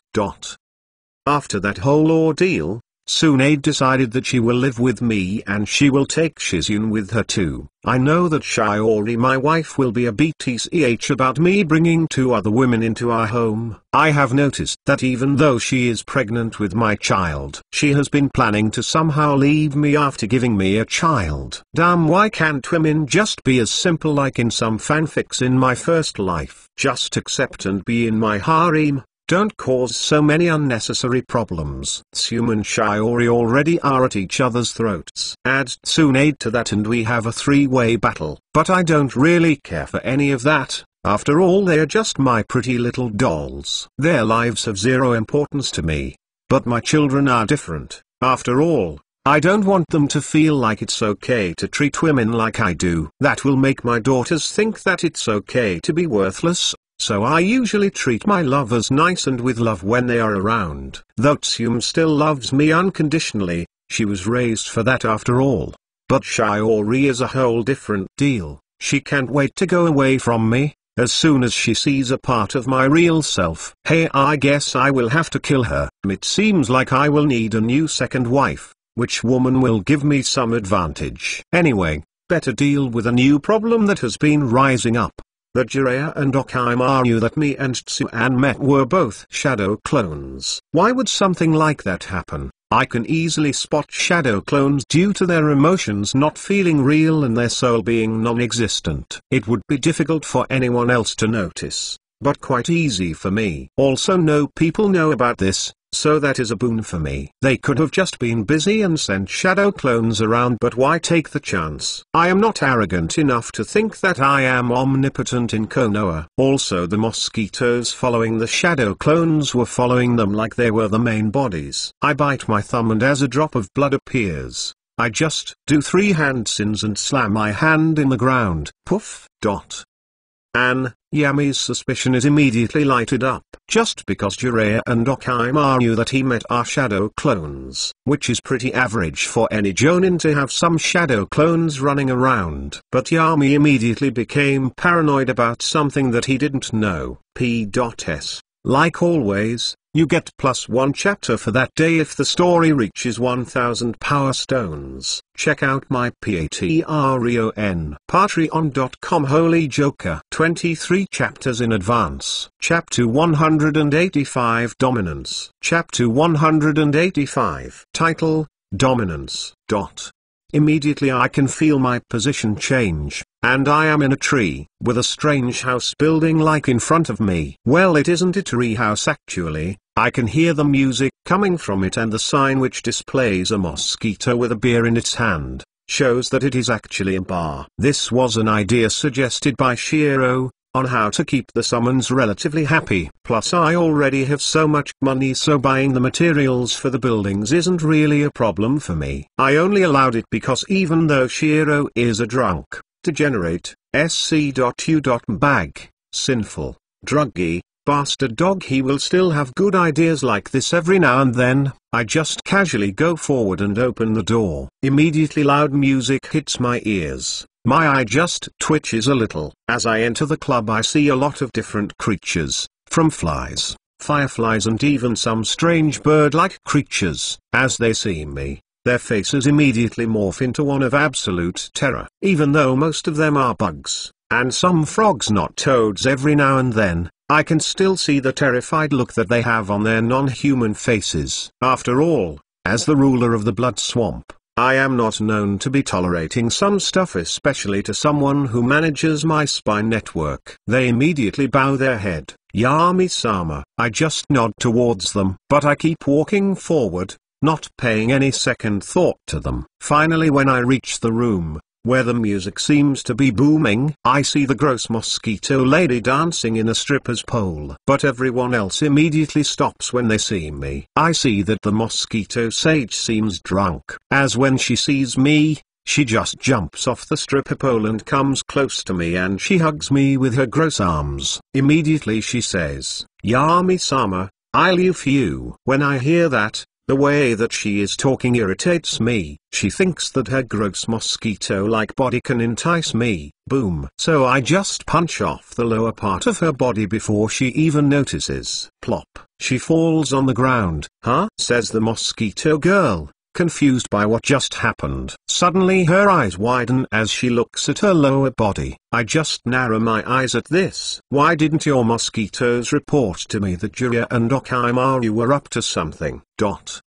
General Poff. I don't know, Yami-sama. I swear that I know nothing, says the mosquito girl in full-on panic. Her mind already instinctively flushed the alcohol out of her system. She can see that Yami might decide to kill her. On the other hand, Yami just looks at her with a cold look in his eyes. I see. So you, as my main source of information, don't know what is going on. Well, now I wonder how useful of an informant you are now. Immediately the mosquito sage feels chills all over her body as soon as she hears the word useful said by Yami. She knows that Yami will kill her if she is no longer useful to him. Fosh! Yami immediately disappeared from her field of vision, and that is when, bam, she felt a powerful pressure behind her head. As her head is bashed on the floor, creating a small crater in the floor as the whole building shakes. Maybe if you weren't messing around here you would have known that something was wrong.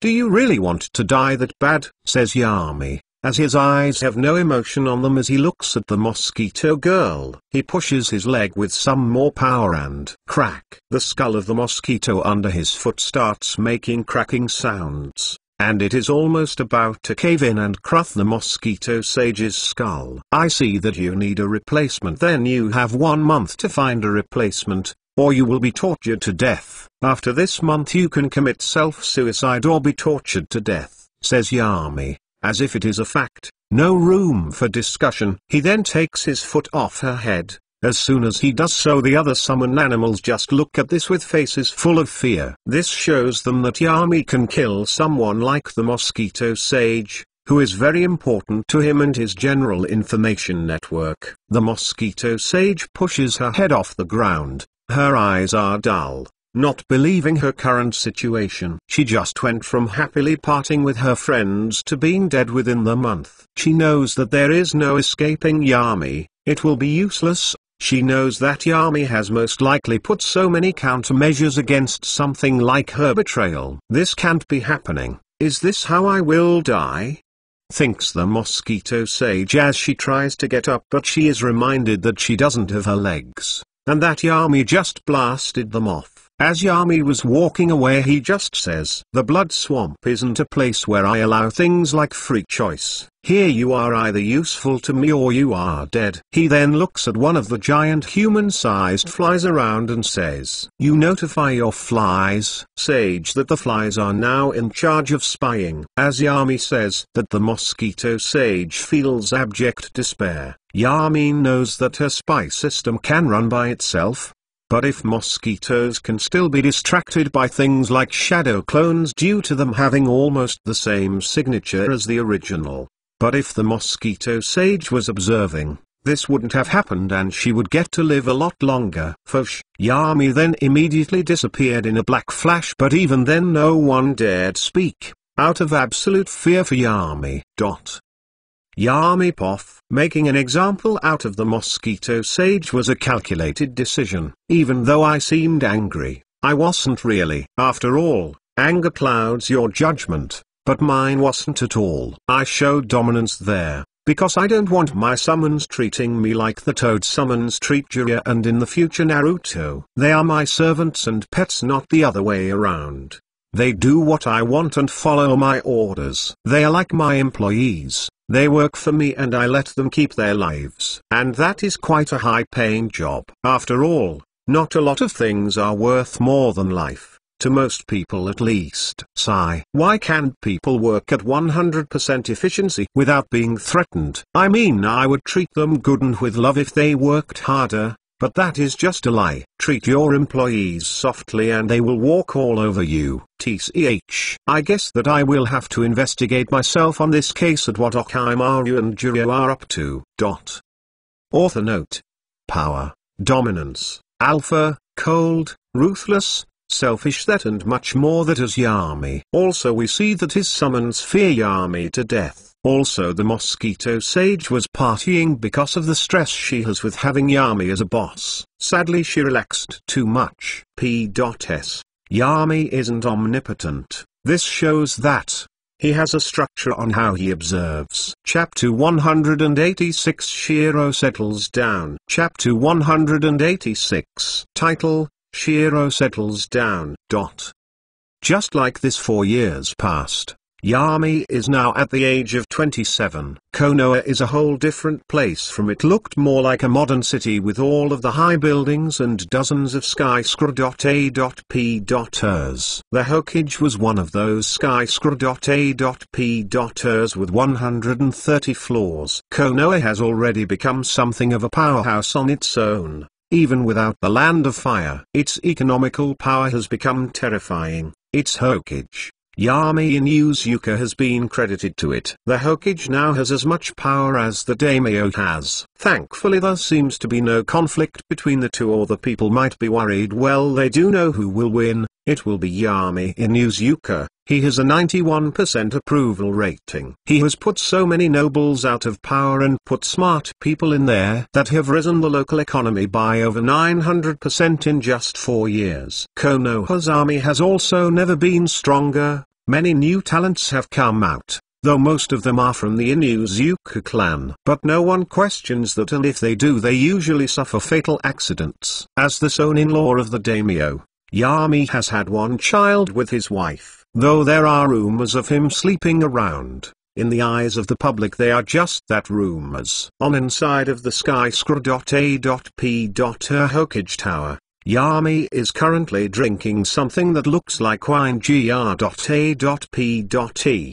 Juice. He just looks at Konoha below him, who, even though it is still called a village, Konoha is not one. It is a city with decades above its peers. It is the near one village in economy, army, population, growth and anything else anyone can think of. Finally I have everything under control, thinks Yami, as a smile appears on his face. The 5 great ninja villages are only so in name. Konoha is above them all. His plan's gone perfectly. No one here is to oppose him. No hidden enemy. He has hundreds of plans for the future. Everyone is dancing at the palm of his hand. Everything under control. The people love Yami, as he has improved Konoha in such a major way that some people call him the perfect Hokage, and no scandals have ever been revealed. Also his power political has grown to something unrivaled. Secret organizations like YMCA have been taken care of from Yami having the organization infiltrated from the inside. He didn't wipe it out. After all, he would have an organization against him that he can control than one he can't. Hiruz and Unjiro are running the organization, Orochimaru having pulled out, in order to concentrate on his experiments. The YMCA organization never accomplished anything, and didn't limit Yami's power at all. When Orochimaru saw that, he immediately figured out that these technical difficulties and delays, he immediately left. He already figured that Yami already is under the control of it. Orochimaru is currently in one of his labs. He is actually outside of the Land of Fire, on a mission, knowing that anywhere in the Land of Fire he will be under Yami's eyes and control. I should run away from Konoha soon and become a missing ninja. No other choice left. I am already pressured to go into the new research department, thinks Orochimaru, as his brows frown. He needs to hype himself to get the courage to run away from Konoha. He knows that Yami will immediately start hunting him down. If he starts hunting me, I am not even 10% sure I can escape him. Yami will become like a madman. He will chase me to the ends of the world. But if I keep down my head for 4 years after escape, he should let his hunt dissipate. I can only hope that he will get bored of chasing me, or I will have to run for the rest of my immortality. Contemplates Orochimaru, trying to predict if he will be able to outrun Yami. On the other hand, even with all of this scheming going around, in the slums of the city, where usually the lower income families live, there is a surprisingly high-quality strip club, called Shiro's Fur Smells Nice. There is someone who is living his life leisurely, not worrying about plots, plans or assassinations. He is just a simple white-furred dog. He is just standing on a cushy couch. There were a couple of dog and cat girls all around him. Shiro just seems to be drooling. They are actually all cats or dogs who can use the transformation jutsu. So people with furry tastes come here. Shiro already made a deal with the cat summons when he wants to. He can be surprisingly convincing. When you live with Yami all of your life, You pick up a couple of things. Wait, I can think straight again. I need some more alcohol in my system then. Thinks Shiro, as he is slightly sobering up. He hasn't been sober in 2 years. The last time he was sober was at the time he had to ask Yami for a small loan of 50 million yen to open up his dream strip club. Of course he spent 40 million in a 1-year spree of hookahs and cocaine, but after that he was ready to leave behind his wandering ways and settle down. He was getting quite up on his years, so he settled down by opening a strip club, so he doesn't have to be sober anymore when he has to ask for Yami's monthly check. He is self-sufficient now. This is the life I am living, the dream. Thinks Shiro. Hey, Chikuba, come and lick some honey off my tits. Calls out Shiro to some cat girl. But on the other elemental lands, in the Hidden Rock Village, that Sachikage and the elders have all gathered here to discuss the topic of Yami in Yuzuka and Konoha's recent rise in power. Onoki just looks at the elders and takes out a scroll, throwing it towards them to read it. This is the latest information our Konoha spies sent us, says Onoki as he has an extremely annoyed look on his face. When they open the message, the elders immediately frown as they read the letter. Hey, Yami here. Anyway, this spy was killed and tortured for information too. This one lasted 3 days. Okay, who am I joking? He lasted like 2 minutes. We had a Yamanaka on the scene. P.S. Still open for a trade deal. I am, that's for sure. Just imagine Konoha having I under its foot. I mean, we as equal allies.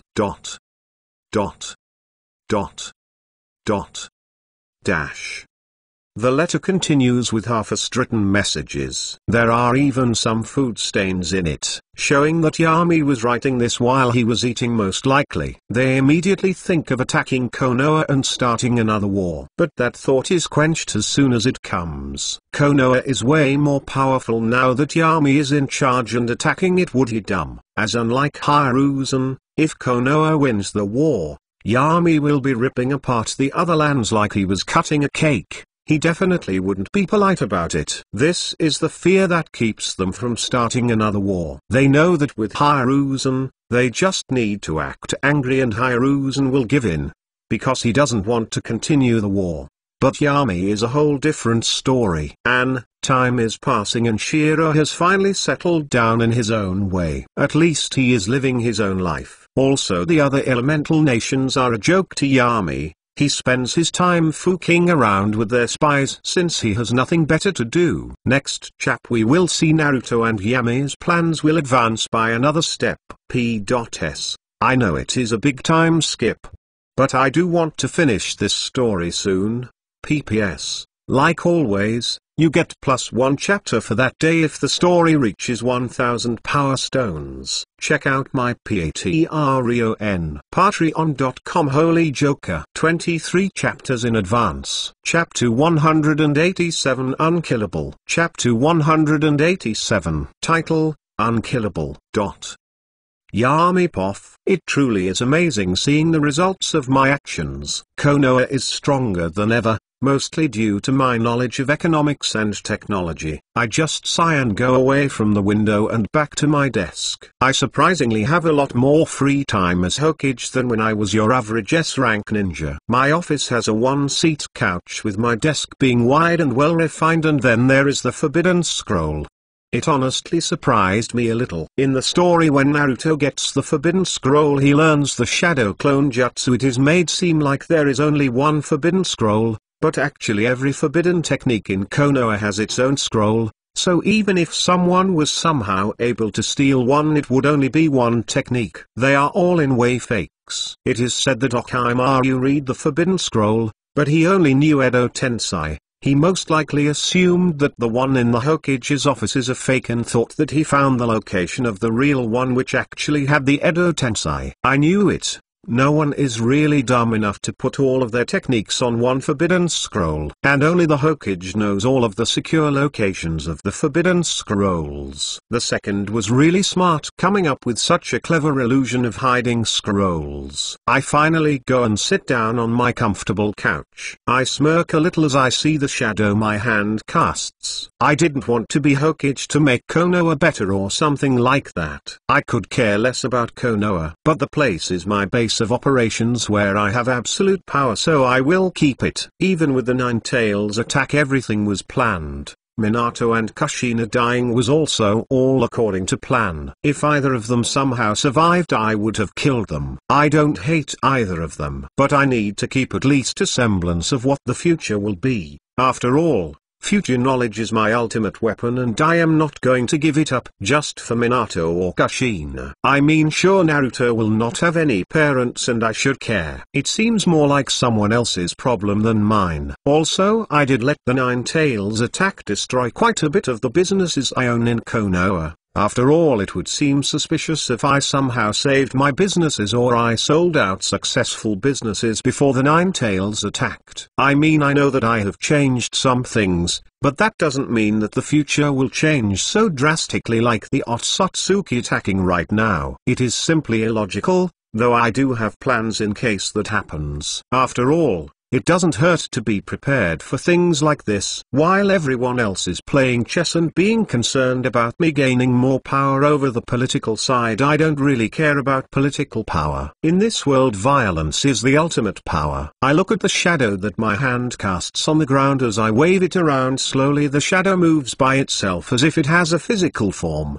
The Nara technique, I have already learned it. I have also learned the Yamanaka Mind techniques and even the Akimiki Yang techniques like the body expansion jutsu. Really, any techniques in Konoha I have already learned it. I have already learned Edo Tensei, and I have also learned the Immortality technique that Orochimaru uses. I use a shadow tendril to come close to my face and then, Fosh, Pucci, I pierce my brain. I then use the shadow tendril to scramble my brain around. This pain is so amazing I can't die. Ha ha ha ha ha ha ha. Ha ha ha ha. This pain of feeling my brain scrambling. I am no m.a.s.o.c.h.i.s.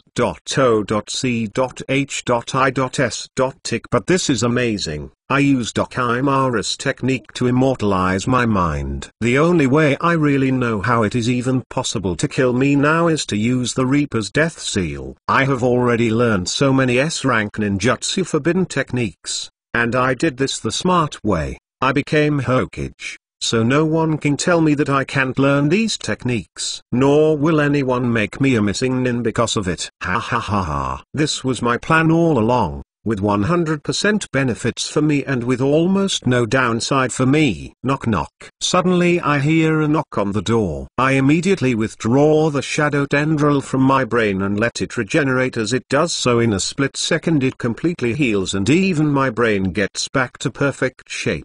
Soon I will implement the Byakugan, since no matter what I can't have any brain damage now. Come on in, I say as I pull out some paperwork and act like I am working. That is when my hot blonde secretary, she wears a business suit. She is a Yamanaka. I have already fooked her. I could go another round with her, but now is not the time to do so again, as I see a child around 4 years old hiding behind her embarrassingly. I just smile sweetly at this and say, "Who is the little guy that you brought with you, Inami-chan?" She just raises a questioning eyebrow at this. I just narrow my eyes at her. What bit H? You were literally choking on my DK 2 hours ago, so don't act like such an annoying WH3. She just sighs at this. Yes, I have had her keep an eye on some things around here, and the kid behind her, yay, the kid behind her is a 4-year-old Naruto. Yeah, since Hiruzen already announced that he was the Nine Tails Jinchuriki, he hasn't had an easy road. But the Inu Zuko are always nice with him, so it doesn't affect him as much as it did in canon. Also Kiba and my other son, who are the same age as him, they are friends. Plus some other of the orphans are good friends with Naruto. So there is that. Also a bunch of propaganda that I regularly shove down people's throats. After all, I do control every news channel in Konoha. That is when Inami understands what I mean and she gently nudges Naruto forward. Naruto-chan, Say hello to Yami-sama. He is the Hokage. Naruto still seems nervous, so Inami decides to continue saying.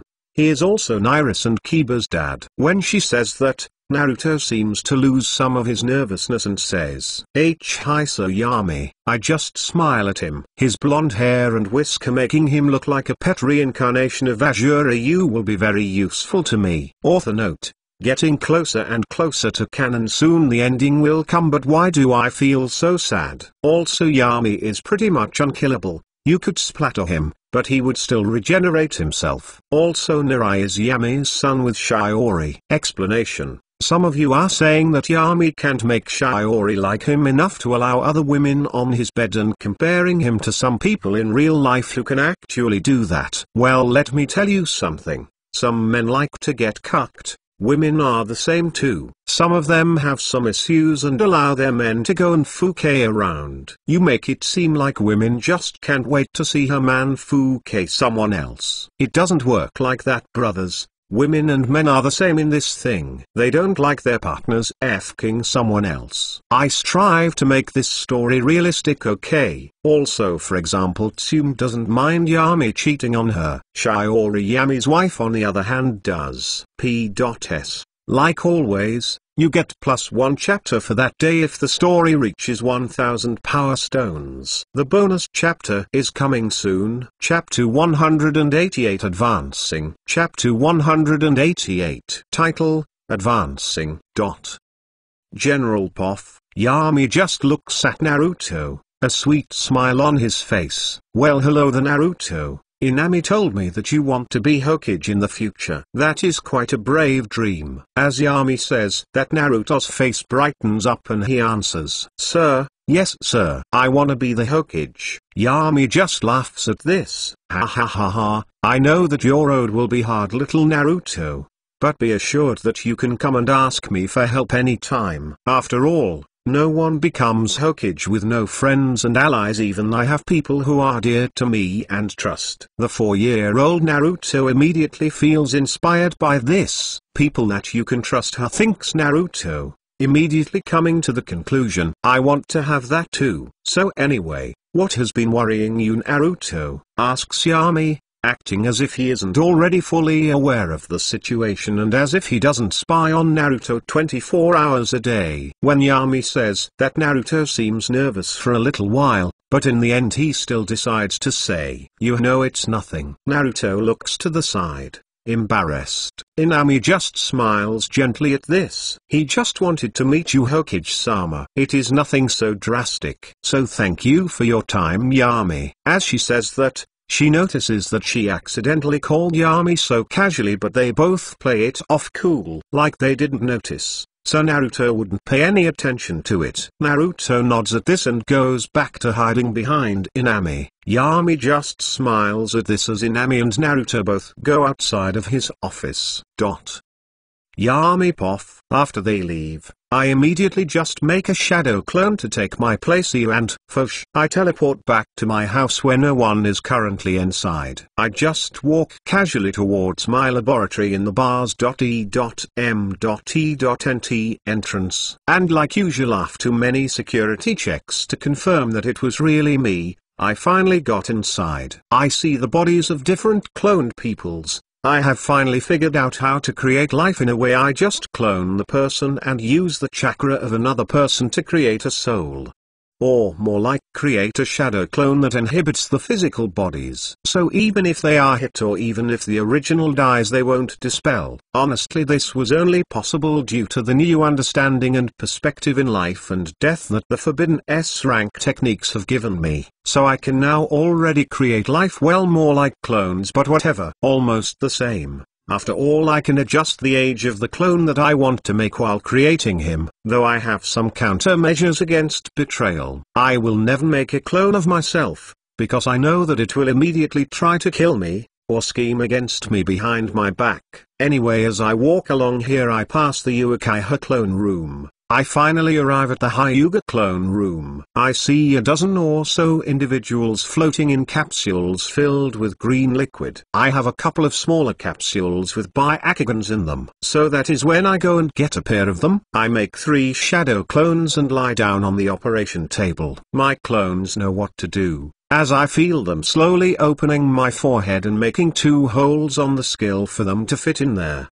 But before they put in the Byakugan, they first connect the brain with the eyes. After that, with my regeneration, in 20 seconds I am ready to use my new Byakugan. As I used it I felt weird X-ray and almost 360 degrees vision, though it seems like it only extends 500 meters. Well, that can easily be fixed, but damn, I can actually see the movements of the people all around. Though sadly due to my few injuts around the room it makes it fuzzy to look on the inside with the Byakugan, because I already have countermeasures against it and blurring anything, but I can still see clearly outside of the underground room, which is kinda weird. It is after 2 months, and that is when my Byakugan's range is at around 1.5 kilometers. That something interesting happens. The delegates from Kumo come. I already know that they might try to kidnap Hinata, but who knows? My power isn't for nothing after all. People are afraid to take certain actions just because of me. Currently here I am, sitting with the Kumo delegates. There are 3 of them. They all seem like the average middle-aged ninja. Hokage-sama, I am Ken. I shall overlook the signing of the contract and confirm with Reikage-sama, says the thin and smart-seeming middle-aged man. I just nod at this. I already know what the contract is about. 5 days pass and there is no problem. Kumo didn't dare act anything else but civil. Wow, Hiruzen's leadership must have really sucked. I mean, in canon, Kumo came here to sign a deal. They broke the deal by trying to kidnap Hinata. Then their kidnapper is killed. Instead of refusing to associate themselves with the kidnapper, they owned it up and even made Hiruzen give them the one who killed the delegate. That is as much of a BTCH as you can be. No wonder he had to step down as Hokage. He is weak and not a strong dealer. Sigh, as expected. I am changing things without even meaning to. Since I am not weak like Hiruzen, people don't dare do something against Konoha when I am the leader. I mean, Hiruzen allowed Danzo to walk. H.E.S. trait an assassination against him, and even though it failed he didn't do anything to Danzo and let him get away scot-free. As another month passes, Itachi seems to graduate from the academy. That was about as interesting as this month had been. But still I have to complete another procedure today. It will allow me to change from a simple human man into something more. Now that the red cube is complete, now I just need to be delicate with it. I just walk towards my lab and lie down as 5 of my shadow clones start the procedure, which will make me at least 2x as strong. As it starts I can feel them start shaving my head first and digging out the skull slowly. I could feel different visions appear around my head. Yes, I have already put in the Kamui and different Sharingan all over my skull with different Mangekyo abilities and connected them all to the brain, allowing me to use multiple Mangekyo abilities. As I get up, I look at a mirror and see a pale-skinned man with a bald head and twitching eyes all around his head. That was me. That honestly looks grotesque. So, poof, one transformation jutsu later I look just like my normal self. Welp, that is that. That is when I undo the transformation and am back to my grotesque self, and I pull out the red cube. Time to use this thing on me now. Kumo didn't kidnap Hinata this turn because they knew what Yami might do if he decides to go after Kumo. But really though, while researching this events, WTF, Hiruzen is such a weak leader. No wonder Danzo hated his guts. Leadership. This is the bonus chapter. P.S. Like always, you get +1 chapter for that day if the story reaches 1000 power stones. Chapter 189 Evolution. Chapter 189 Title, Evolution. I look at my monstrous appearance with my Byakugan, All over my head there are Sharingans and my hair has all fallen due to the stress my body is due to the massive bloodline limits inside it. There are even some strands of hair around where there are no eyes on the top of my head. Damn, I look really ugly. As expected, my body is already reaching the limit. No one can grow infinitely, not even Kaguya or anyone. There is a limit and your own cells start to die out, unable to handle your own power. But since this has been already predicted, I have made countermeasures against this. After all, I don't plan to stop growing stronger like ever. Omnipotence isn't something that one can just get without any work. Anyway, my ugly appearance can easily be altered. Plus, even if it wouldn't be fixed, if it gave me a significant power boost, I wouldn't necessarily care. After all, what is appearance worth if you have the power to do whatever you want? You want a beautiful woman, just take her. No need to ask or care what her thoughts are. Someone despises you because of your appearance, that is easy. Just kill them. Why would I care about what others think of them, if it doesn't give me an advantage? Sigh. But still, as I lie down on the medical and my clones look over me, I can't help but think about the harsh road that I had to walk to get here. Thankfully, I had the will to never falter on my goals. Now I am powerful. I can confidently say that at least. I obviously not always made the best decisions, but I always took the best possible decision with the knowledge I had at the time. So now I am the most powerful person in all of the elemental nations. Soon I will kill the daimyo and all of his sons, putting my son with Shiori there. I put my hand in my chest, Pucci. My fingers sink inside my flesh easily. As they sink further inside my flesh, my hand sinks deep up to my wrist. I pull out the red cube and throw it towards one of my clones and I nod at him. My pain tolerance really has gotten monstrous. I can handle so much pain and don't even flinch now. By comparison to my first life. The clones start putting tubes on me, filling my body with nutrients, giving it the necessary proteins for growth and healing. My monstrous body does the rest as it immediately started releasing steam. Already in a state of pre-healing. Slowly one of my shadow clones controls the cube as the Fuinjutsu starts rotating around it. Slowly a strange energy is created by the cube and, like a blast, the energy flows into me. I can immediately feel the changes in my body. I wince a little, but the pain isn't that bad. All of my body hair starts falling and my skin starts cracking. Black oily sweat comes out of my skin. My body starts getting thinner and thinner until it seems just like skin and bones. Even the hard-built muscles deteriorate. This cube has many abilities of the countless treasures that it has absorbed, but its main ability is evolution. It forces the cells of the body to evolve. With the soul of the Zero Tails as a conductor, it is in a way something that forces the body to evolve to its perfect form available to it. Slowly my muscles start building up, at a speed that is visible to the normal eye. Like worms crawling below my skin, my body starts healing and repairing it. Black blood flows from my eyes, nose and mouth. One of the clones nudges another and says, "This is gross." The other just gives him a side glance, well more like a glare, as he says, "Shut up." The other clone looks a little down and nods, just trying to lighten up the mood. "Well, you are doing a SHT job at it. What if we die? Don't detract us anymore. Either shut up or get out. You are an eyesore. General Poff. It takes 2 hours for the procedure to be finished. At the end of it, Yami is surrounded by shed skin. He smiles at this. He has an extremely pale skin, as if it is painted with white. He also has no hair at all on his body. SHT, I don't even look human anymore. He then mentions one of his clones to stab him. They oblige and, the kunai is stuck on the strong skin.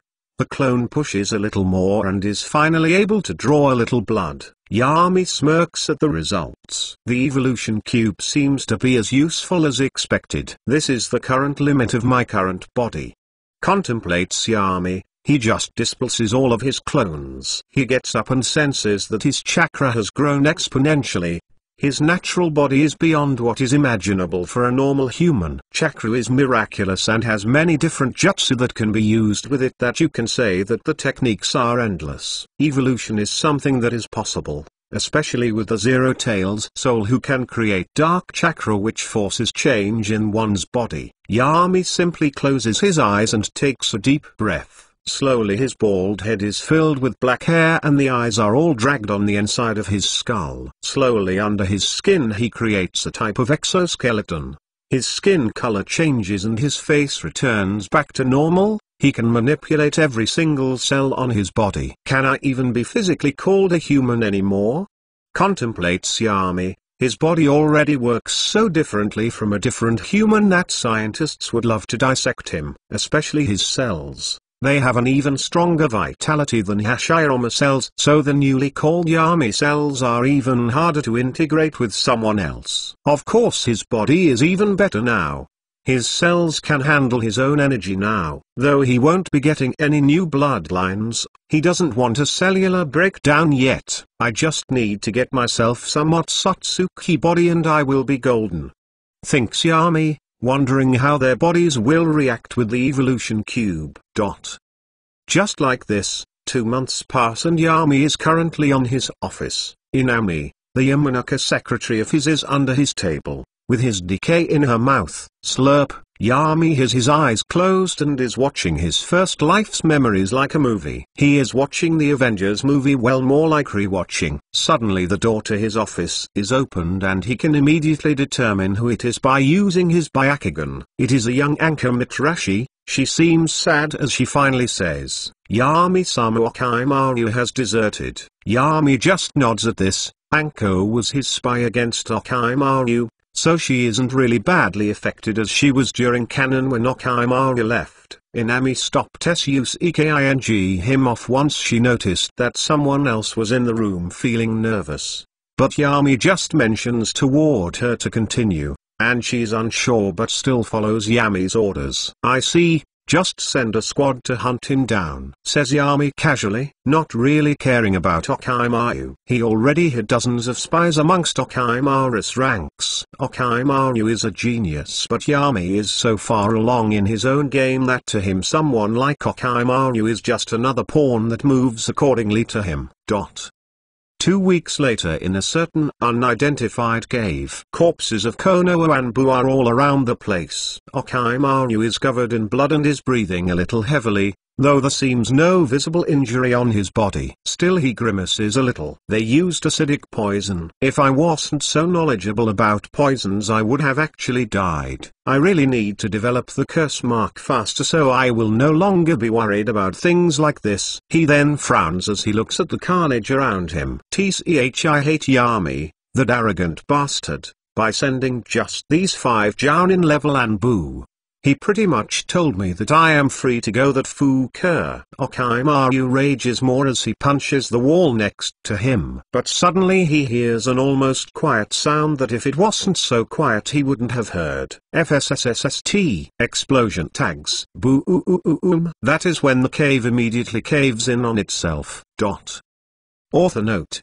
Yami has outsmarted a genius like Okimaru every step of the way. Okimaru is smart, but Yami has future knowledge as his advantage. Check out my Patreon. Patreon.com Holy Joker. 23 chapters in advance. Join the Discord. Discord.ggm9hgrm. Chapter 190 New Personal Guard. Chapter 190. Title, New Personal Guard. Some people seem confused, but let this be clear. Yami has his normal appearance. He used cellular reconstruction to change his appearance back at how it looked and buried the Sharingan from around his head under his skull.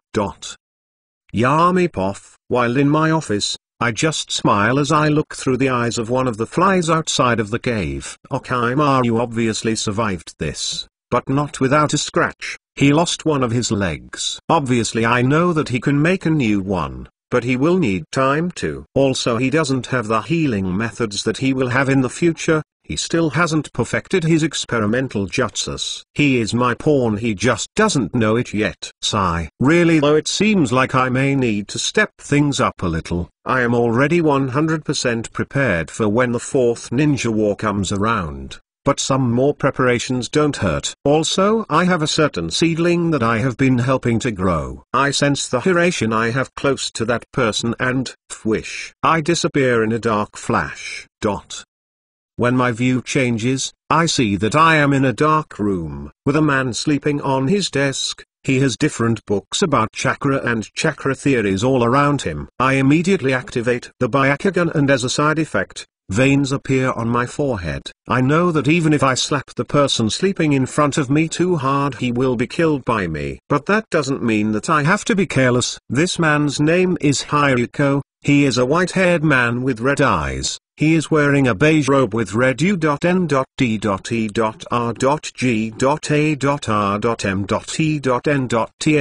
and his hair's length has reached his hips. I just reach him and grab the back of his head. He immediately wakes up, but before he can even do anything, his eyes go dull and he starts drooling like a vegetable. I have a ball made out of light in my hand. This is all of the memories of Haruko. Plop.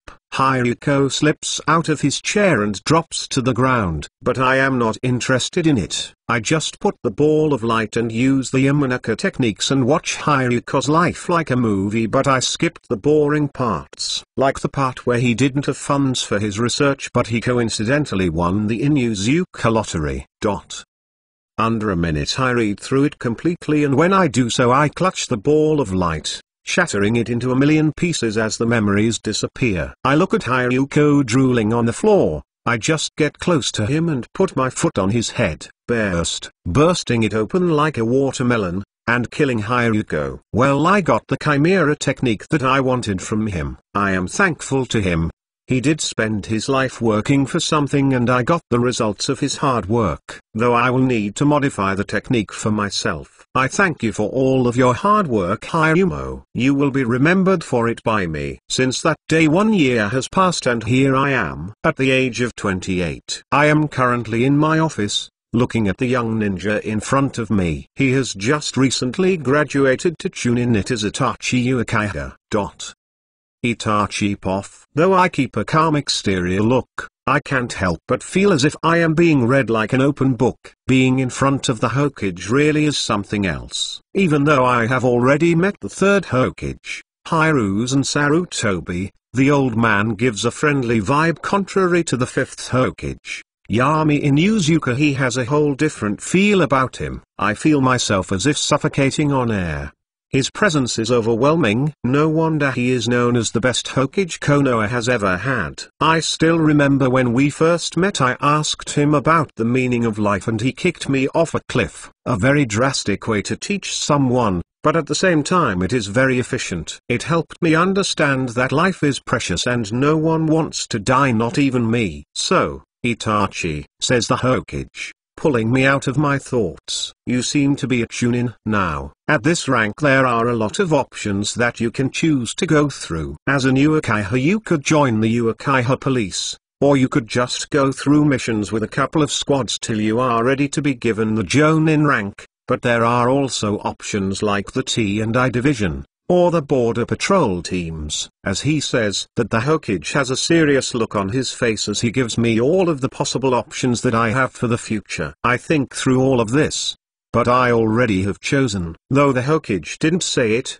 I know that there is one more choice: to join the secret division of Konoha, the Anbu Black Ops. Hokage-sama, I am grateful for your guidance, but I would like to join the Anbu. As I say this I bow my head slightly to show respect to the Hokage, and that I don't mean bad, nor do I think of his advice as useless. When I look at him, I see that the Hokage has a strange smile on his face. He doesn't seem surprised at all by what I said. I guess you have made up your mind, haven't you? Says the Hokage as he takes out a paper and signs it, handing it over to me. I just nod at him and go over to take the paper. When I read it, my eyes widen as I read the last part of the paper.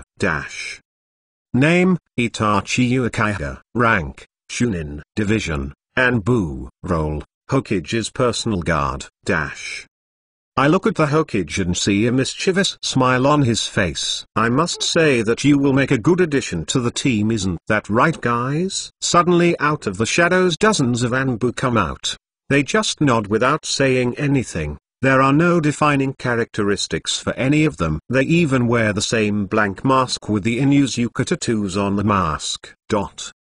General Poff. During this time on another place in Konoha, in the Jounin restaurant, there are 3 people sitting together in their own booth. One of them is a female with black slightly spiky hair. She is a fair-skinned woman of slender build. She has long black untamed hair reaching her upper back, and very unique eyes that are red in color, with an additional ring in them. She wears makeup consisting of red lipstick and purple eyeshadow. Her outfit consists of a red mesh armor blouse with only the right sleeve visible. Overall, this is very broad material which resembles bandages with a pattern on it similar to those of rose thorns. Her hands and upper T.I.G.Hs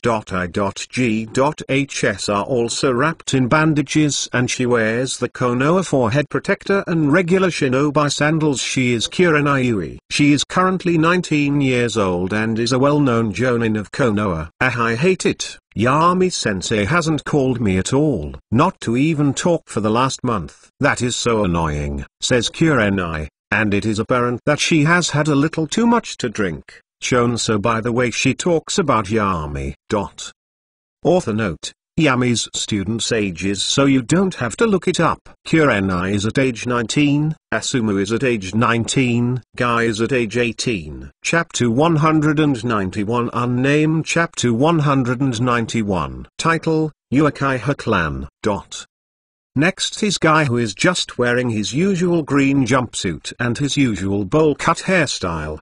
Didn't you go to Yoruichi's birthday, says Guy. Since Yami always invites his students to any party as they're like his protege and his pride. They have, after all, made quite a name for themselves as elite jounin of Konoha and as Yami's students. When Kurenai hears Guy ask her that, she grimaces. Yeah, I was invited, but Shiori, Yami's wife, was staring daggers at me the whole time. Asuma on the other hand has his head on the table. Yami goes to each of his children's birthdays and spends time with them. My dad Hiru's and didn't even come home most of the time. Guy just shrugs at what they say. You guys are weird. Yami invites me to his daily youthful training and we even discuss taijutsu techniques together. Kurenai immediately looks at Guy with a violet in her eyes. Can I join? When are the meeting times? Says Kurenai, even though it seemed like she was asking. In reality she was just stating her decision. Guy just shrugs again and eats some beef that is brought over by a waiter. It's usually in the morning, on top of the Hokage mountain. Though I can't promise you anything. Sometimes he is there and sometimes he is not. Kurenai nods at this. But there must be a rhythm to his meeting times, and if I can only figure it out, I can meet up with Yami-sensei whenever I want. Asuma's head is still on the table as a river of tears flows from his eyes.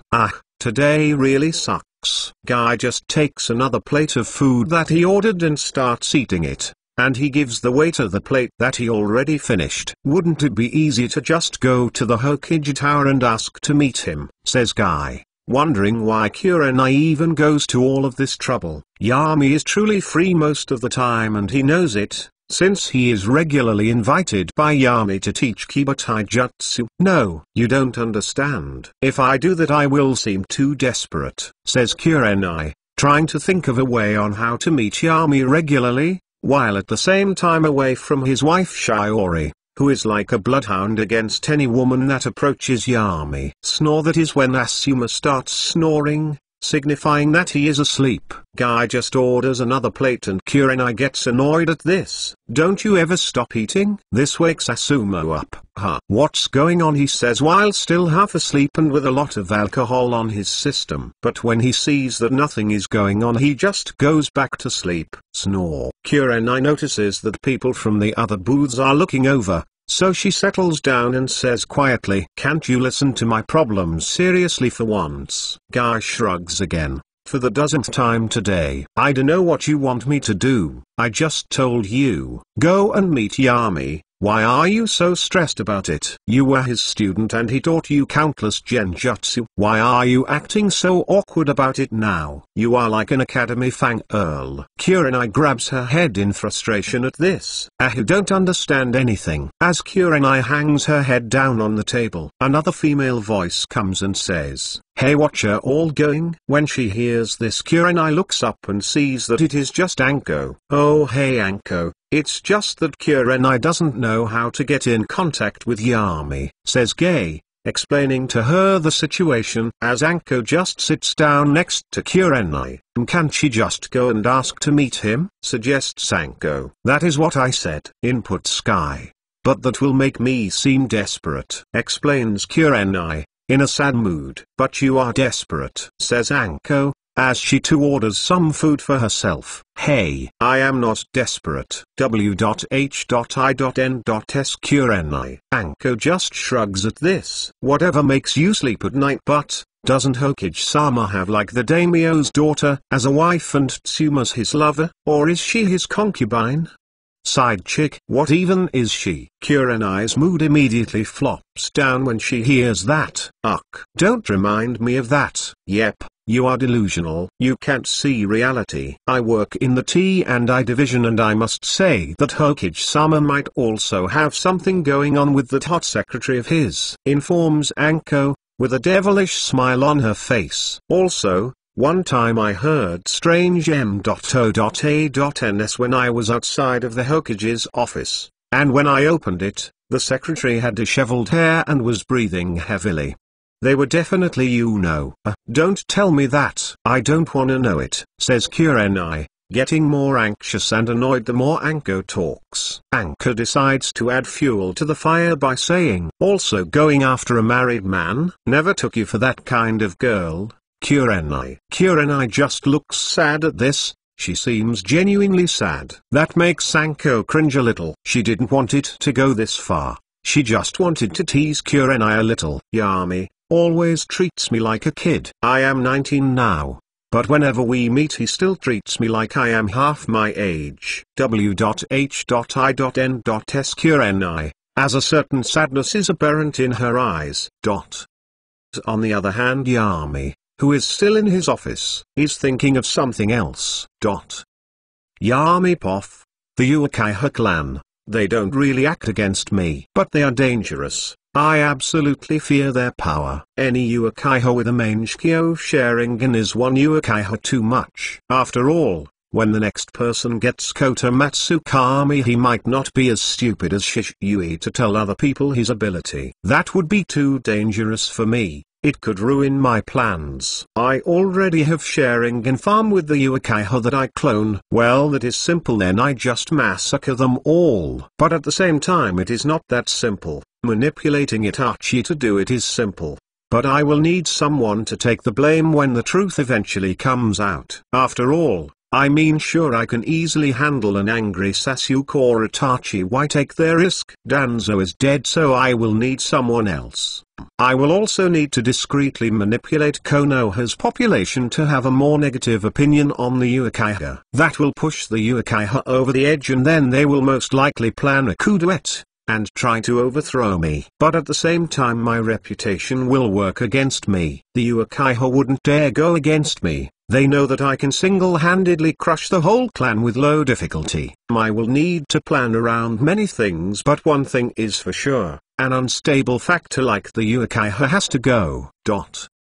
Author note: Anko is age 15. Also we see that the MC has decided to kill the Uchiha clan. He doesn't hate them, nor have they gone against Yami in any way. They are simply too dangerous for Yami to let them live. The danger of a Mangekyo like Kotomatsukami or something strong like that appearing is very dangerous to Yami, so he is planning to take care of this problem. Chapter 192 Say My Name. Chapter 192 Title, Say My Name. 2 months pass after Yami comes to the conclusion that the Uchiha should be eliminated. During this time the only noteworthy event that happened was that Zabuza failed the coup in Erie. He tried to make changes but he failed. That is when people who are weak try to do something big. So he became a missing nin, to be hunted for the rest of his life. Inside of the Uchiha clan compound, in the clan head's home, with Fugaku doing his work on the police force, Mikoto looks at her son, Itachi, as he is sleeping on the porch, with Sasuke also sleeping next to him. Even though Itachi was tired from his work, he still helped his little brother train. Seems like being Yami's bodyguard is quite tiring, it seems, thinks Mikoto. As her mind wanders, she can't help but think about Yami. More specifically, she is remembering something that they did when they were younger. To this day, that is something that she extremely regrets. She remembers how embarrassing it was to have Yami at her wedding. Him having a polite smile on his face during the wedding, but when she looked at his eyes once, she could see the endless amuse.e.m.t. that Yami was feeling at that moment. Just like this, a couple of months pass, and in one of the training grounds, Guy is sparring with Yami. Kurenai is the two. She is just watching them, but she can't follow either of them clearly. Yami was in his base form, and his strong body is easily able to keep up with the 6th gate Guy. As they are engaging in close quarters combat, in a split second Guy jumps back and he starts punching the air until heat is produced by the speed, and slowly fireballs are created from it and start going towards Yami. The sky is covered in hundreds of little fireballs. Kurenai sees this and decides to make an earth wall around her, just in case any fireballs jump through to her. But she still keeps an open part in her defenses so she can see Yami. Yami, on the other hand, is completely calm as he sees the sea of fire coming towards him. His leg muscles just swell twice their normal size, and he does a strong wide kick towards the fire, creating a giant gust of wind. Whoosh! The wind hits the fire, and due to the strong wind, the fire changes direction. Yami has an amused smirk on his face as he loudly says, "Let's see how you handle this guy." Guy, on the other hand, also has a calm look on his face. After all, Yami has always taught him that he must act calm during battle. Other things become secondary. He must have 100% concentration on the battle. I am currently mid-air. How do I solve this? Thinks Guy as he tries to come up with something, but he can't come up with anything. That is when he remembers that Yami always told him that if you can't come up with something, then brute forcing your way out of the situation is better than doing nothing. 7th gate, Gate of Wonder open. Frosh chakra starts rummaging through his body. Guy can feel the massive pain, but he doesn't let it distract him. His sweat immediately evaporates, creating a blue aura around him. He knows that punching air in this gate is possible, so he gets ready to obliterate the fire, but he suddenly stops and thinks, if punching air is possible, the leg is 3x stronger than the arms, so what about kicking? As Guy thinks this, he kicks once. He didn't feel anything, but as he does so again, he can feel a resistance, and as the fire gets closer to him, instead of fear, a smile appears on his face, his teeth shining in the light.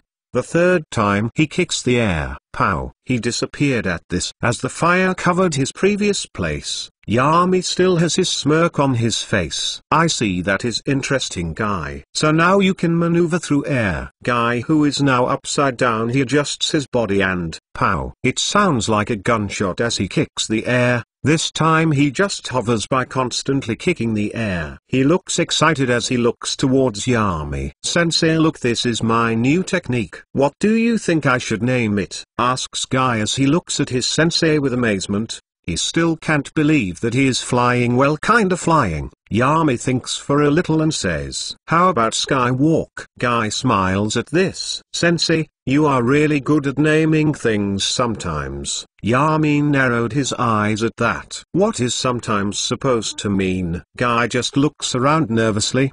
He sees Kurenai and gives her a look, telling her to say something. She just shakes her head, saying, "This is your problem. Deal with it on your own." Guy looks at Yami uncomfortably. Yami just cracks his knuckles as he looks at Guy.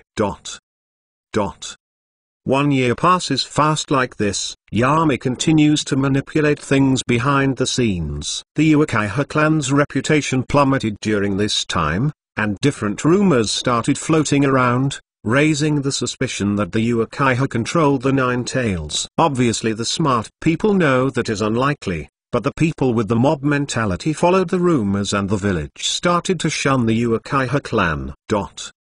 Itachi Poff. I contemplate the events happening as of late as I walk down the dark hallway of the Anbu building. I go towards a section where the Hokage's guards have their meetings. As the Hokage's personal guard, I have a general idea of what is happening. Yami-sama has ordered Shisui to use his Koto Matsukami on the Uchiha clan. Shisui is willing to do so. I know that should be the end of it, but there is another unstable factor in this. I arrive at a metal door at the end of the hallway. I open the door and inside there is dim lighting on the inside. In the room there is just a man sitting in the middle of the room with a table in front of him. Even though I know he is a ninja, one would never assume that the man is wearing a fedora and normal civilian clothing. The weirdest thing though is the sunglasses he is wearing even indoors and in such a poor lighted room. He is the absolutely loyal subordinate and one of Yami's closest advisors. He is also who is rumored to have abounded his family to be a full-time Anbu. He does Yami's dirty work. He is also suggesting that the Uchiha be killed.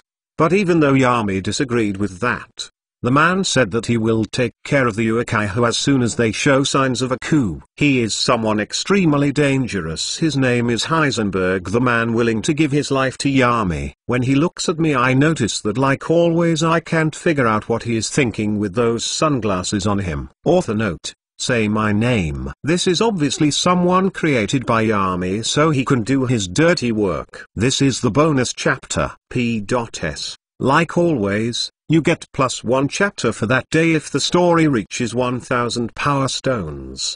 PPS. Have exams currently so I usually have to make time and sometimes can't post the bonus chapters immediately. Sorry about that. But don't worry, I always will post the bonus chapters. Check out my Patreon.com Holy Joker 23 chapters in advance. Join the Discord. Discord.ggm9hgrm. Chapter 193 Uchiha Clan. Chapter 193. Title: Uchiha Clan. General Poff. Itachi looks at Heisenberg.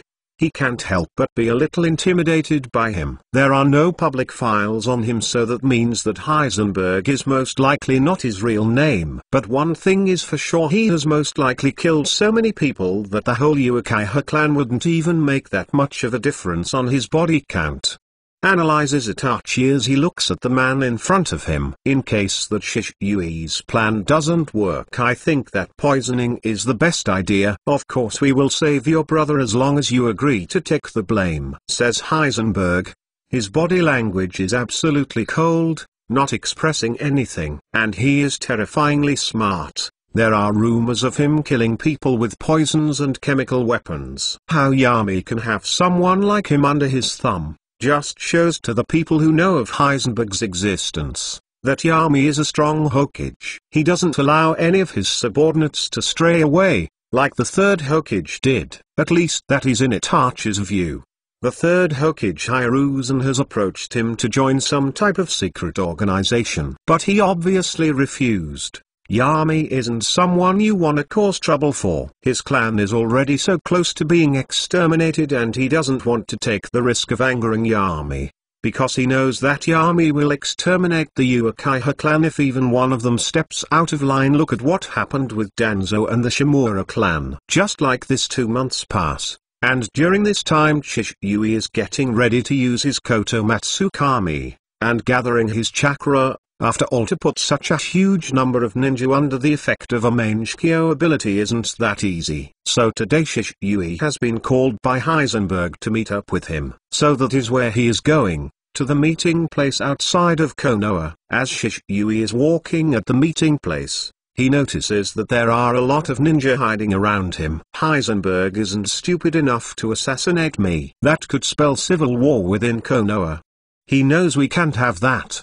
Contemplates Shisui, but still he gets ready just in case Heisenberg does something. After all, Konoha is in a tense situation. Really the only thing stopping the Uchiha from attacking is the Hokage Yami in Uzuka. Some of the Uchiha clan members are absolutely terrified of him. so they are thinking if they should really go with the coup. Most of the elders are against it, but a dozen reckless people and everything is over. As he gets closer to the meeting destination, the more nervous Shisui feels nervous. He knows that people who know of his Mangekyo's ability look at him differently, but he still hopes that doesn't cloud Heisenberg's judgment. He finally arrives at the old shrine on the side of the Hokage mountain. There was no one there until suddenly out of the shadows comes Heisenberg, with his signature sunglasses and fedora hat. He is also wearing civilian clothes like usual. Shisui. Heisenberg. Fosh. Before Shisui could even say anything, Heisenberg rushed towards him. He was about to react when, bam, he felt an electrical current behind his back. Yami Poff. I am currently in the trees as I see my shadow clone go behind Shisui and knock him out pretty easily, but I still had to be careful because of Koto Matsukami. After that, I have my clone pull out both of Shisui's eyes as I get closer, doing dozens of checks to make sure I am not under a genjutsu. As I get close, my clone named Heisenberg dispels himself. I will make another one soon. I do need someone to take the blame for bad things happening. In a way, I need a scapegoat that won't resist or anything like that. And that is who Heisenberg is, my little pet Danzo, who actually listens to me. Anyway, I modify Shisui's memory, making it seem like Heisenberg only took one of his eyes and he was able to escape Heisenberg and his Anbu, pretty much making it like it was in the canon timeline, but instead of the dead Danzo, I make it Heisenberg. This way I can predict his actions, and I also take some of his blood to make me some Koto Matsukami clones. He. General Poff. 1 week later this night the moon is red. Mikoto is there with her husband. Sasuke is at the academy, so she should find relief in that. She and her husband know what is going to happen. More specifically, they know what is already happening. As she thinks of this, she can't help but cry at this. Why is this happening to us? Fugaku on the other hand is calm. He looks at his wife with a pitiful look on his eyes. We know I took a gamble and it seems like it didn't work. But who would have thought that Yami would do something like this, put our own child against us? Even more tears swell in Mikoto's eyes. Fugaku sees this. He can't help but sigh inside of his heart. Mikoto, we will need to be strong in front of Itachi. We don't want us being in despair. The last image Itachi sees of us. Mikoto takes a deep breath and uses her ninja training to stop herself from crying. Yami was what we had, nothing important to you. I guess it was just me then, waiting for you to come and save me. I guess I was just your plaything then, wasn't I? How could I be so stupid and naive? On the other hand, Yami is in his house. Tonight they are having a celebration. Every one of his family is there, from his mother, Kiba, Hana, Tsume, Yoruichi, Shiori and his last child with Shiori, Nari in Yuzuka. He is the same age as Kiba. Nari has straight black hair and blue eyes. He also looks very girly, which is weird. But whatever. Kiba is running around with his puppy, Akamaru. Nari on the other hand is reading a medical book. He wants to be a medical ninja just like his father Yami. Yami Poff. I drink a little sweet orange juice with my kids. The Uchiha massacre is at the back of my mind. I have clones all over the place, so it isn't a problem if the massacre will succeed or not. Obito also made contact with Itachi, so Itachi will be my spy against the Akatsuki. I really don't respect Itachi at all. The guy who betrayed his family, someone like that is beyond trash to me. I really am hypocritical. But if someone asked me to kill my family in my first world, the first thing I am doing to that guy is paying his daughter, wife, mother and sister in front of him. Then I would brutally torture them all in front of him, but that wouldn't be the end, as I would dig into his balls with a rusty spoon. But I guess Itachi didn't really love his family as much as he thinks. He loves a village who shuns him, more than his family. What a dumbass. No wonder people use him as a tool. Because he is one. I just take another sip out of my orange juice. Then again, I am glad that not a lot of people are like me, or I would have to kill them. So in the end I am thankful to Itachi for sacrificing his family so I can feel safe. I take another sip of my orange juice. This is some good juice.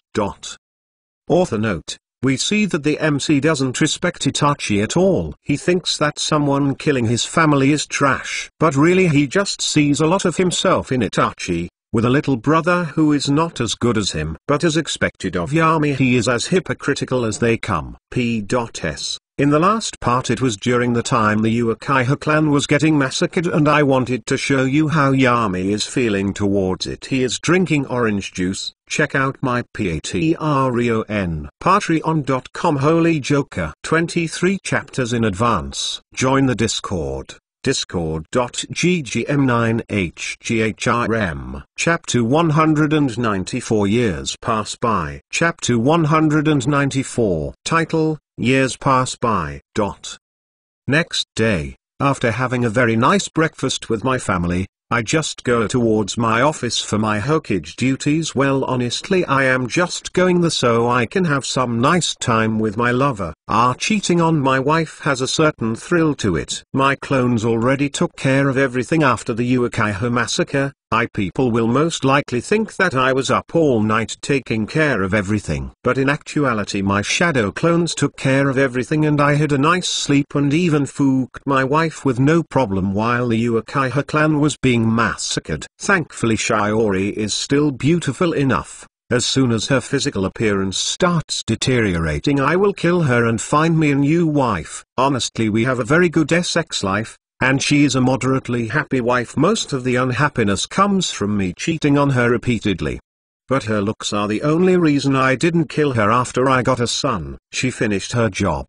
I got the son who will replace the current daimyo and be the leader of the Land of Fire, with me pulling the strings obviously. I walk into the hospital alone. I was surrounded by my Anbu guards, who are around me most of the time. I honestly don't need them. I could kill them all in less than a second. But whatever, they are mostly here as an aesthetic. I arrive in front of the hospital rooms. I open the door and see the kid Sasuke with dull eyes looking in front of him. Yep. Soon the emo will develop. I mean, fans of the anime in my first world used to say that Sasuke was just emo, but I mean he had his whole family killed in front of him by his brother. Anyway, gotta say something comforting. Sasuke, I call out to him. He doesn't seem to listen, but I know that he is listening. Me being the best medical ninja isn't just a title. I can easily tell something like when a patient is listening or not. What Itachi did was unforgivable. I can't say that I understand your pain or something like that, but I can promise you that Itachi will be hunted like a dog. Though I can't predict his motive or if he had someone to help him. As I say that, I notice that Sasuke comes out of it. He looks at me. He had no definite motive, says Sasuke with a broken voice. He just said that he wanted to test himself. He also let me live because he wants to see if I will be a challenge in the future, and then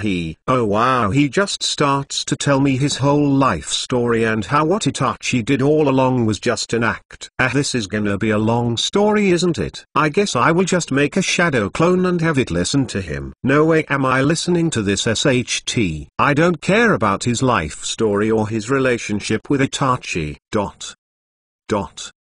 So 2 years passed since the Uchiha massacre, and here I am in my office relaxing. Time passes really fast when you are relaxing. Being Hokage isn't that hard really. It's just that somehow ninjas forget to use the shadow clone to do their paperwork. Honestly, that is like most of them have high intelligence but no wisdom. Suddenly, as I reminiscing about this, out of the shadows one of my shadow clones comes out and gives me a .u.ment. I read it and it's just Kakashi leaving Anbu. Not that big of a deal really. Anyway, I better be at my daughter's academy graduation. I didn't let either of them graduate before being 12 years old. I trained them as good as I could, so at the age of 12, Hana is about Chunin level, Yoruichi is at low level Jounin. Kiba is still in the academy, and my other son Nari is studying in the fire capital. I use Hirashin to bring him back home every day. Nari is gonna be the daimyo soon, so that is why he isn't in the ninja academy. I look at my daughters after their graduation. I just wave at them when I see them with their headbands. "Yo, Dad," says Yoruichi casually, and points towards her headband. Looks cool, right? Except the whole shining, which pretty much says "come kill me." I don't even know why they make them like this. I just smile at this and pat her head. Come on now Yoruichi, don't be so mean. But this is like another test to see that when they become genin if they dull their headbands. That is actually why most genin don't make it to Chunin. It's like the secret criteria. Hana just walks with her 3 puppy wolves like Ninken. Dad, isn't that kinda mean? I just smile and put my hands on their shoulders, and using Hirashin, we all teleport away in a dark flash. When we arrive at home Yoruichi just shrugs and says, well, you have to be smart to be a ninja. If they die because of that then they die. As long as it isn't family, why should we care for anyone else? I smirk when she says that, but Hana seems a little angry. Hey, don't say things like that. What about our Ninken and the nice people of Konoha? Yoruichi yawns at this. Yeah. Ninken are just dogs, and the other Konoha citizens are simply strangers. I could care less about any of them. When I hear that I burst into a full-out laughter. Ha ha ha ha Yoruichi, you truly are my daughter. Then I look at Hana and pat her head. Hana, never forget. Family is everything. These people will turn your back on you as soon as it suits them. General Poff. 2 months later, the news of the daimyo and almost all of his successors died. It was a family gathering dinner, but an accident happened with some explosion tags being transported and everyone on the daimyo's castle was killed. It was a tragedy of the highest caliber. When news reached Konoha, it was big news and it was published by the Inuzuka newspaper. Shiori Inuzuka is just having an average day, watering the flowers in her garden as wondering how much her husband has cheated today. And that is when the newspaper kid drops the newspaper. Shiori decides to open and read the paper like usual, but her eyes widen once she sees the front page. She looks at the first headline. Daimyo and his family are dead due to an explosion accident. Her mind is going through countless memories of her family, her father, mother, sisters and brothers. Though she and her family didn't always have the best relationship, to her they were still family. Suddenly she stops. Who will be the next daimyo there? Finally, like a lightning bolt, it hits her. Yami did this. Mudley thinks Shiori. Immediately she turns around, and goes towards the mansion, her face filled with rage. Author note: Shiori isn't stupid, so she figured the likely culprit of the accident when she came to the conclusion that her son will actually is gonna be the next daimyo. P.S. Sorry about the late updates lately, I am currently having some exams to take in college. Chapter 195 Shiori. Forever Beautiful. Chapter 195. Title: Shiori. Forever Beautiful. Immediately Shiori goes inside the house. No one is inside. Tsum was on a mission and Yoruichi and Hana have taken their brothers to the park. But Yami was inside. Shiori, due to her rage, didn't notice how conveniently the house is empty during this time. As she enters the luxurious living room, she sees Yami just putting some fruits in a blender to make a smoothie. When Shiori saw the carefree way he was acting, she immediately shouted at Yami, "You juice-drinking piece of SHT." Yami suddenly stopped and looked at Shiori with wide eyes. "Whoa, you kiss your mother with that mouth." At the mention of her family, Shira gets even angrier as her eyes become bloodshot and tears flow out of it. "You killed them." Yami seems confused at this. "What? Killed? Whom?" Shiori for a split second almost thinks that Yami truly doesn't know what is going on, but then she remembers how good of an actor he is, so she blows upon him again. "You killed my family, didn't you? Just so you can put our son on the throne. You fucker. I will have the whole land of fire hunting you down." Yami looked truly bewildered by this. "Wait, what? Killed your family? What the hell are you talking about?" Shiori just throws the newspaper in her hand at Yami. She throws it with full force, intending to hit him in the head, but Yami casually catches it. "You bastard!" screams Shiori in rage, as she rushes towards Yami in anger, due to her rage forgetting that she can easily be killed by an academy student, not to mention someone like Yami. "Dear, don't you know that I have been in the house all day long?" says Yami, seemingly trying to justify himself. as he easily dodges Shiori's pathetic attacks. She even goes to take a kitchen knife and attack him. "I know that you did," screams Shiori as she suddenly falls to her knees in despair. "I know how you are. You kill anyone who isn't useful to you or is in your way. You are a monster, never thinking of other people as if the whole world is your plaything. You kill fathers, sons, daughters, and mothers." Finally, she looks up and sees Yami with a shocked face. She gets a smile of victory and points a finger towards him. "You never think about who you kill or how you might ruin someone's life. You never love anyone. The world could burn for all you care." As she says that, she looks at Yami, who has wide eyes and is breathing hard. She saw no flaw in his act. She herself almost believed it. "Can you stop it for once, Yami, and be yourself?" As she says that, she looks at Yami intensely with her eyes filled with hatred. Suddenly Yami's hands and body stopped shaking, his face from one of panic and uncertainty turned into a cold face and then a malicious smile as he looks at Shiori. "You really are too smart for your own good, aren't you?" says Yami as an amused look settles upon his face. "Well, maybe not that smart. You did after all come here to confront me with that information." Shiori is filled with despair as she hears Yami's playful voice. "I really married a monster, didn't I?" Ha ha ha ha ha. Yami laughs when he hears what Shiori says. After the laugh, he gets close to Shiori and cusps her chin. "No dear, you are married to someone worse than a monster. You married a human." His smile widens even more. "Do you know why monsters don't come out? It is because they are afraid of humans. Do you know why the devils stay in hell? Because they are afraid of humans. Do you know why God stays in heaven? Because even he is afraid of his own creation. Don't you think so, dear?" Shiori has a dull look on her face as she looks at the ground. "Are you finished?"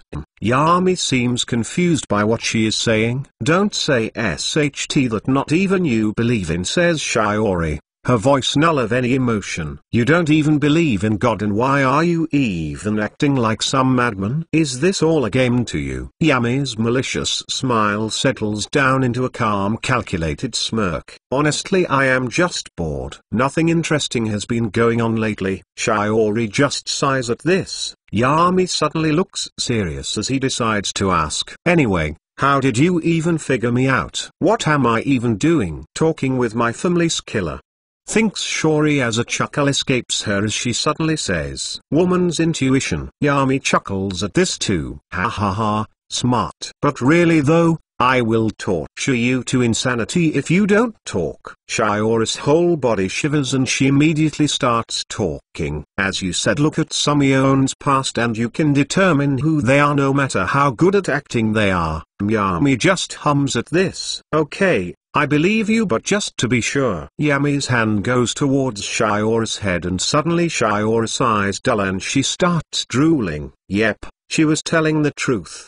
Think Yami, as he looks at his now brain-dead wife. "Go and slip down the stairs, and break your neck," says Yami casually as he gets up and goes to finishing his smoothie. While his wife accidentally dies, she could have lived a little longer if she didn't confront me. After all, her beauty hasn't deteriorated at all.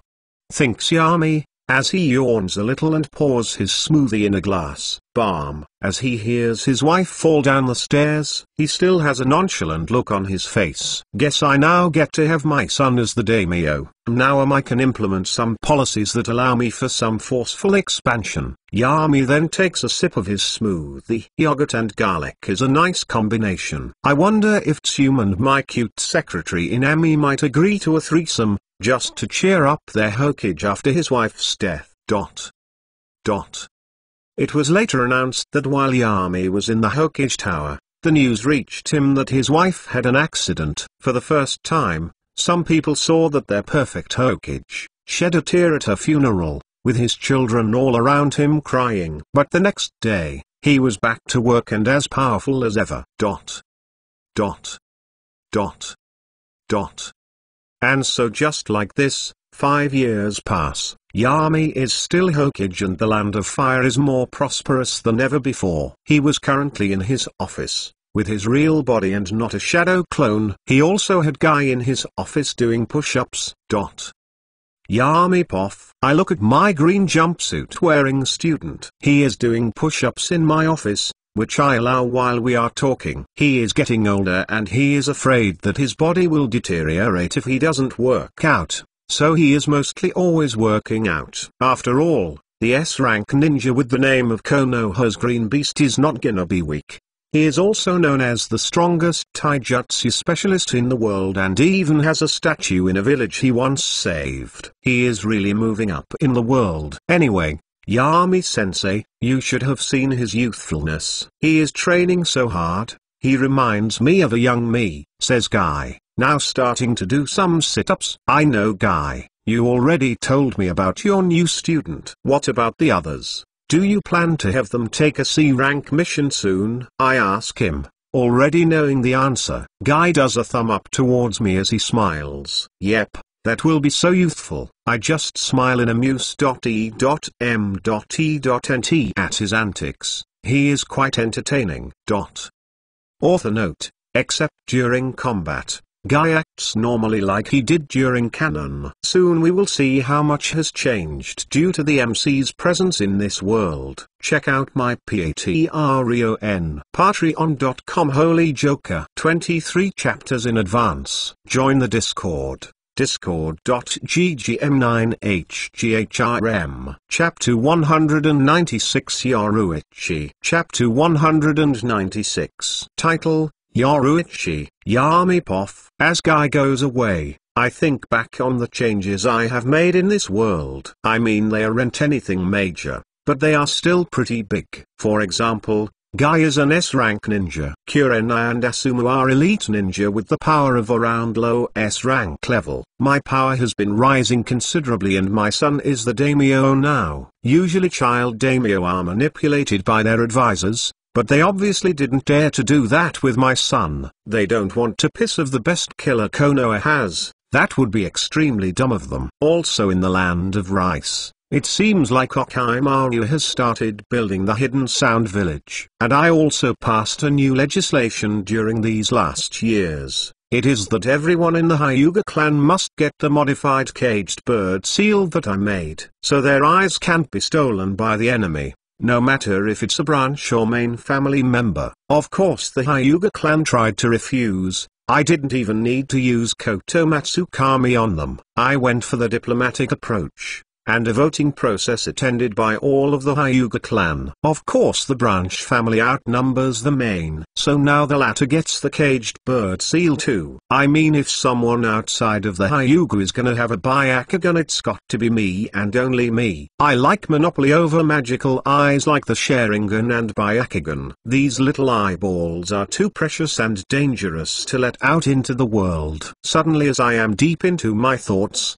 the door to my office opens and a girl with purple hair and dark skin pops her head in. Dad, you busy? I just smile at her. She has grown up now. She is 17 years old and has grown. Her busty womanly figure has started showing and her beauty has become famous all over the land. She is the daughter of the Hokage and the sister of the current daimyo. Some people have sent marriage proposals, and some arrogant ones even tried to pressure me to marry off my daughters. But my reaction was calm and collected. I just burned their letters and usually burnt their noble houses to the ground too. Arrogant nobles have been living for too long, so the land of fire is purged of them, and the money has started flowing back to the people, and going to those that deserve it. Those with innovative ideas and such. I have no need for money anymore. I have a whole country's economy behind my back, so there is no need to even manage my companies anymore. So Heisenberg manages them now. Anyway, I look at my daughter and nod towards her. No, I am free. Why? Did some boy come to bother you? I can kill him and make it seem like an accident if you want. Yaruichi pouts when I say that to her. Come on now Dad, I am your daughter. You don't need to assume that I want someone killed just from visiting you. I smiled at her. She actually asked me to kill someone who used to undermine her due to her suspected Kumo heritage. It was just your usual civilian bully kid and I easily killed him. I don't like people messing with my kids. Anyway, Dad, why is Hana so moody lately? And I mean more than her usual self. Like she's actually mad. Did some boy reject her because they liked the prettier sister aka me? Says Yoruichi smugly. She is wearing her Jonin uniform, which wasn't made to show the feminine form, but Yoruichi still does poses to show off. She became a Jonin pretty early, at the age of 14, while her sister Hana is still a Chunin. Come on now Yoru, don't insult your sister like that. She is beautiful in her own right. Also, didn't you just finish an E rank mission? You should go and rest, I advise her, with an undertone of actually ordering her. Yoruichi just sits on the chair in front of me and asks as if she didn't listen to my suggestion. Anyway, Dad, did you do anything fun lately? I heard some rumors that you might find a new wife soon. Is that true? I just shrugged. Yep. Also try to have a better spy next time. Hora is a nice lady and an amazing intern. She also makes some good tea. But I will fire her if she acts so obvious when trying to spy. Yoruichi seems embarrassed at this, as she blushes a little. She is new to her job. I just raise an eyebrow at this. She went through no training process at all. Then no wonder SUSEKED so much. Yoruichi just looks a little uncomfortable when I say that. By SUSEKING you don't mean. My face morphs from an amused look to a serious one when I hear her say that.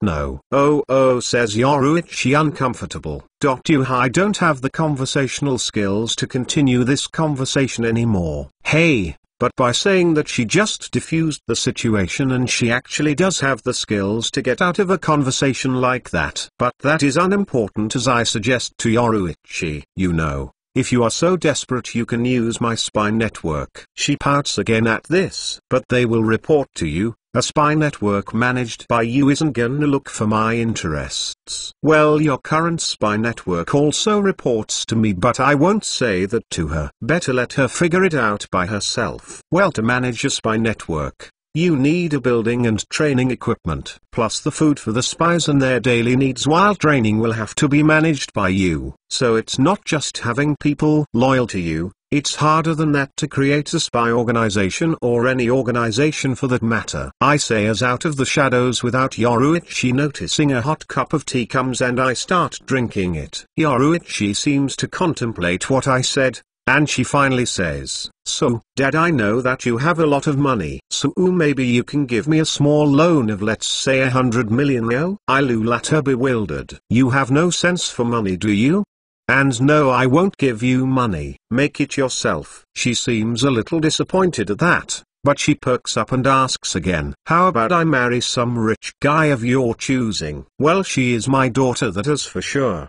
But I still shake my head. No, I know that you will kill the man and most likely create a shadow clone transformed as him to take his place while he uses his money to fuel your fledgling spy network. She goes back to being disappointed again. Ugh, this sucks. You make it seem so easy having so many spy networks. Well, because it is, I say to her smugly. Slurp. As I drink tea loudly. She seems a little confused at where the tea came from and seems like she wants to ask me but stops herself. So anyway, Dad, who is your new wife? Asks Yoruichi, trying to change the subject. Author note. We see that Yami actually has a nice relationship with Yoruichi. Unlike Hoki, who he didn't have a bad relationship with him by neither could you call it good. P.S. Neji's personality is different. We will see how different in the future. Chapter 197 Canon. Chapter 197 Title, Canon. When she asks me who my new wife will be, I just smile at her. Well, she is currently a runaway working as an actress. She is the rightful ruler of the land of snow. Yoruichi laughs out loudly at this. Ha ha ha, Dad, you really make it sound like some type of fairy tale. So will you be her knight in shining armor? I just laugh at her joke and insinuation. She knows that I manipulate people. She does it too. Out of all of my children, Hoki, Hana, Kibo and Nari, none of them really act like me. Even Nari, who seems like a planner, doesn't have my coldness, but Yoruichi, she is like a mini-me running around. And I know best how to manipulate me. I can be easily manipulated from birth, just like I developed feelings for my first family and hold them to this day. Yoruichi also has the same feelings about me.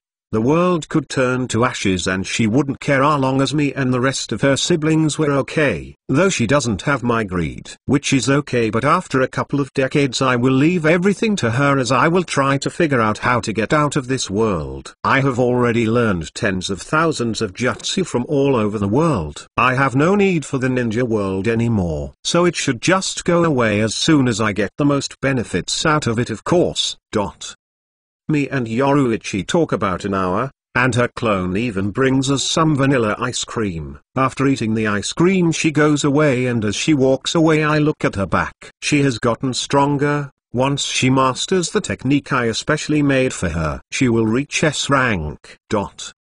2 days later Guy comes in with his team looking for a C rank mission. I of course oblige. I also notice the admiring look on his face that Nenji has while looking at me. Well, he still has his father and there isn't really any distinction between the branch and main family. They all have an invisible seal on them that I created. It will seal the Byakugan of the user when he dies. Anyway, I have been observing him a lot, due to him being a change in the canon story. But everything has been within expectations. Canon has definitely changed and I can easily accept that. Especially now that my spy network spans all over the world. I literally know everything that everyone does. With the help of thousands of my shadow clones and the mosquitoes flies I have worked a type of minor surface omnipresence. Knowing everything that everyone does, though my brain usually exploded in the beginning. But as I have already immortalized my mind, it doesn't matter as it heals back and I suck the information out of it. I also have my eyes on Obito and what he has been to. I have to say though, Obito really isn't as smart as he acts like.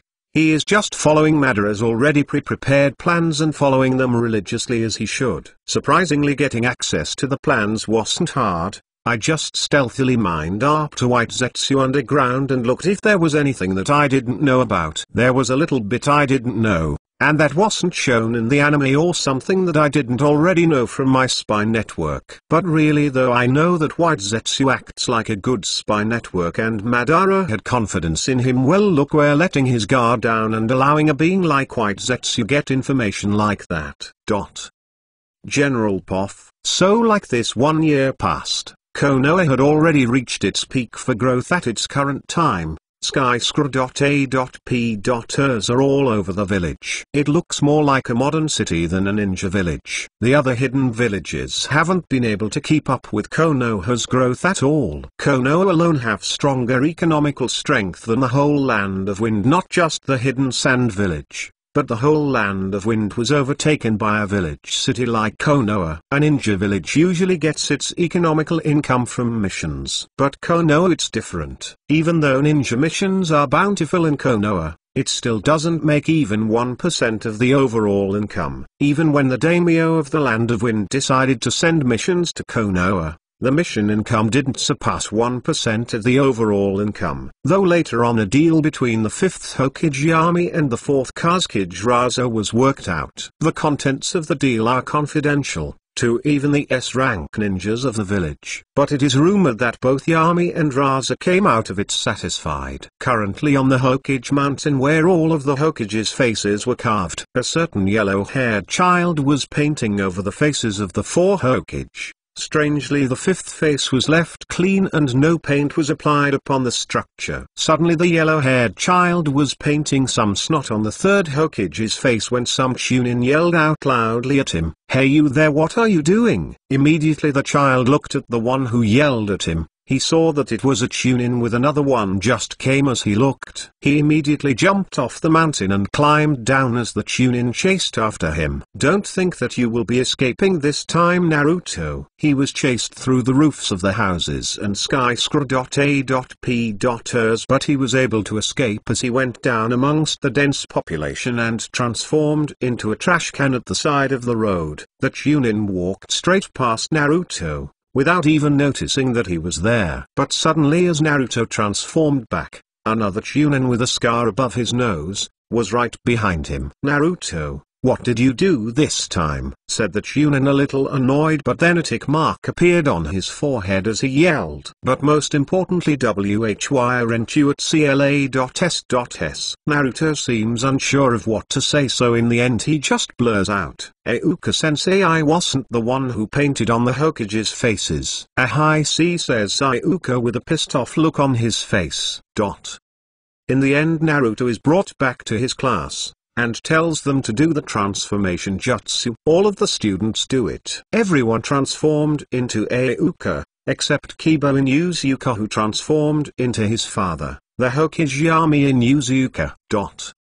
After class, Iuka has Naruto clean up the mess up in the Hokage Mountain. As Iuka looks at Naruto, he sees his past self, trying to act outrageously in front of others, until they pay attention to him. He even remembers his crush back in the academy, Guren Inuzuka, the now famed crystal flower of Konoha. Unleak Jounin forever out of his reach. Iuka sighs as such depressing thoughts come to his head, so he decides to call out to Naruto. "Naruto, when you finish this, I will treat you to some ramen at Ikiraku." When Naruto hears this, he cheers loudly. "Hell yeah, I am gonna finish this in no time."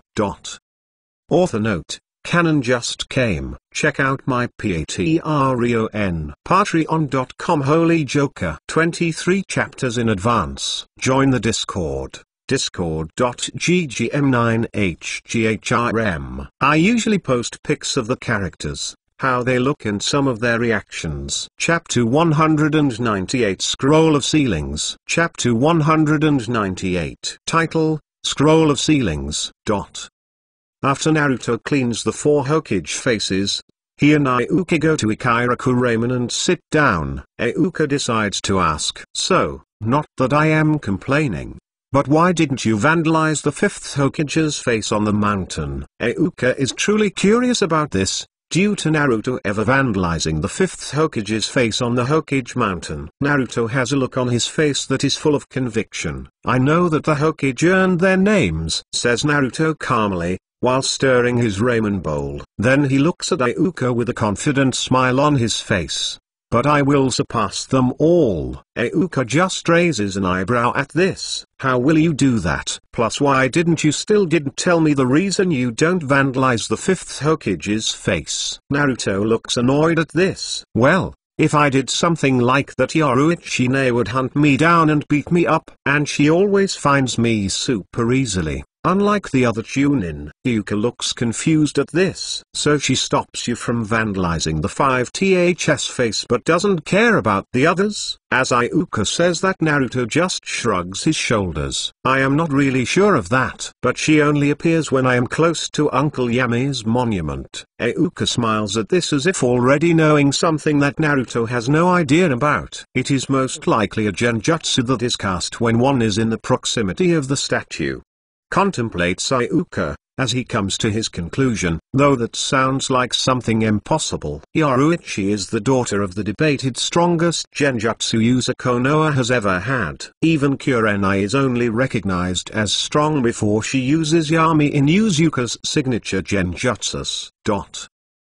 The next day comes around and this time it is the genin exam. Naruto is waiting outside of the class for his final examination. One by one, the students enter. When they come outside, they either have happy or sad faces, initiating if they passed or if they failed the exam. When others asked the kids, they all gave different answers about what the exam was about. Some said that it was one of the 3 basic jutsus learned in the academy. Some others said that their test consisted of throwing kunai or shuriken or so. Naruto immediately gets nervous at this. If it's the transformation jutsu, he can easily do it. But if it's the clone or substitution jutsu, if it's the latter, he might probably pass. But if it's the clone jutsu, he knows that the chances of passing are slim to none. "Naruto Uzumaki, coming," comes the voice from the inside of the room. The voice belongs to Mizuki. He is Iuka's colleague in teaching the young academy students. Naruto nervously goes in,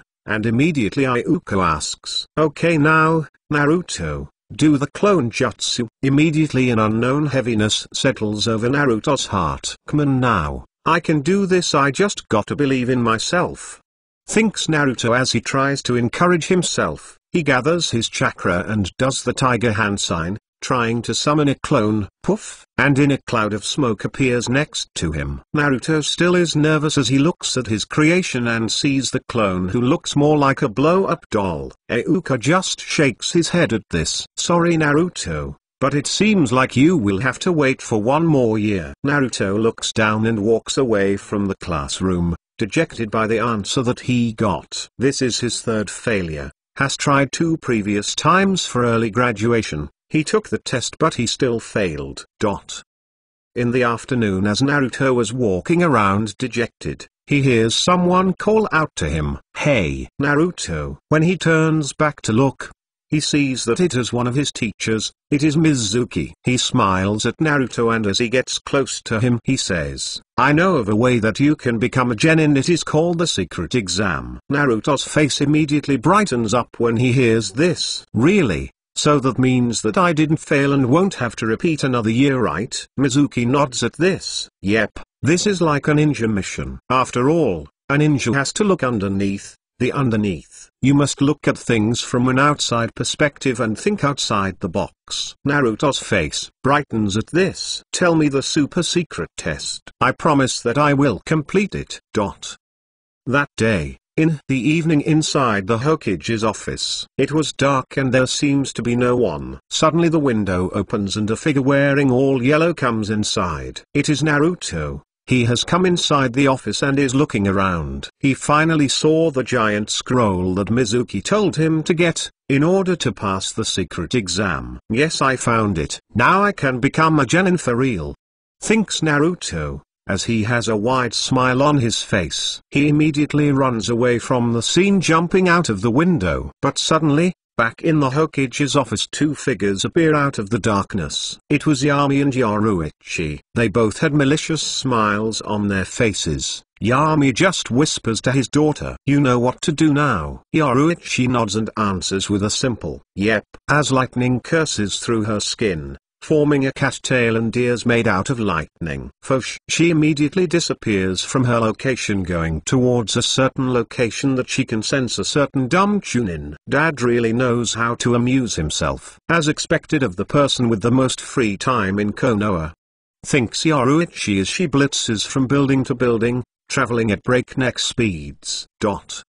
On the other side of the village, Naruto just looks at Iuka, who has a giant shuriken lodged into his back, while he still says, "Naruto isn't the 9-tailed fox. He is Naruto of Konoha." Naruto cries at this and as Iuka falls down on the ground he looks at Mizuki with a furious look on his face. His whiskers become more pronounced and his eyes reddened, turning into slits. A growl comes out of his throat as he says, "You dare hurt Iuka-sensei, I will kill you." When Mizuki sees this, he isn't intimidated at all. After all, he knows that no matter how much chakra he has, Naruto is useless at being a ninja and can't even throw a shuriken straight. He has been teaching him for years, so he is specially inclined to know of Naruto's progress. But suddenly Naruto makes his fingers in a cross sign and says, "Shadow clone jutsu." Poof! Immediately a huge gust of smoke appears on the surroundings as hundreds of clones appear. This is when Mizuki looks a little afraid at this, but then, like a lightning strike from the sky,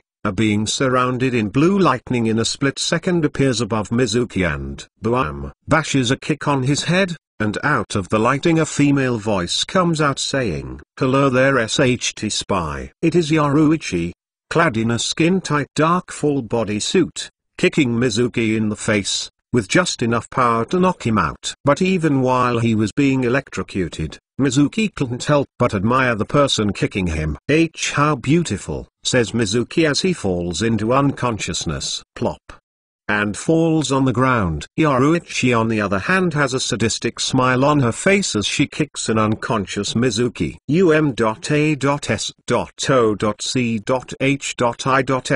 Tick creep. You are too ugly, weak and insecure for you to even think about me that way. Author note: This is the bonus chapter. I know that it took 2 days late, but I had exams during that time. Hope ya can understand. Check out my Patreon.com Holy Joker. 23 chapters in advance. Join the Discord. Discord.ggm9hgrm. I have the video of a guy getting effed by a pig. If ya wanna see, know that if you join you have to see it. It's like a whole rite of acceptance. Also, I sometimes act crazy in there. Just ignore that. Also, there are pics of characters and plans for future stories on Discord. Chapter 199, His Children. Chapter 199. Title, His Children. When Naruto sees Yoruichi one-shot Mizuki, he can't help but look at Yoruichi in a different light. She is always messing around and listens only to her father. She is strong and pretty. Thinks Naruto as a blush appears on his face. When Yoruichi sees this, she just narrows her eyes. What are you looking at, Whiskers brat? Naruto immediately looks away. Yoruichi just sighs at this. Brat, the Anbu will soon be here, so calm yourself down, and when they come, clearly explain to them what happened.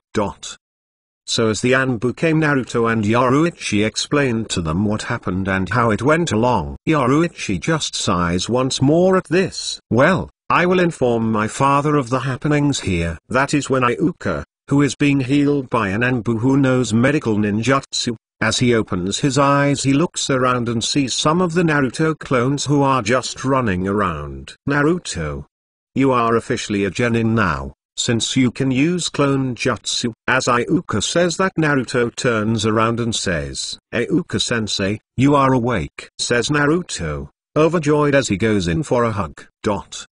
Later on, Yoruichi just goes away, getting out of the forest and back into the lights of the city Konoha as she jumps atop the high buildings from one to another. Suddenly she stops atop one of the skyscraper.a.p.ers and looks around suspiciously. Dad, are you around? Asks Yoruichi, a little confused. Suddenly out of the shadows Yami comes out, wearing his casual clothes, which consists of white pants and a black shirt with the word wolf written on it in white. Yami looks at Yoruichi amusedly. I see that you have gotten better at sensing Sumion's presence. Yoruichi feels uncomfortable when her father says that to her. She didn't actually feel anything and just called out randomly, and as expected her father was around. Yami looks at Yoruichi and suddenly his eyes widen in realization. That is silly. Yoruichi smiles at this. Yeah, I always know that you are around, so I just thought that if I just call you out you would show up. You are like the boogeyman,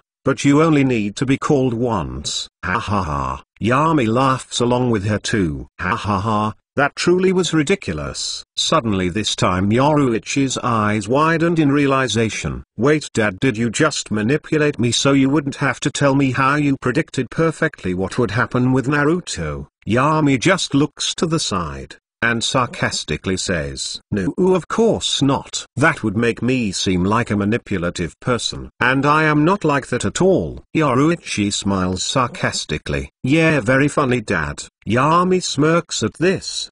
Do you know why you don't see elephants hiding in trees? As Yami says that, Yoruichi notices that her father is going into one of his psychological moods, so she listens. Because they are good at it, says Yami, snickering, as if it was an inside joke. Yoruichi looks at her father in confusion. What was with that lame joke, Dad? Yami's snickers turn into a full-blown laugh. Ha ha ha ha, yeah, you could call it a dad joke. Yoruichi seems more confused than ever by this. What is that even supposed to mean? Yami laughs even louder. Come on, Yoruichi, it's getting late. You should be asleep. He then starts jumping from building to building and Yoruichi follows him. They look at the amazing views of Konoha, looking down from the height of the skyscraper.a.p.ers. As Yoruichi catches up to Yami, she looks at her father and says, I am an adult, Dad, and...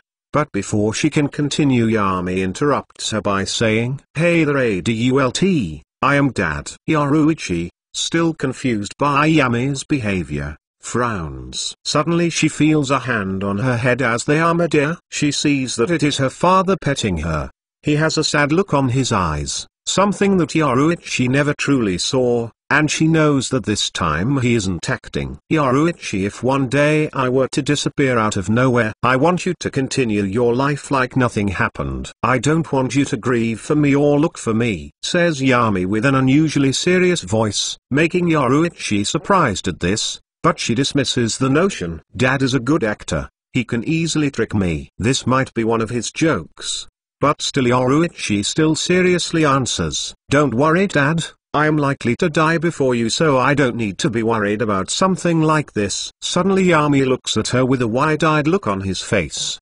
I would be sad if that were to happen, so I would like you to not die too young, Yoruichi. Suddenly Yami's eyes turn cold, shadowed by his hair. Even Yoruichi feels a certain chill on her spine when she sees that.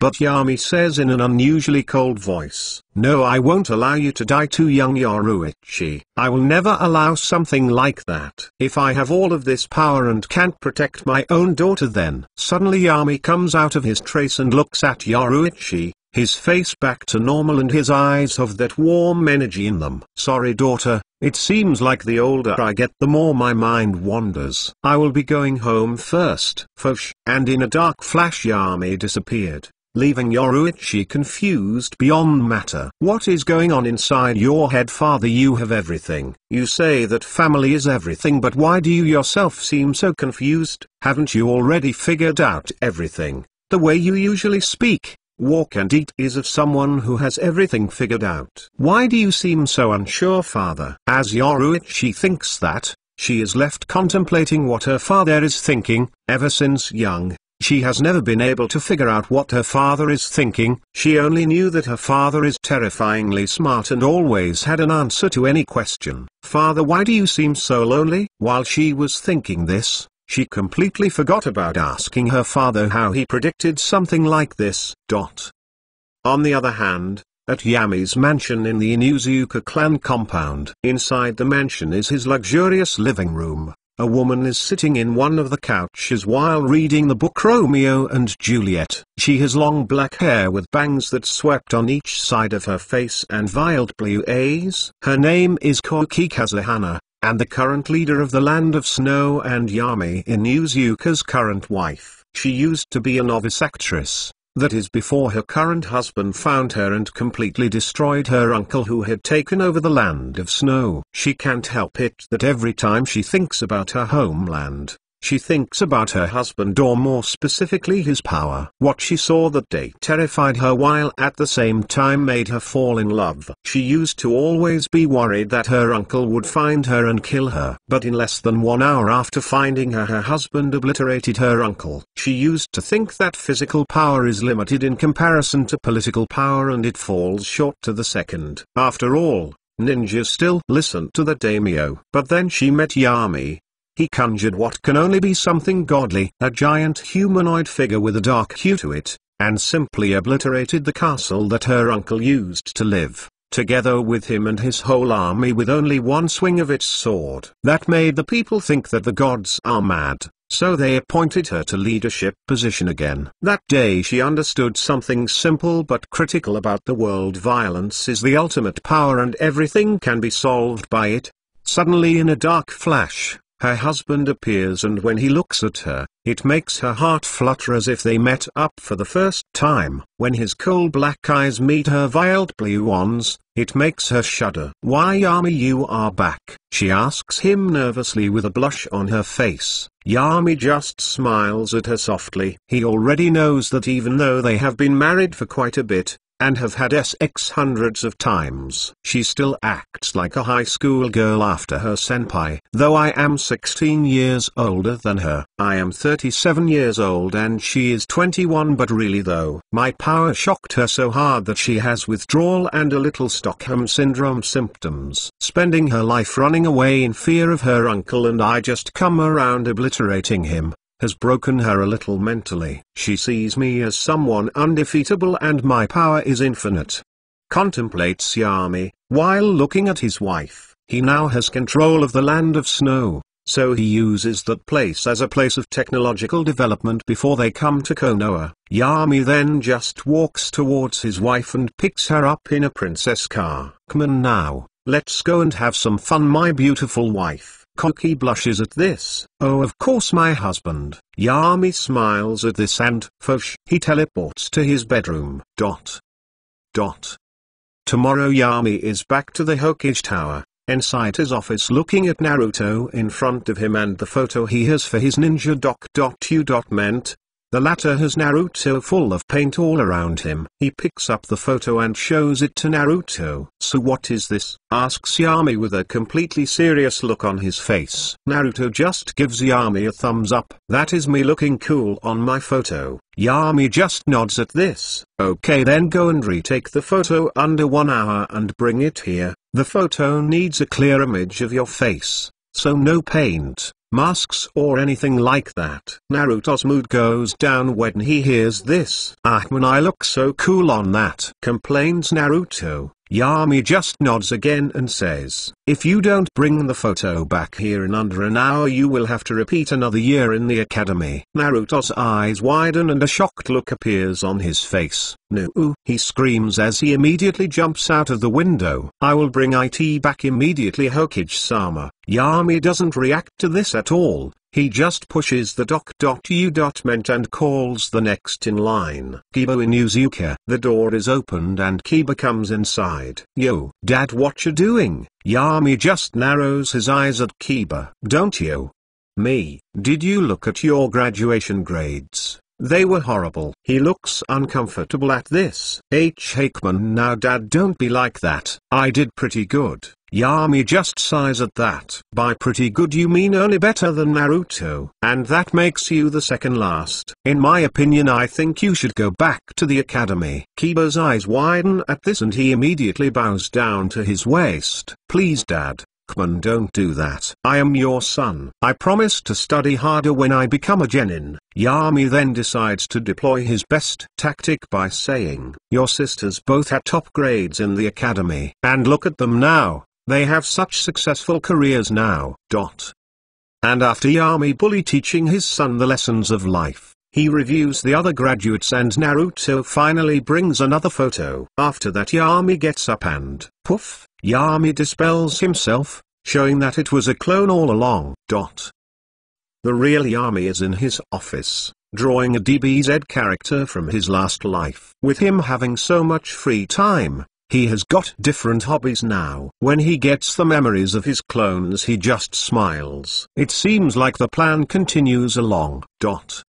Author note: we see that Yami has different dynamics with his children, and even though he won't say it out loud, he just like every other parent has a favorite child. His favorite child is Yoruichi due to her being the most like him. P.S. That scene with Yami and Yoruichi, where he seems unsure, it is in third person and we don't see Yami's real thoughts, so you can make your own assumptions. Check out my Patreon.com Holy Joker. 23 chapters in Advice. Join the Discord. Discord.ggm9hgrm. Come and vote your favorite story in which I should publish next in. Also, as you can check the first chapters of these stories at my other stories by Holy Joker. It is a separate story of mine with the dist chapter of every one of my stories, here and on Patreon. Chapter 200, Shiro's Strip Club. Chapter 200. Title: Shiro's Strip Club. The next day, that is when the new batch of genin graduate classroom was filled to the max. Everyone was sitting down and waiting for Iuka to arrive. There was one in here who was nervous in this room instead of being excited. It is Kiba Inuzuka. He has a nervousness in his heart. His whole life he has been compared with his father or his sisters. His father is the legendary Yami Inuzuka. Some consider him the strongest ninja Konoha has ever produced, though some fans of the other Hokage argue that. But still, everyone knows him as only the Hokage's son. His sisters were talented and graduated at the top of their class, but he was almost the last of his class. Kiba clenches his hand into a fist. I will make father proud. Once I become a genin, I will show him that I am worthy of being his son. Suddenly he is brought off his stupor when he hears Iuka call out. Teammate will be Kiba Inuzuka. Hinata Hyuga and Shino Abaram. Your Jonin teacher will be Kuren Yui. Immediately Kiba is happy at being in the same team as his crush, but when he is also put with the Shino, someone who plays with bugs and it will Kurenai Nichin too. She will try and talk to me about dad, that will be annoying, complains Kiba.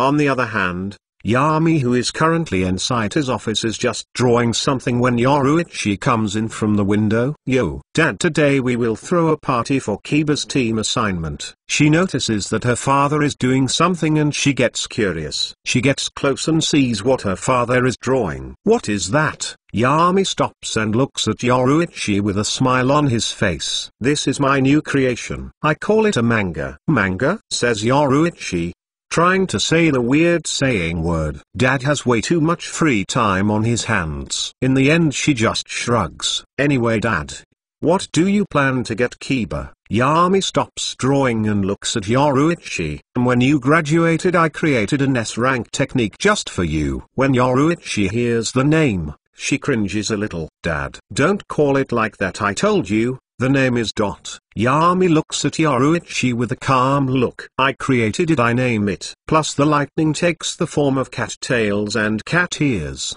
That is why I call it furry armor. I mean, it is logical. No, it sounds weird and lame. W.H.I.N.S.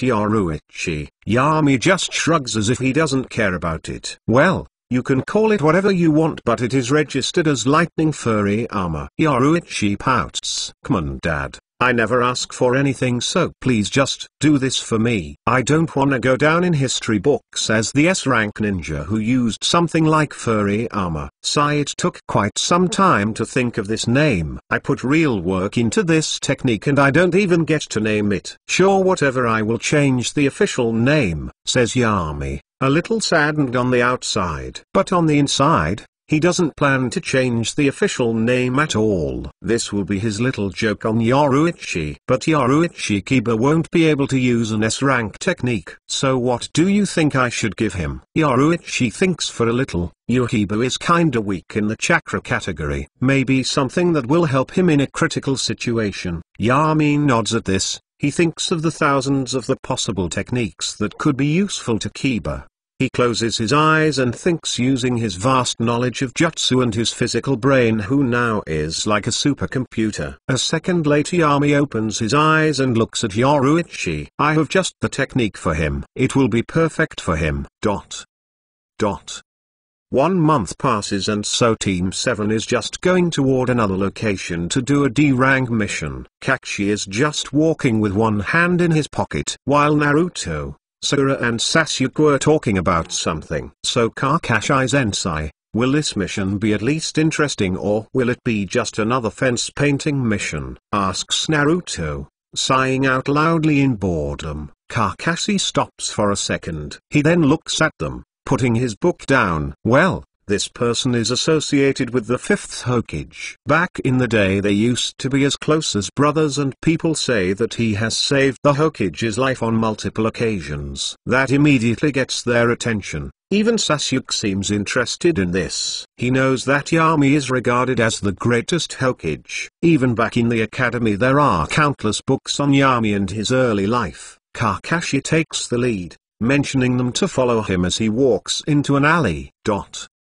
10 minutes later and they arrive at a surprisingly luxurious strip club. Naruto, Sasuke and Sakura give Kakashi a nasty side glance. Naruto is the one to address the elephant in the situation. Kakashi-sensei, you didn't bring here just so you can go and mess around, did you? Kakashi just sighs at this. You kids are really newbies. He then points toward the sign in front of the strip club. It reads Shiro's Strip Club. This is the best strip club in Konoha, and also the leader is the best informant in Konoha, says Kakashi, surprising his students, making them think that they truly shouldn't judge a book by its cover. As they walk inside they see 2 Chunin ninja acting as guards. When they see Kakashi they immediately let him through, asking no questions. As soon as they enter the loud music beats on their ears and the strange sights shock the genin. They see females with cat ears and tails, Then there are muscular women wearing tight leather suits, and one of them looks at Sasuke while licking her lips. When Sasuke notices this, he feels a chill go down his spine. Suddenly a catgirl waitress wearing a skimpy bikini comes over with a couple of drinks, comes in front of them and asks, "Oh hey the Naya, business or pleasure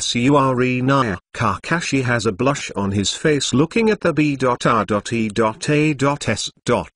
of the cat girls, until Naruto wakes him up by scolding, "Hey, Pavi-sensei, stop acting so shameless." Kakashi finally comes of his trace and says, Oh yeah, I mean business is my pleasure." The cat girl's smile doesn't move an inch from her face, but she still mentions towards the hallway outside of the public. "This way please Naya." Kakashi and the rest of Team 7 follow the cat girl. As they walk away from the loud music, the cat girl leads them to a private booth where the music isn't so loud. That is when the cat girl says, "By the way, Master Shiro is busy at the moment. Don't worry, in a couple of minutes he should be gone. Can I get you anything during that time, Naya?" "Can you get us some chicken fingers and KFC?" asks Kakashi. Sasuke, Naruto and Sakura immediately look at him with a strange look on their faces. Kakashi sees this, but he just shrugs and says, "Hey, it's good food. You will be surprised how good they make it." Then he turns towards the waitress and pulls something out of his pocket. "I have a regular customer card. Does that extend to friends and family too?" The can girl just looks at the card for a split second before she nods. "Of course Naya." And then she walks off, closing the door. Kakashi pulls out his book again and starts reading it, not paying attention to the looks his genin sent him. It doesn't take long for the food to come. Only Kakashi was eating and his students didn't touch the food made in the strip club. Kakashi was eating it, but it seems like as his students tried to get a look at his face, they couldn't see anything every time. For a split second they looked away and he had already eaten it all. Suddenly the door opens. They look towards the door and see a dog. It looked more like a short human covered in fur, while walking on two legs. It also had a dog's head. This is Shiro, the owner of the strip club. But strangely he has a dangerous presence about him. Sasuke is the first one to be affected by it. Kakashi didn't care, and Naruto nor Sakura were skilled enough to notice the dangerous presence the weird-looking dog released. Shiro just casual closed the door behind him and he waves at them. "Yo, SHT humans.